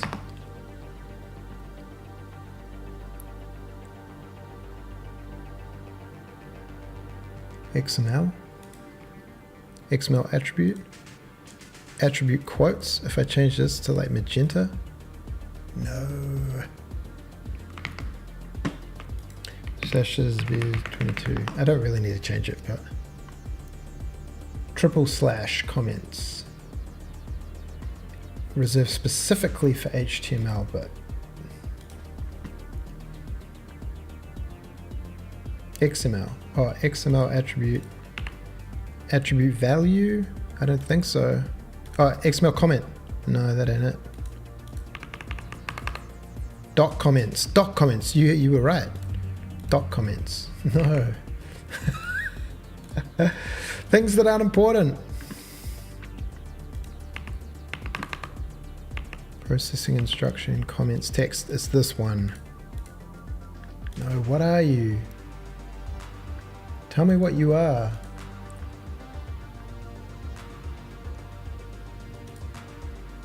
Doc tag.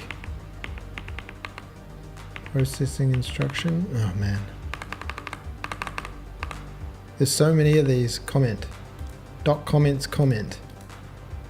Bruh. Okay.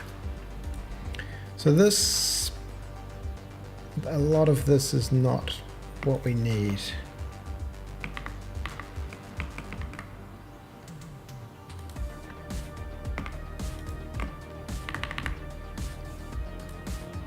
How many comments does that have?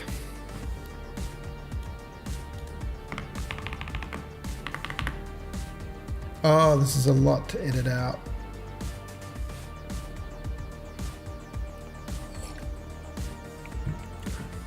General update. Just comment out the whole general update.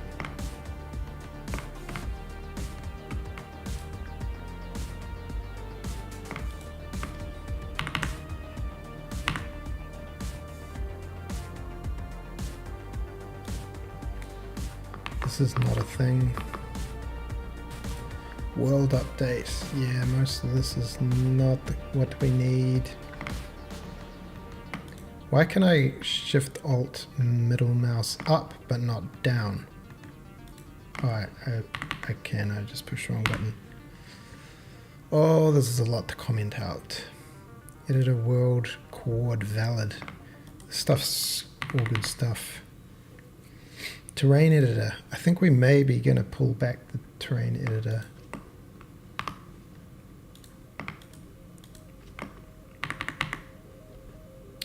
Okay, we need to comment out the whole function.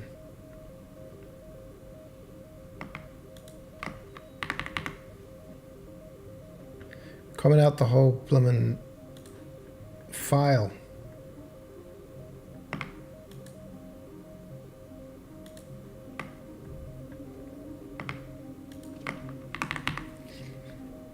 Alright, we're nearly there. Editor render level debug. Interesting. Yeah, this is just a non-thing. Sorry, daisy trains. Draw world grid. Okay, this is stuff's gonna come back. Maybe.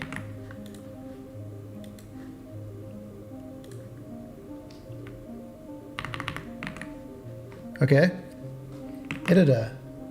And then editor UI. There's gonna be some issues in here. Not too many though, so we don't want this. Editor UI init. Saving over daisy trains. Yeah, I'm working in the same folder. It remembers everything that happened, right? I use GitHub.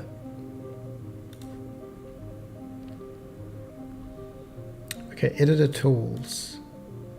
So we probably don't need editor tools.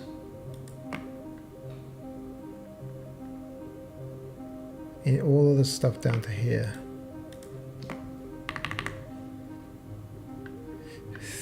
Sorry, I didn't see that was you, babe. Yeah, nah.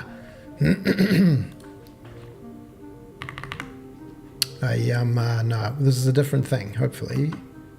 Input current cell, home GUI end, home GUI begin info, turn off. Imagine that, eh? Like, oh yeah, I deleted daisy trains by accident. So, yeah, we're making a Roomba game now.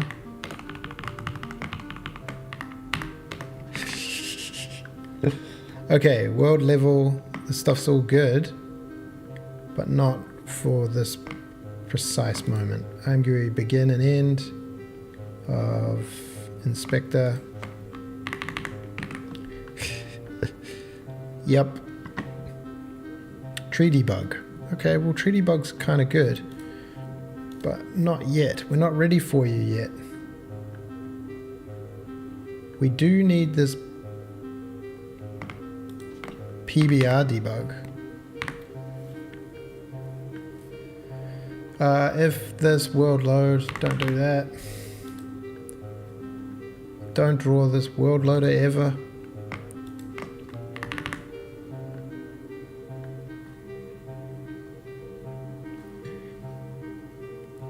Yes. Don't draw the world saver. It's funny, I'm like, oh, is this cheating? Like taking an editor from another project? I'm like, and people using Unity is like, it's like a whole,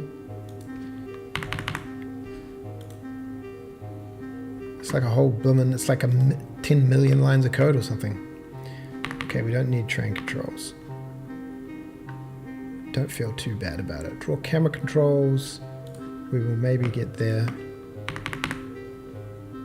Reuse what you've already made. Yeah. Especially if you're doing it in hard mode. Okay, so wind stuff will have to come back if we want wind, which we will. This is how we're going to win the game, Jam, is with wind. Draw grass settings. We will come back to you. These are the type of things I do want.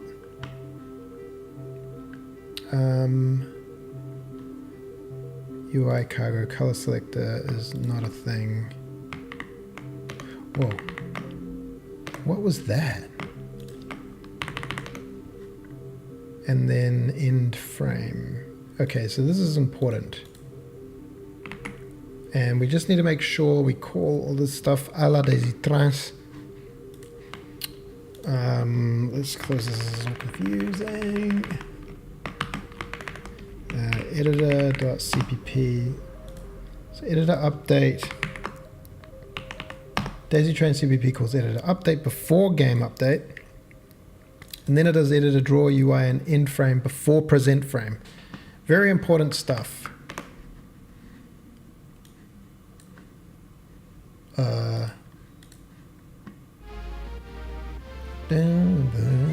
Okay. So we go end frame, Djini end frame. And then we can go, we need to include the editor. Include editor. Editor.h. Oh man. Okay. Do we need to init the editor.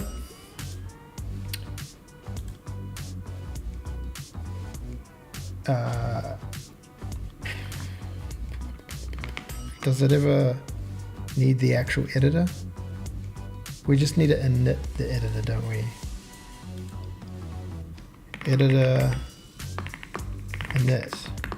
And it wants the Djini, it wants the app.memory. Of course, because we were trying to be clever.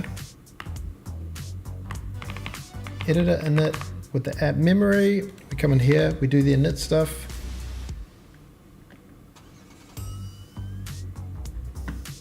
Then after, what was the call was, we need editor update. Editor update. And then we need editor, what was it? Draw UI. UI draw. UI draw. Editor UI end frame.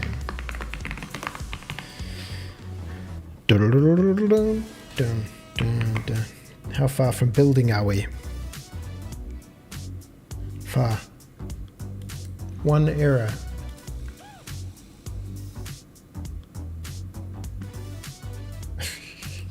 Okay, return. No.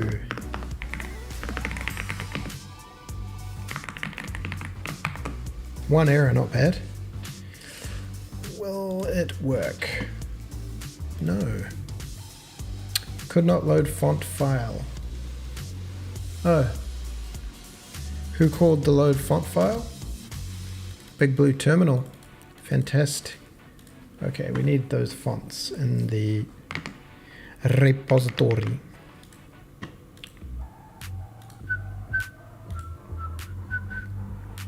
Res fonts. Res fonts. Dun, dun, dun, dun, dun. Hey look, there's our editor with our log console, our environment, our debug options, our debug text, our render settings. Hey look, and now the renderer is working with shadows and everything. Wow.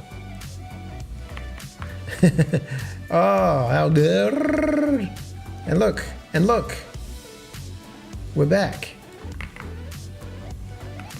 Okay. Oh, do we make the dock space? We do have a dock space. So how was this set up? This was like over here. Give me the Djini debug text. Yeah, I want to see that. I want to see that. I want the environment. I want the log console to be like there.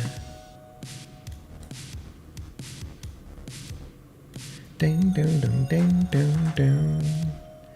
Chuck the render settings in there. Where's our Roomba? Ding, ding, ding, ding, ding, ding, ding. Yeah. Oh, we did it. We did it. Oh, that's a loud train noise, but we did it. What made the what made the renderer work? Yeah, it's a big dub. I'm gonna take that big dub.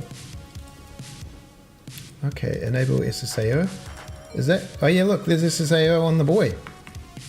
I need a zoom.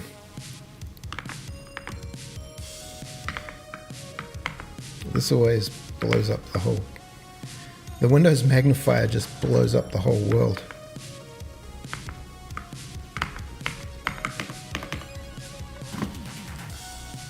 Yeah, Windows magnifier blows up the whole world. Yeah. I can't actually turn off SSAO. You can't. I don't know if you can see it, but I can see it. Oh, we've even got LUTs. No, we don't, because they don't load. How? Okay, lighting, shadow map, SSAO, raw. Interesting. Because the trees are in a weird thing. If we put the trees... Now I'm looking at this, I'm like, what project am I in?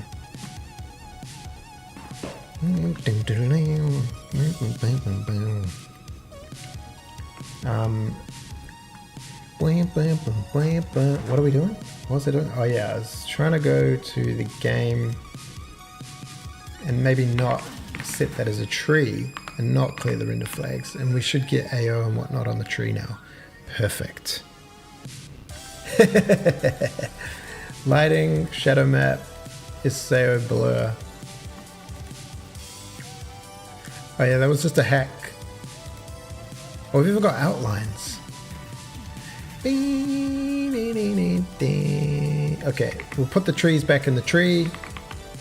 In the tree thing, they don't have ambient occlusion. I think they could though. G-game, pine tree, enable, render flag, G-buffer pre-pass. Oh, I didn't see. Okay, that doesn't work. Okay, we won't do that. We'll leave these, but we could bring in the tree shader, which would then bring in the wind shader. that will require a little bit of engineering, so maybe we'll just chill that out. I'll call that a massive victory, because now we can also do things like player H.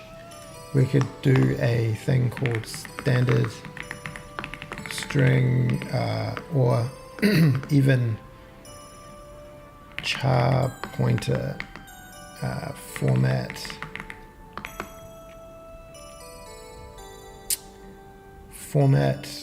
player state. Don't know why we'd need this, but always initialize a member variable. Oh yes, we need this music. Bum, bum, bum, bum. Oh, should we just do a string? Why think about things when you could not think about things?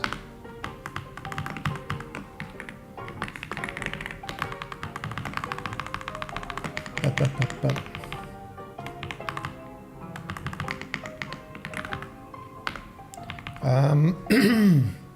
Switch. on the state. Oh man, give me that auto thing.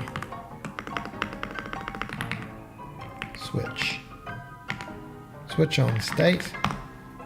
Oh. Yo, I love it when it does that.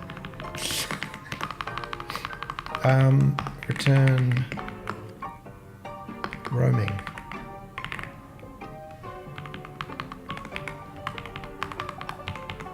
Return recording.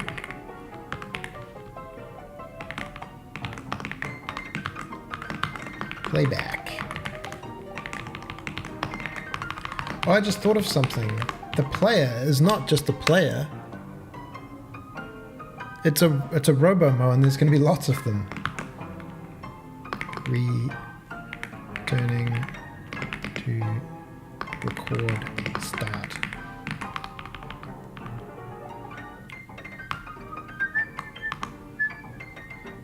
And then at the end of the player loop, we can just say debug text, color goldenrod or something.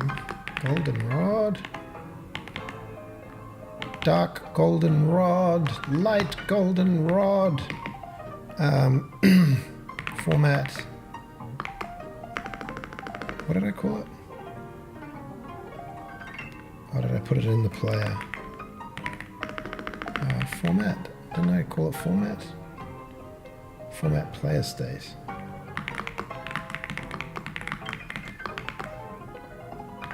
.c string.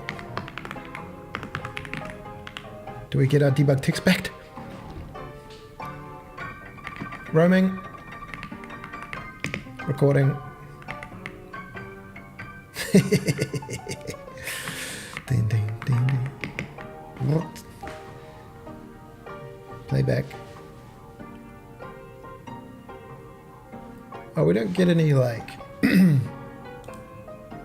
Oh, I can fix the profiler now. My sneaky little IAM GUI in the profiler, which shouldn't be there. Does anything run in the profiler?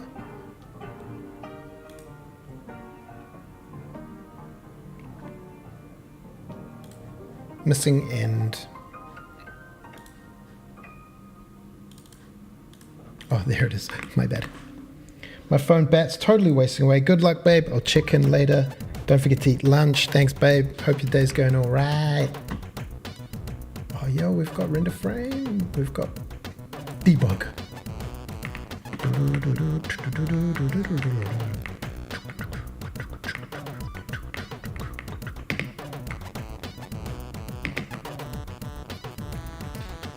Thanks, babe. I hope your day goes great. Application. While application is running, profiler, what's it called? Performance, no, what's it called?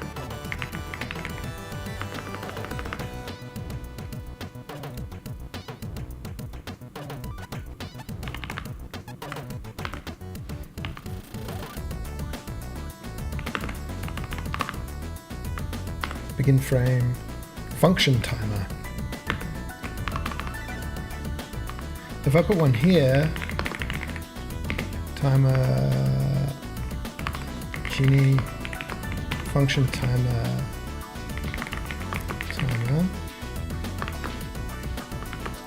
frame time.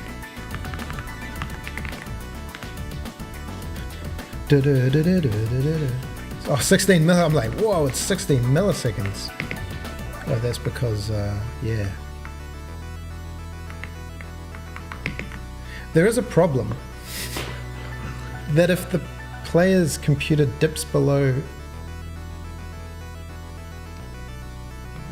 60 frames, then the playback will become completely weird.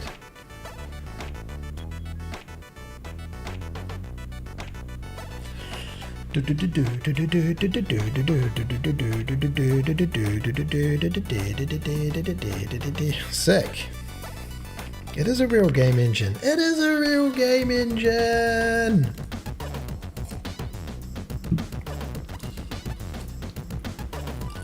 Okay.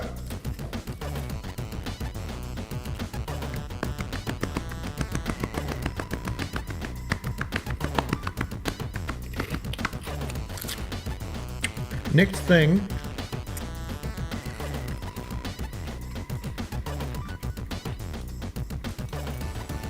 Scroll bar options.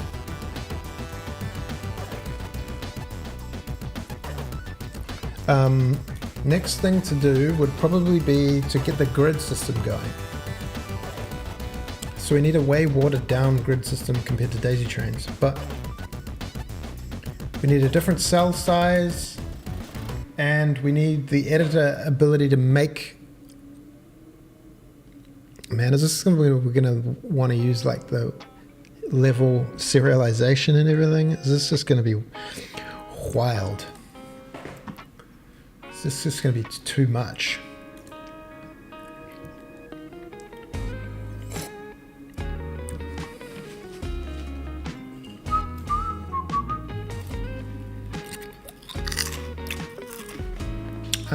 Okay.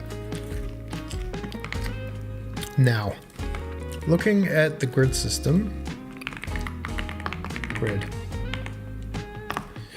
we have a lot of stuff we don't need in here. All we really want is the cell. It's got so many things. And the plant grass. What the grass instance is, most of it we strip away. And a grid. A lot of it we strip away.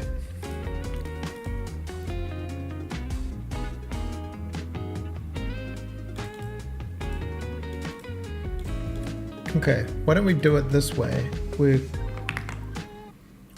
In the game, we're gonna put a add new item. Game grid.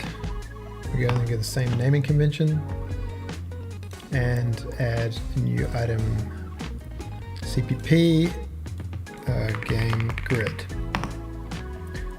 and includes Jame pch.h. And in game grid,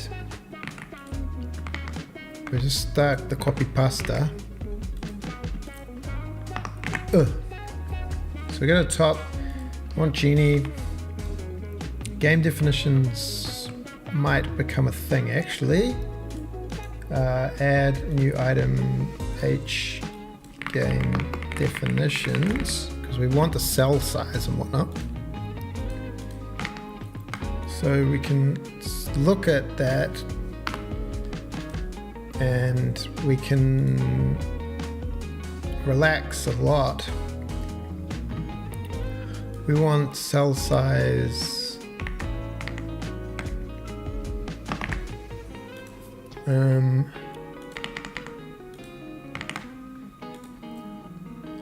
and some of the grass stuff.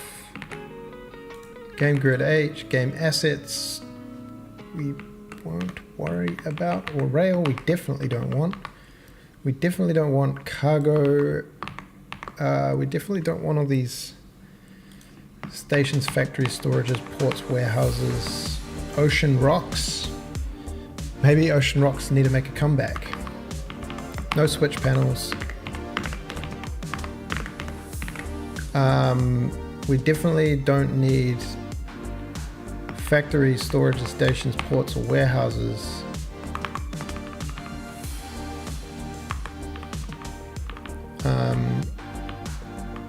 Grass instance. So there's this model tag thing. Maybe I need to bring the model tag thing in. Edge orientation. I don't know whether I'm going to bother with all that. We'll just comment that out. Oh, the direction though. Direction is kind of a handy thing to have defined somewhere. We don't need all these directions.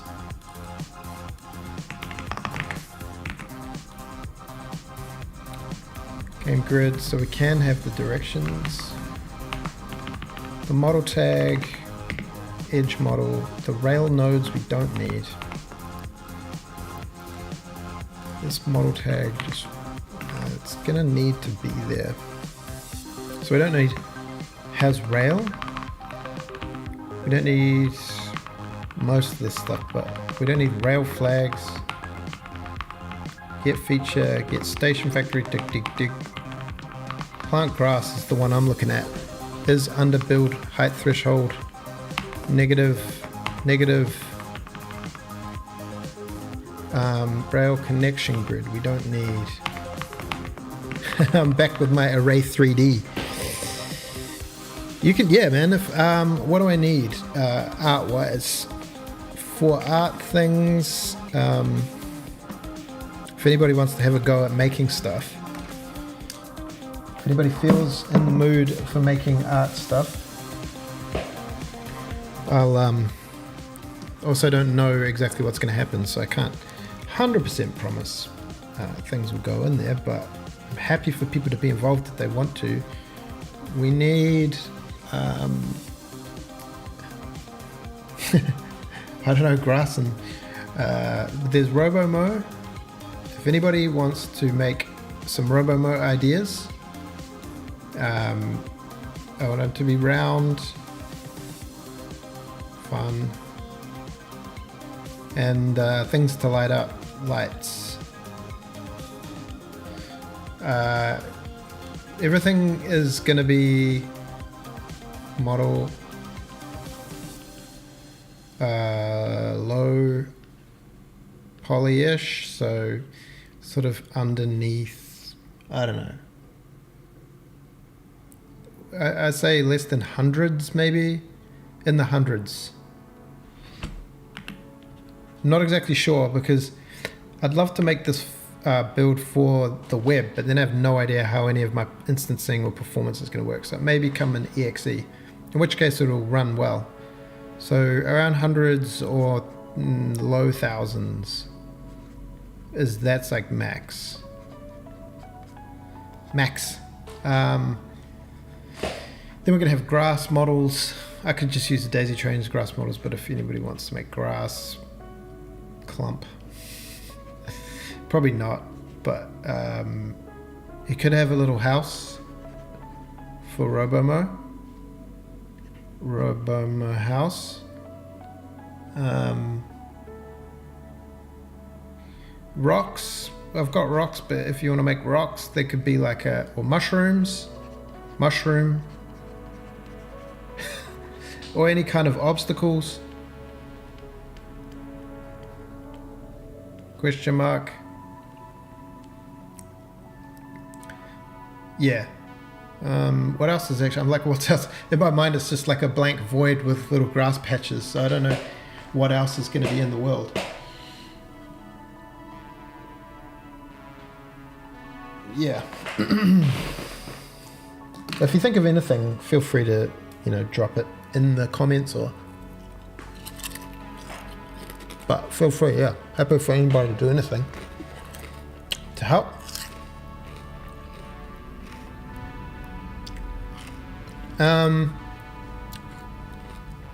It could be, the LCD pixel face could be static, but I'd still need to I could make RoboMo, I'd need to create instance data that holds the texture coordinate, which I don't know how deep engineering that'll be, because I'll have to add to every instance. Oh yeah, I'd love to use the particle. I need a burst particle system.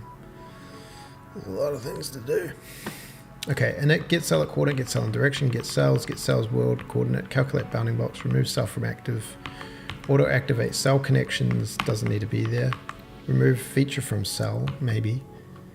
Update cell edges. Normalize rail direction, doesn't need to be a thing, and format feature type. Okay.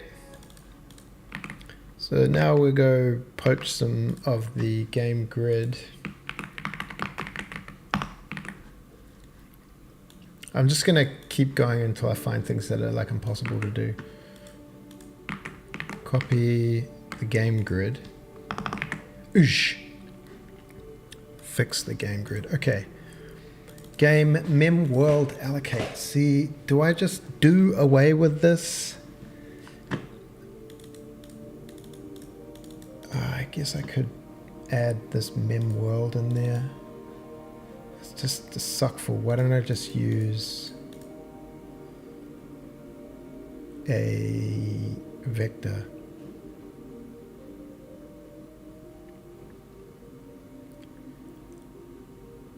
Well,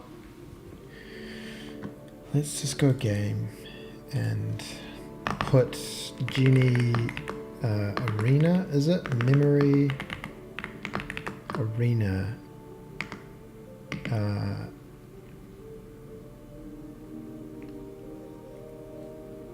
Game memory persistent. So we have a persistent game in memory. We'll just load that up with some memory on game init. And to do that, it's as simple as going Djini or memory arena init.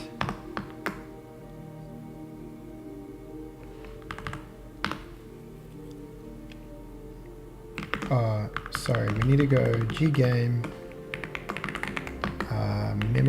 memory persistent dot init size of megabytes. We'll go like 256 megs. That seems like a lot. Maybe we'll just go 64. How much do we make in daisy chains? I think it's 64. I'm probably going to get rid of all that stuff. It's kind of game.cpp 64. Right. Memory persist init game.cpp game grid.cpp game memory persistent. That doesn't need to be called that. It could just be called memory persistent. Memory persistent. And we've got a little call down here. Memory persistent. Active cells. Why does that need to be that? That's just a vector. Don't build that. Memory persistent. Get free space. Okay. Noise sample. World sample basic noise. Well, I might poach that because that's actually quite good. But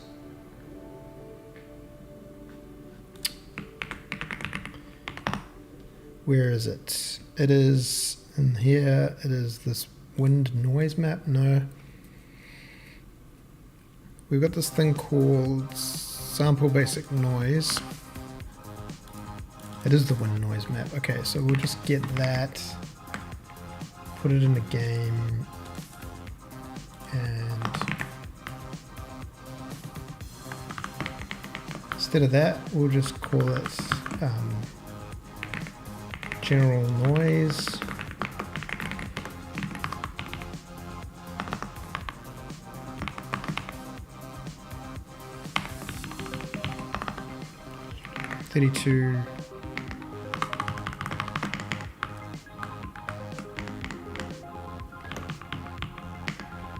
Sample noise. F32 scale in a Vec3 world position. Don't ever reformat me again. I don't know why I'm making this particular thing, but just so I don't forget it. Turn these values.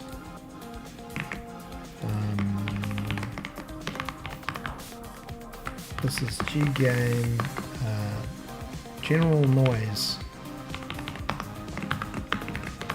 Okay.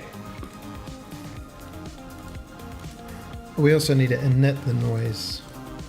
A noisy noise, a noise, an oyster. Init. Wind init. Fast noise light. Do I have all this?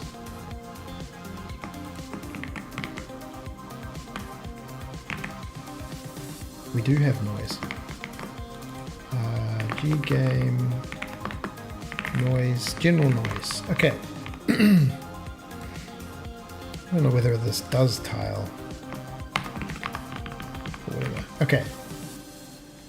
Game.h sample noise. So gamegrid.cpp. Game sample basic noise. Oh, it's just called sample noise. Is this just a general function? It is. Cell rail nodes, so we don't need these.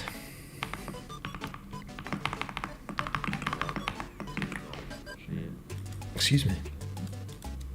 We don't need that. We don't need that. This might become important. Auto activate cell connections. This is all bad. Goodbye. Grid cell has rail flags. Goodbye. Get rid of all the features that don't exist. Goodbye. Direction grid normalize rail direction. Goodbye. Highlight feature. Well, I think this is just going to do nothing. Add rail flags. Look at them go. Remove rail flags. Station, warehouse, port, cargo storage. Plant trees, cherry blossoms. Max trees and cell. Okay. We'll get this because the tree planting thing is good. All these grass things. Tree things. Game definitions.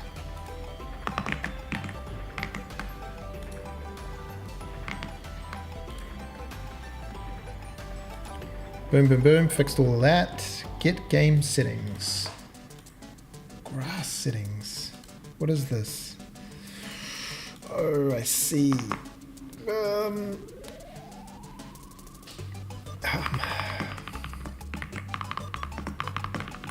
We'll just set these to whatever.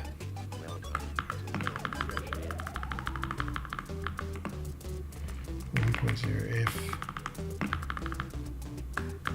0.5F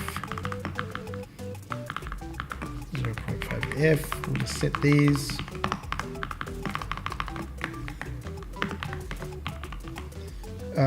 Half cell.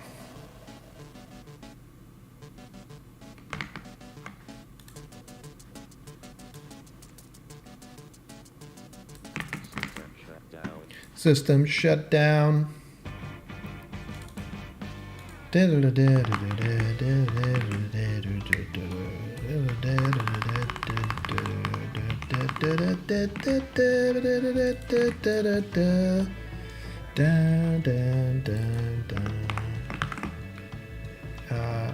Sample basic noise. Sample noise. Model tag. Okay, we might need to fix model tag. Might need to fix set grass dirty.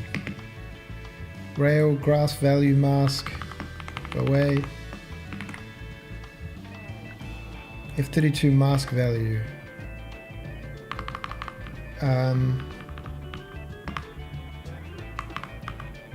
Grass update.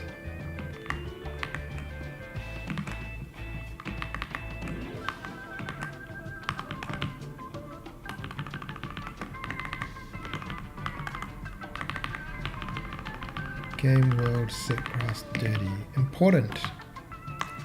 Not important.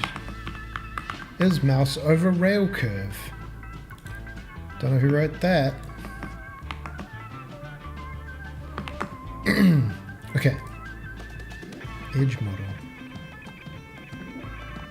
This is update edges. Format feature type.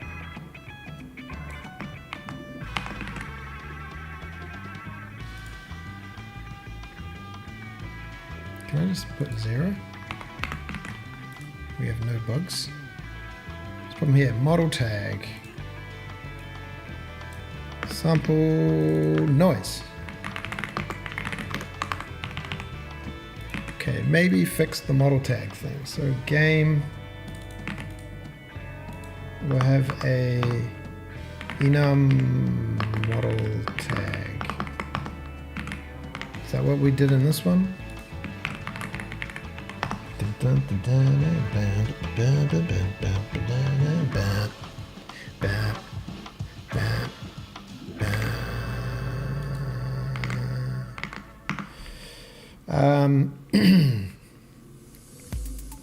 Arrow, Robomo, Pine, Grueling Pine, count. And then I guess we can say Djini model pointer models model tag count. Model tag count. Put it like that.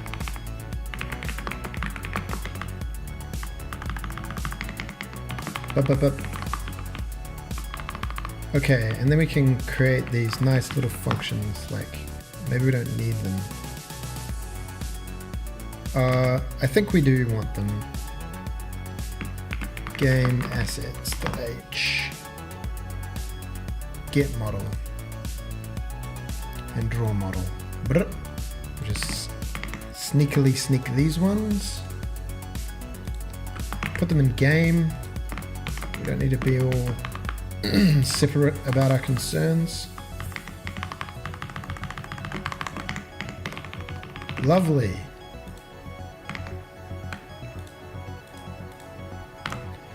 Get model.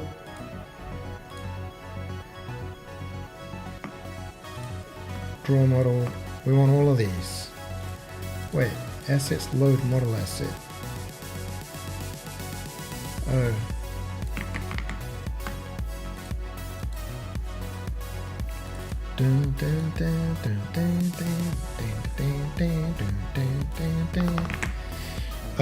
Let's just call it load model assets. Instead of that, we'll just do that.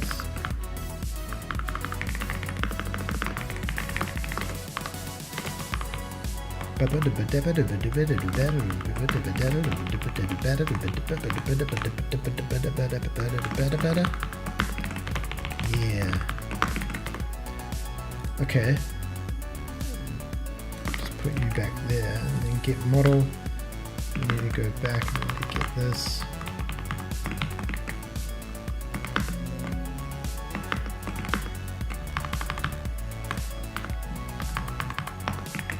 Load model assets.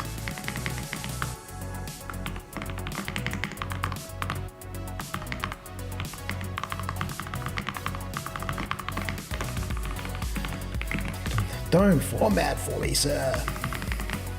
My formatting is very... Okay. Now the game in it will be broken. But that's good. We can say load model asset, and the model tag is model tag robomo, and the spec is the spec.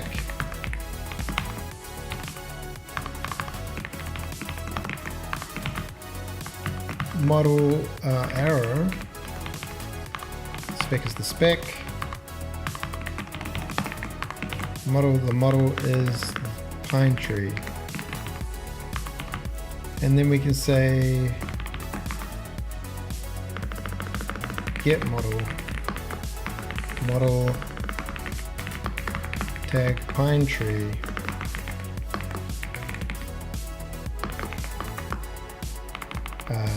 oops,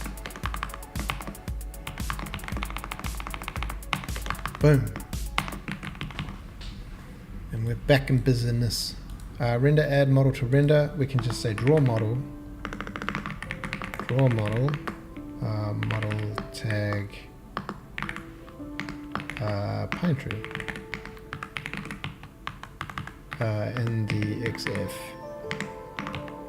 Yeah. Then the player. We can say draw model. Model tag. Robomo. The transform and the draw color. Nice. We building yet? Not quite. Not quite. Render. Okay. This is to include Djini render .h. Oops. Cannot open file Djini render .h. Djini renderer? Okay, a few things. Render is not a class or space name. It must be Djini render. Grass daisies. Switch statement contains no case. Okay.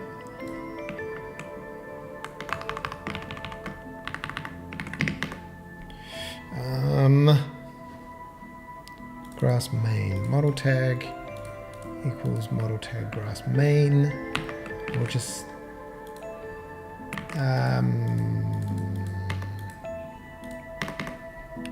do we just need to bring in our grasses? Why not just grab them? Just grab them. Res, models, scenery, grass. Oh, do we need them all? Models, grass. What is it called actually? They are... What ones are we using?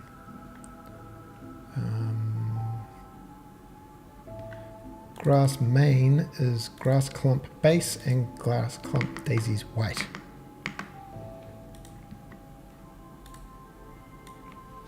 All of these other ones are gone. So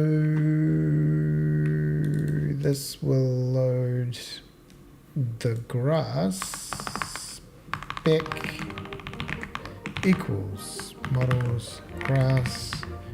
What was it? Dun dun dun dun dun dun dun dun dun. Grass clump base.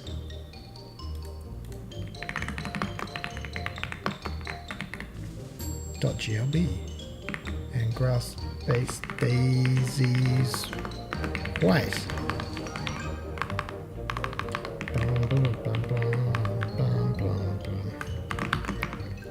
Grass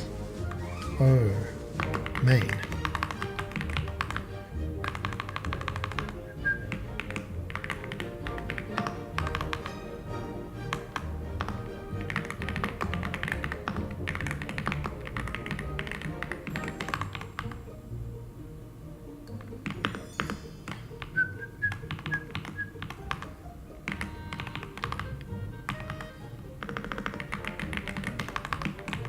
Now what? Yeah. Still working? Yeah, everything still works, although... Oh yeah. One thing to do on the player. Player. I should change these to not have magic numbers there.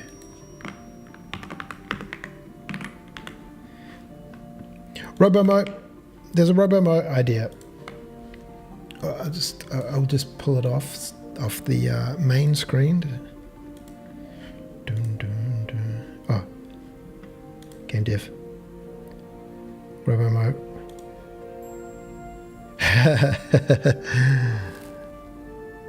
That's pretty cool. Zip, zip, zip. Doing loop, yeah, very cool. Don't make me re-engineer the game engine.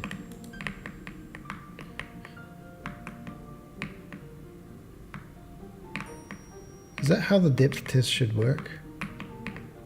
I guess so. Zzz.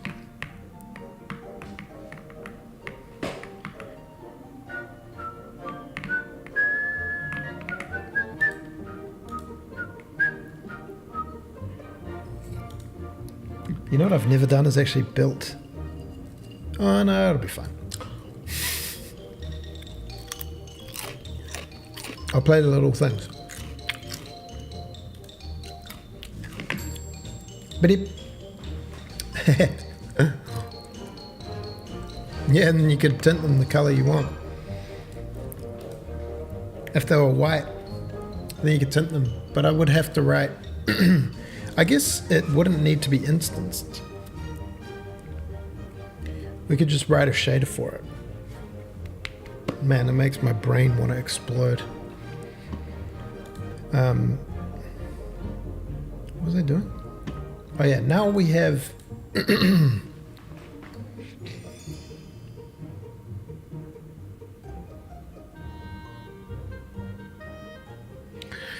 now we have the editor and we have the grid.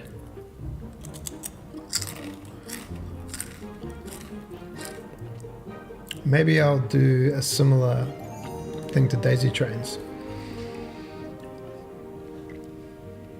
where you create little levels and it creates a grid, and then you can add grass tiles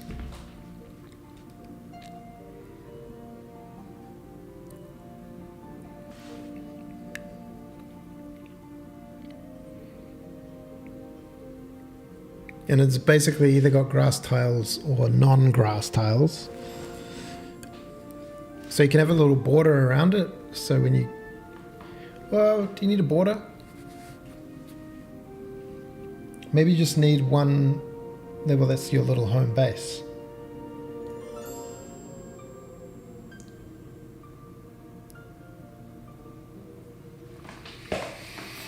Either way, we need to be able to author the grid. So we could have a concept of a level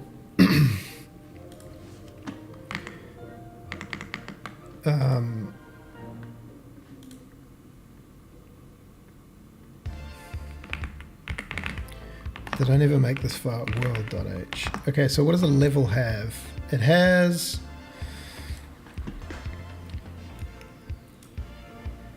an index, initialized, a grid. Most of the stuff goes away.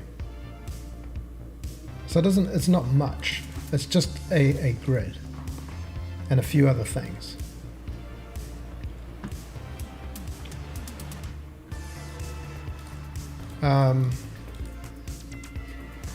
Okay. Struct level. We need grid. We need to include grid. Include grid. Level. We need a grid. Grid 3D. Grid. Oh, is this inside the namespace game? Is that a problem? Do we just axe this game namespace? Are we gonna have clashes?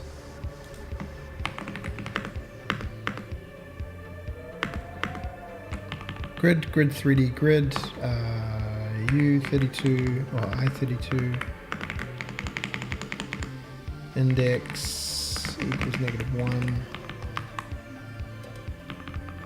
And then I guess we can just have a standard vector of level. Next level. Levels. Sorry, that was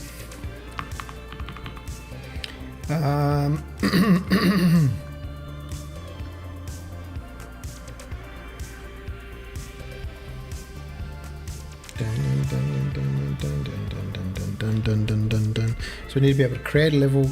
We use the editor in the same way, but it'll be better because that was done in C and it was all hard.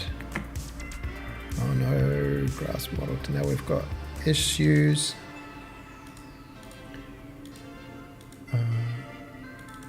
Oh, we've got cyclic definitions.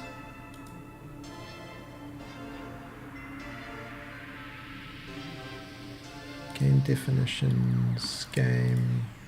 Game has grid, but it also has this thing called model tag. Whatever, I'll put it in game definitions.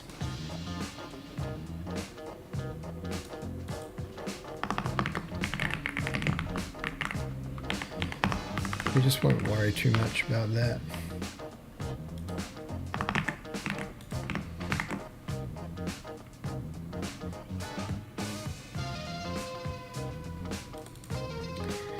Highlight feature, symbol cannot be defined within namespace game. Grid, where is this? Oh, is it in game grid? Oh yeah, go away namespace game. And this, using namespace grid. So many namespaces.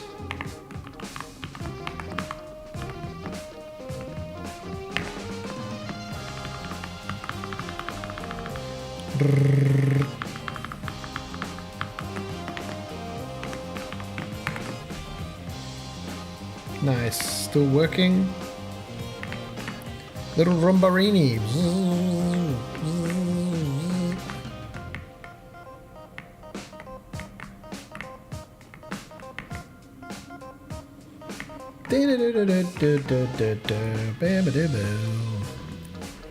Oh wait, I didn't get your messages. Sure, they can't be that hard. There are 2 pragma once in the file. Where? There's 2 Djini PCH. Game definition, pragma once. Is there more than 1 pragma once? Pragma once, pragma once. Good call. So when we went in the editor, we got rid of some stuff, but this game grid cell is good now.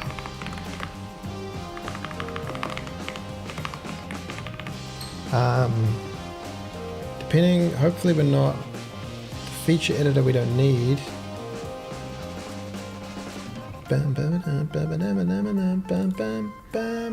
Okay, what can we bring back? If editor active, setting the level index also sets the game world index. Okay, level index equals ggame world current level index.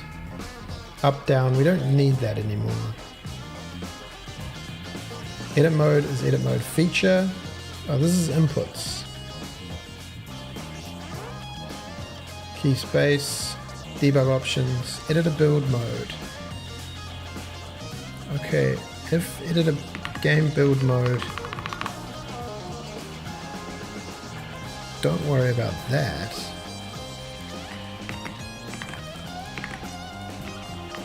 Just if the key pressed is tab, editor mode is editor mode. What editor modes have we got? General world terrain feature count.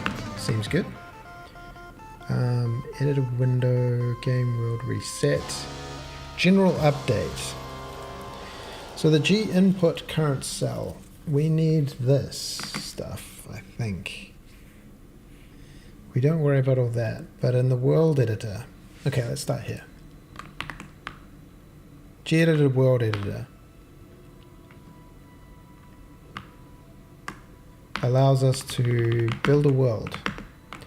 Build the world editor, build a level. 4 U-sized level, max levels in world. Level index plus level equals game. If level initialize, continue, else break. So this is getting the level.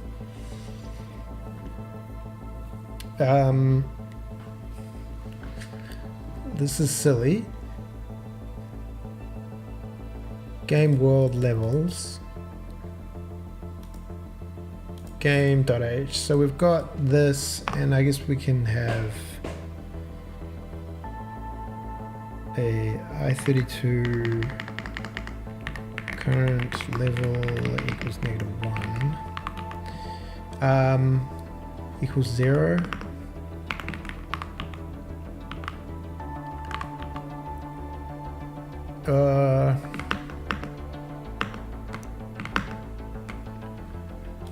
Setting the next level for building. If max level's reached. Okay, so let's just go game get current level.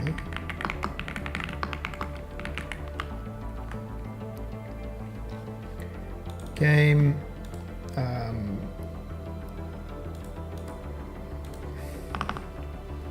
so it's an actual thing in here. Level pointer get current level.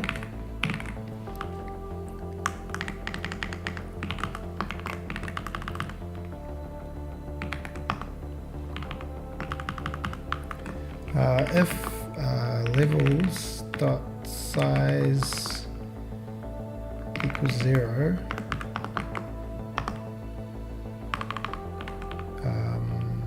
levels dot pushback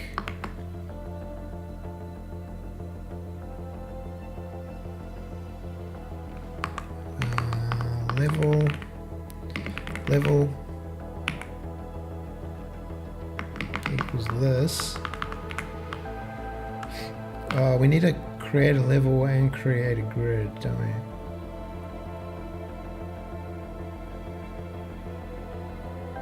Grid level dot grid dot okay. Let's not worry about that. And on that we're gonna go game levels dot resize, like I don't know, 10 levels. Make 10 levels.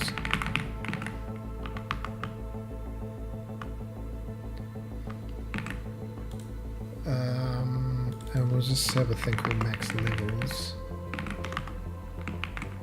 Game definitions.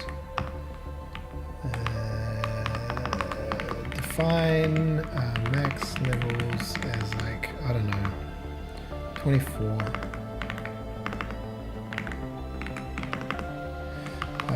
Make the levels. Robomo. It's happening. Robomo is happening. If we don't get it out in the game jam, don't worry, we'll just put Daisy Trains on ice for a little while.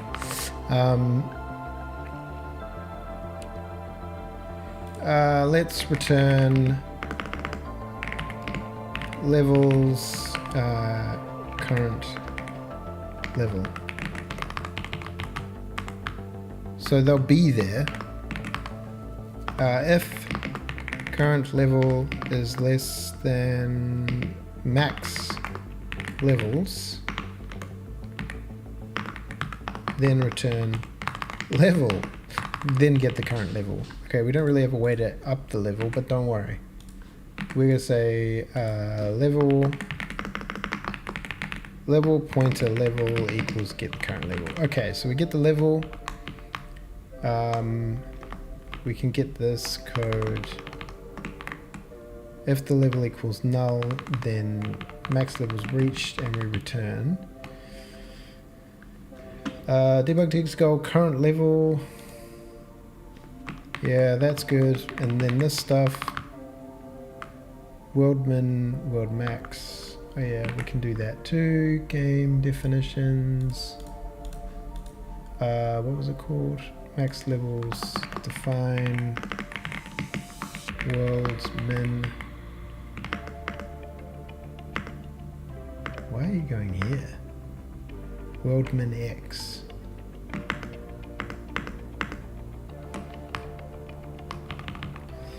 X. And what is it in Daisy Trains? It's like 50 or something?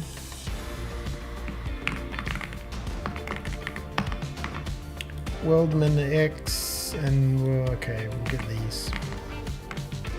Why do I have 4 of them when you could just do negative? World min x, world max x. We'll just get rid of these. I'll put them in there. Why not?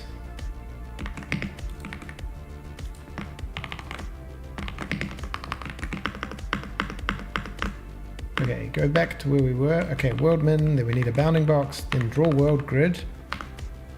That's actually a function, but we got rid of it. Ray collision, mouse collision, screen to world, mouse collision. Yes, we get the collision, draw the level bounds. If editor, draw level bounds. Oh no, we don't want to draw the level bounds. Don't worry about drawing the level bounds. If the Gjini mouse over UI return whatever. If mouse collision hit, step back if building a level. Okay. If mouse button right, we go back, state. All this stuff is probably okay. Whoa. Cooling Pine. No worries, man. It's good to have you around.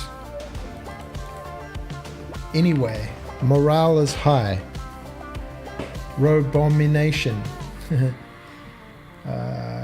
Game level bool initialized equals false. Okay, if the level is initialized, then we do the thing, and this is where we actually init the grid. Don't worry about a height threshold. And then let's see how far of this we can get through. Okay, level max width. These are probably some constraints we should have. Game defs.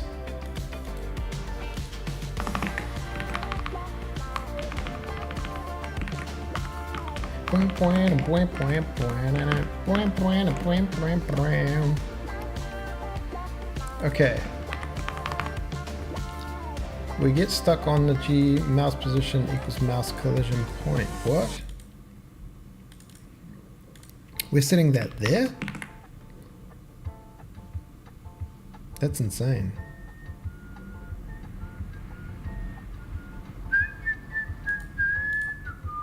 How farthest are we going to get through it? Wow. Does this mean we can actually build state height, build state, world edit state build? Where's the actual grid init?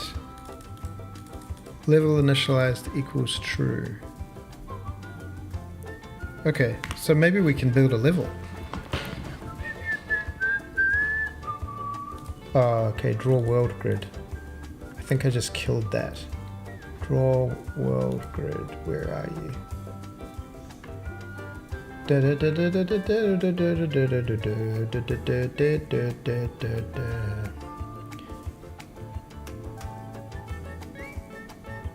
Draw world grid. You look like you want to come back. Yes. Build, my friend, build.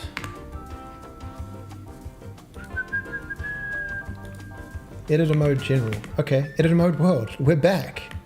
Whoop. Current level -1. Oh.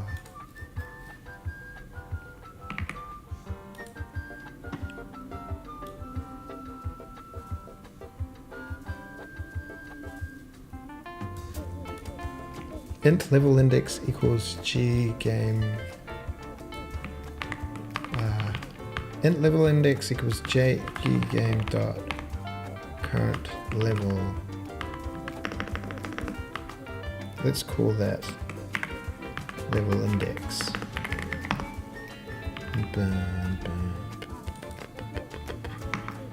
Max levels. This max levels. Delicious. Beautiful. Ragu. Okay. How about that?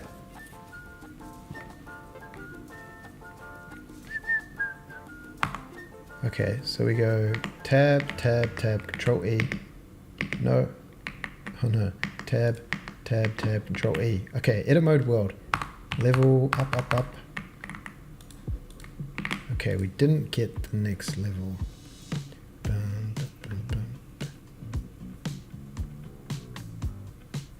Level index, if is key pressed key up or key down, level index equals this.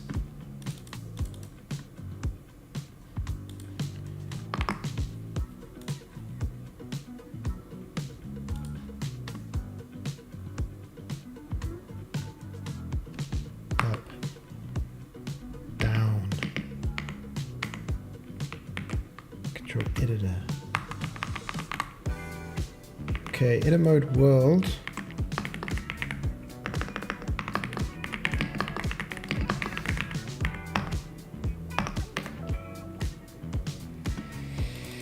Come on, man.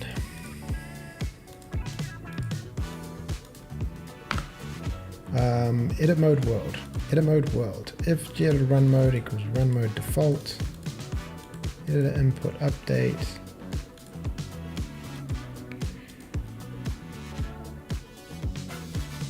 World update, and then we say level, it was level none, but where do we do this input update? Because this is important, editor input update. Key press and key down, editor active equals editor active. If E is key press, if editor active,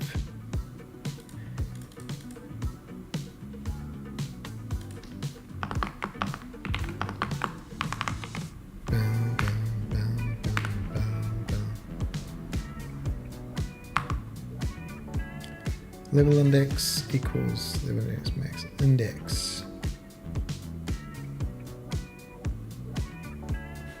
Continue. And then what does tab do? Oh, okay.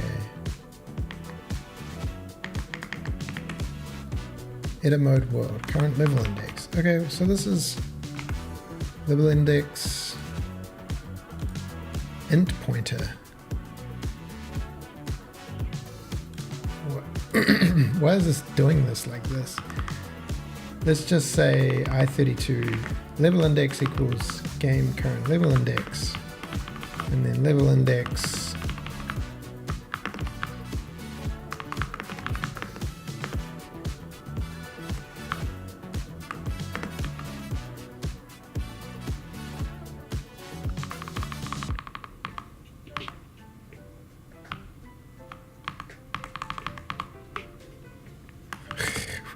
why have I done this? Game current level index equals level index.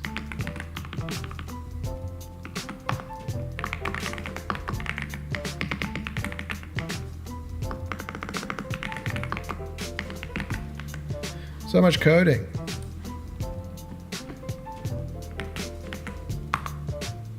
Okay, carry on. How come I can't change the current level?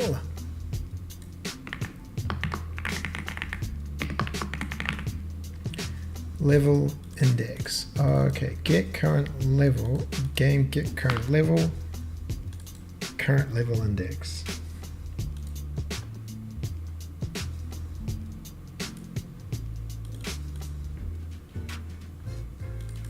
Oh, we should do this when we start the game. We should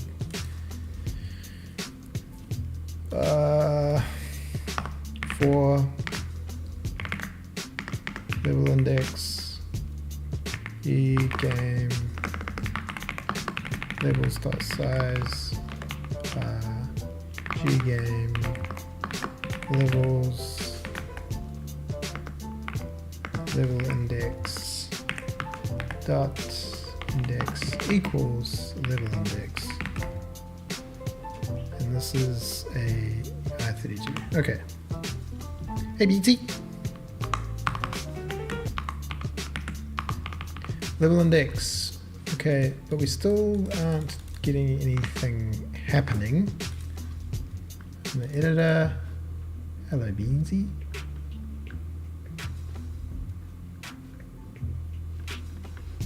Hello, Beansy. Current level, world bin. Okay, draw level bounds if mouse collision hit. G game camera get mouse position. Oh, is this Genie input. Current mouse. Stop it, Beansy.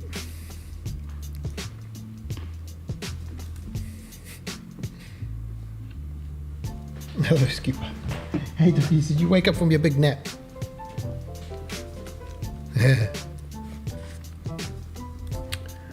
What is the G input mouse position?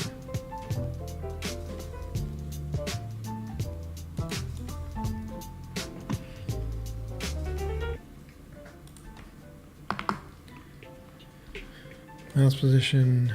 Okay, so this is all okay, I guess. Editor.cbp.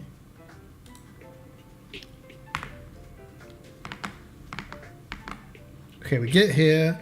Current level index is 1. The world min is 0 d world bounds. Draw world grid, we're doing that.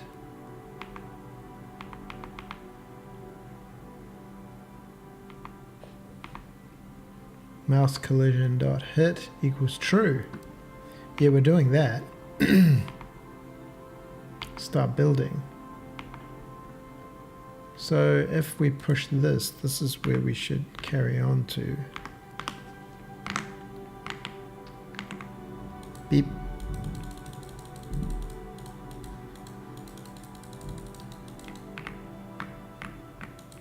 Why do we never hit that?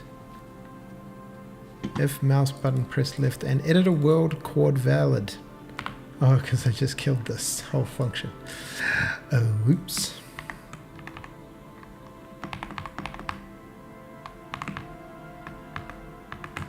Oh, right. Max levels. Game levels.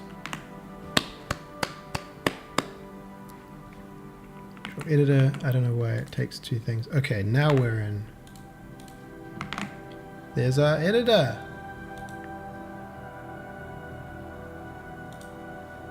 Nice. Oops. Escape. Out of there.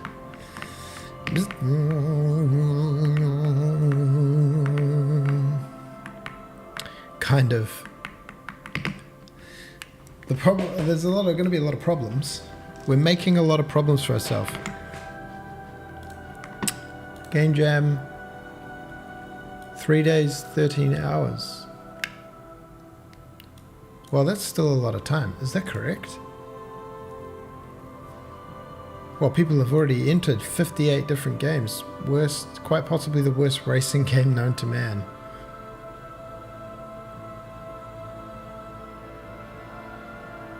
Wow. Like, no AI artwork. And I'm like, that looks like AI artwork.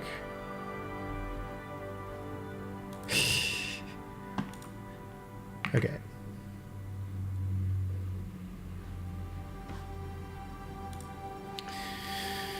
Okay. So we can build a level.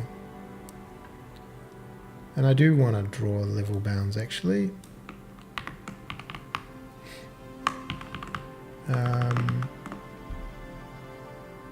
Max levels. Level edit. Level it. What is this?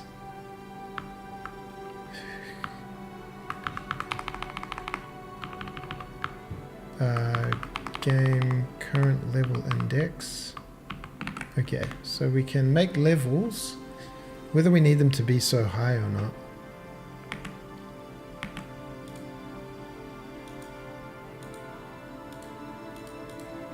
Oh wait, we need to up that one. Yes, making levels, driving around our little dude. This is going to be quite funny because it's actually going to be quite hard to do. I got to get all the grassies. Yeah, the record time is going to be pretty big actually. To cover the grass.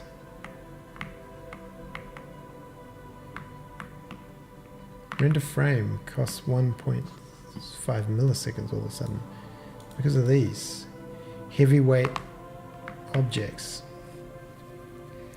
Oh, I just thought of something that... If that's the key, how do you use the mouse? How do you move the window? Maybe the mouse just is locked over whatever level you're on. Beansy.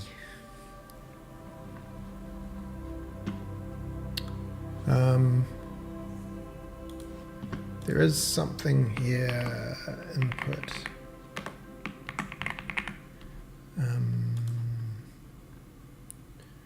I've got this thing, if the key pressed is tab edit mode equals gedit edit mode.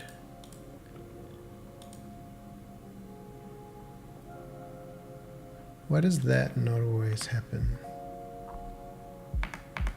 Tab, tab, tab, tab, tab, tab, tab, tab, tab. Edit mode count.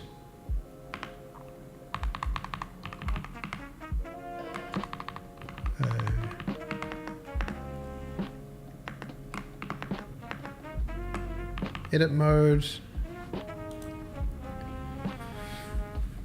G-editor edit mode equals G-editor edit mode plus 1 over edit mode count mod.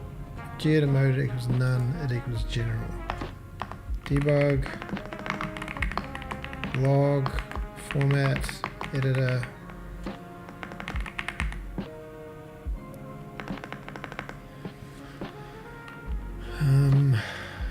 Do I have some format editor mode or something?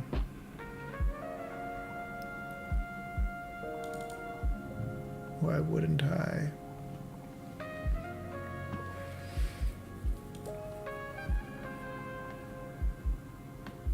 I'll just go editor mode and put it as D and say I32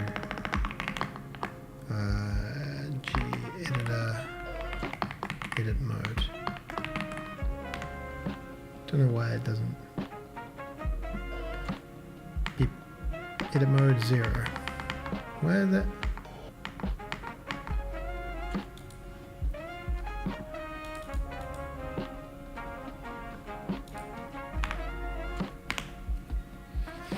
What kind of style are you going for? As for rendering, would be pretty cool, but I don't know how.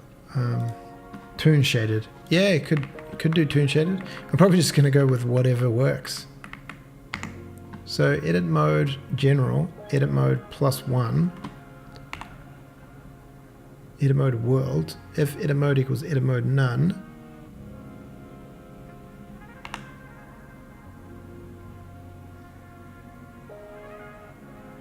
edit mode none. Why is there no 2 equals in there? Oh, get rid of this. Okay, we're back.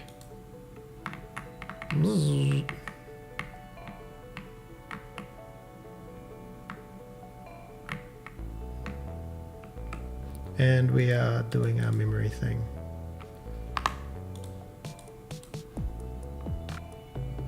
$63.977. Okay.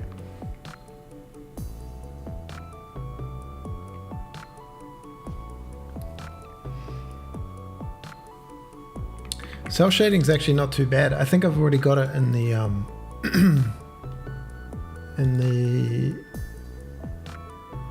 I had it in here, cell. So it's just like this clamping of the intensity. I had it at the beginning when I didn't know how to like shade things. I was like, oh man, I'm gonna need cell shading or something. I don't know about like outlines and stuff. Well, that's 5 hours 42, and I think I should probably stop and eat something. Robo-mo. Yep, recording.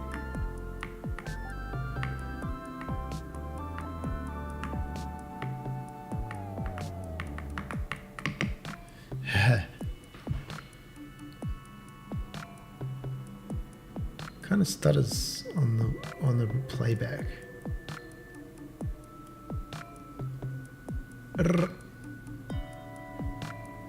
Bunch of tutorials how to create trees, grass, and Blender.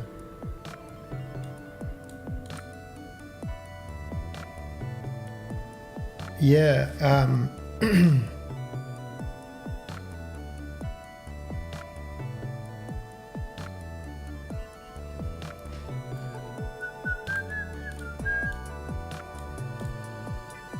sun intensity. Oh yeah, don't mess with that.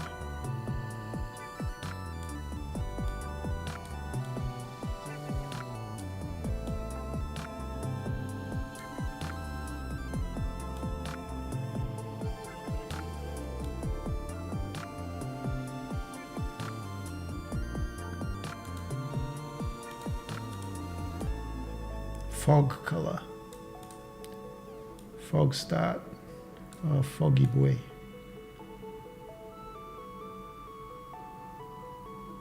Maybe he'll be like on little things that just go down into fog. And then if you fall off, you fall off. Escape. We're back. Beep. Yeah, I think I'll stop. I might stop for a bit, have something to eat, regroup. I like how he slides back into position. Hey, wait, I recorded way longer than that. Oh, it's good. It's perfect. Oh, whoa, did it do something weird there? And then like work on the camera and the terrain cells and the grass and the rest of the game, rest of the hour. I think today should have had a plan of like what to get done. Today was just I was seeing if any of this was even be possible. I think getting the cells rendering, getting cells and planting grass. And then mowing grass. Yeah, most of the assets are going to be pretty simple. I know trees, grass, plants, rocks, mushrooms, a cactus that if you hit you go, ah. Doggies. Fog color.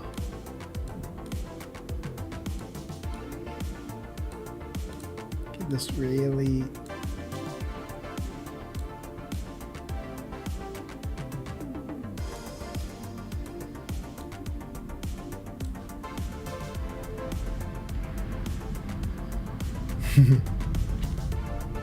yeah, cool. Yeah, I can't think of anything. Once hopefully by like the end of today, if there's like actual mowing going on already, then maybe. Hey, what's happening with this? Oh, the shadow stuff is all weird.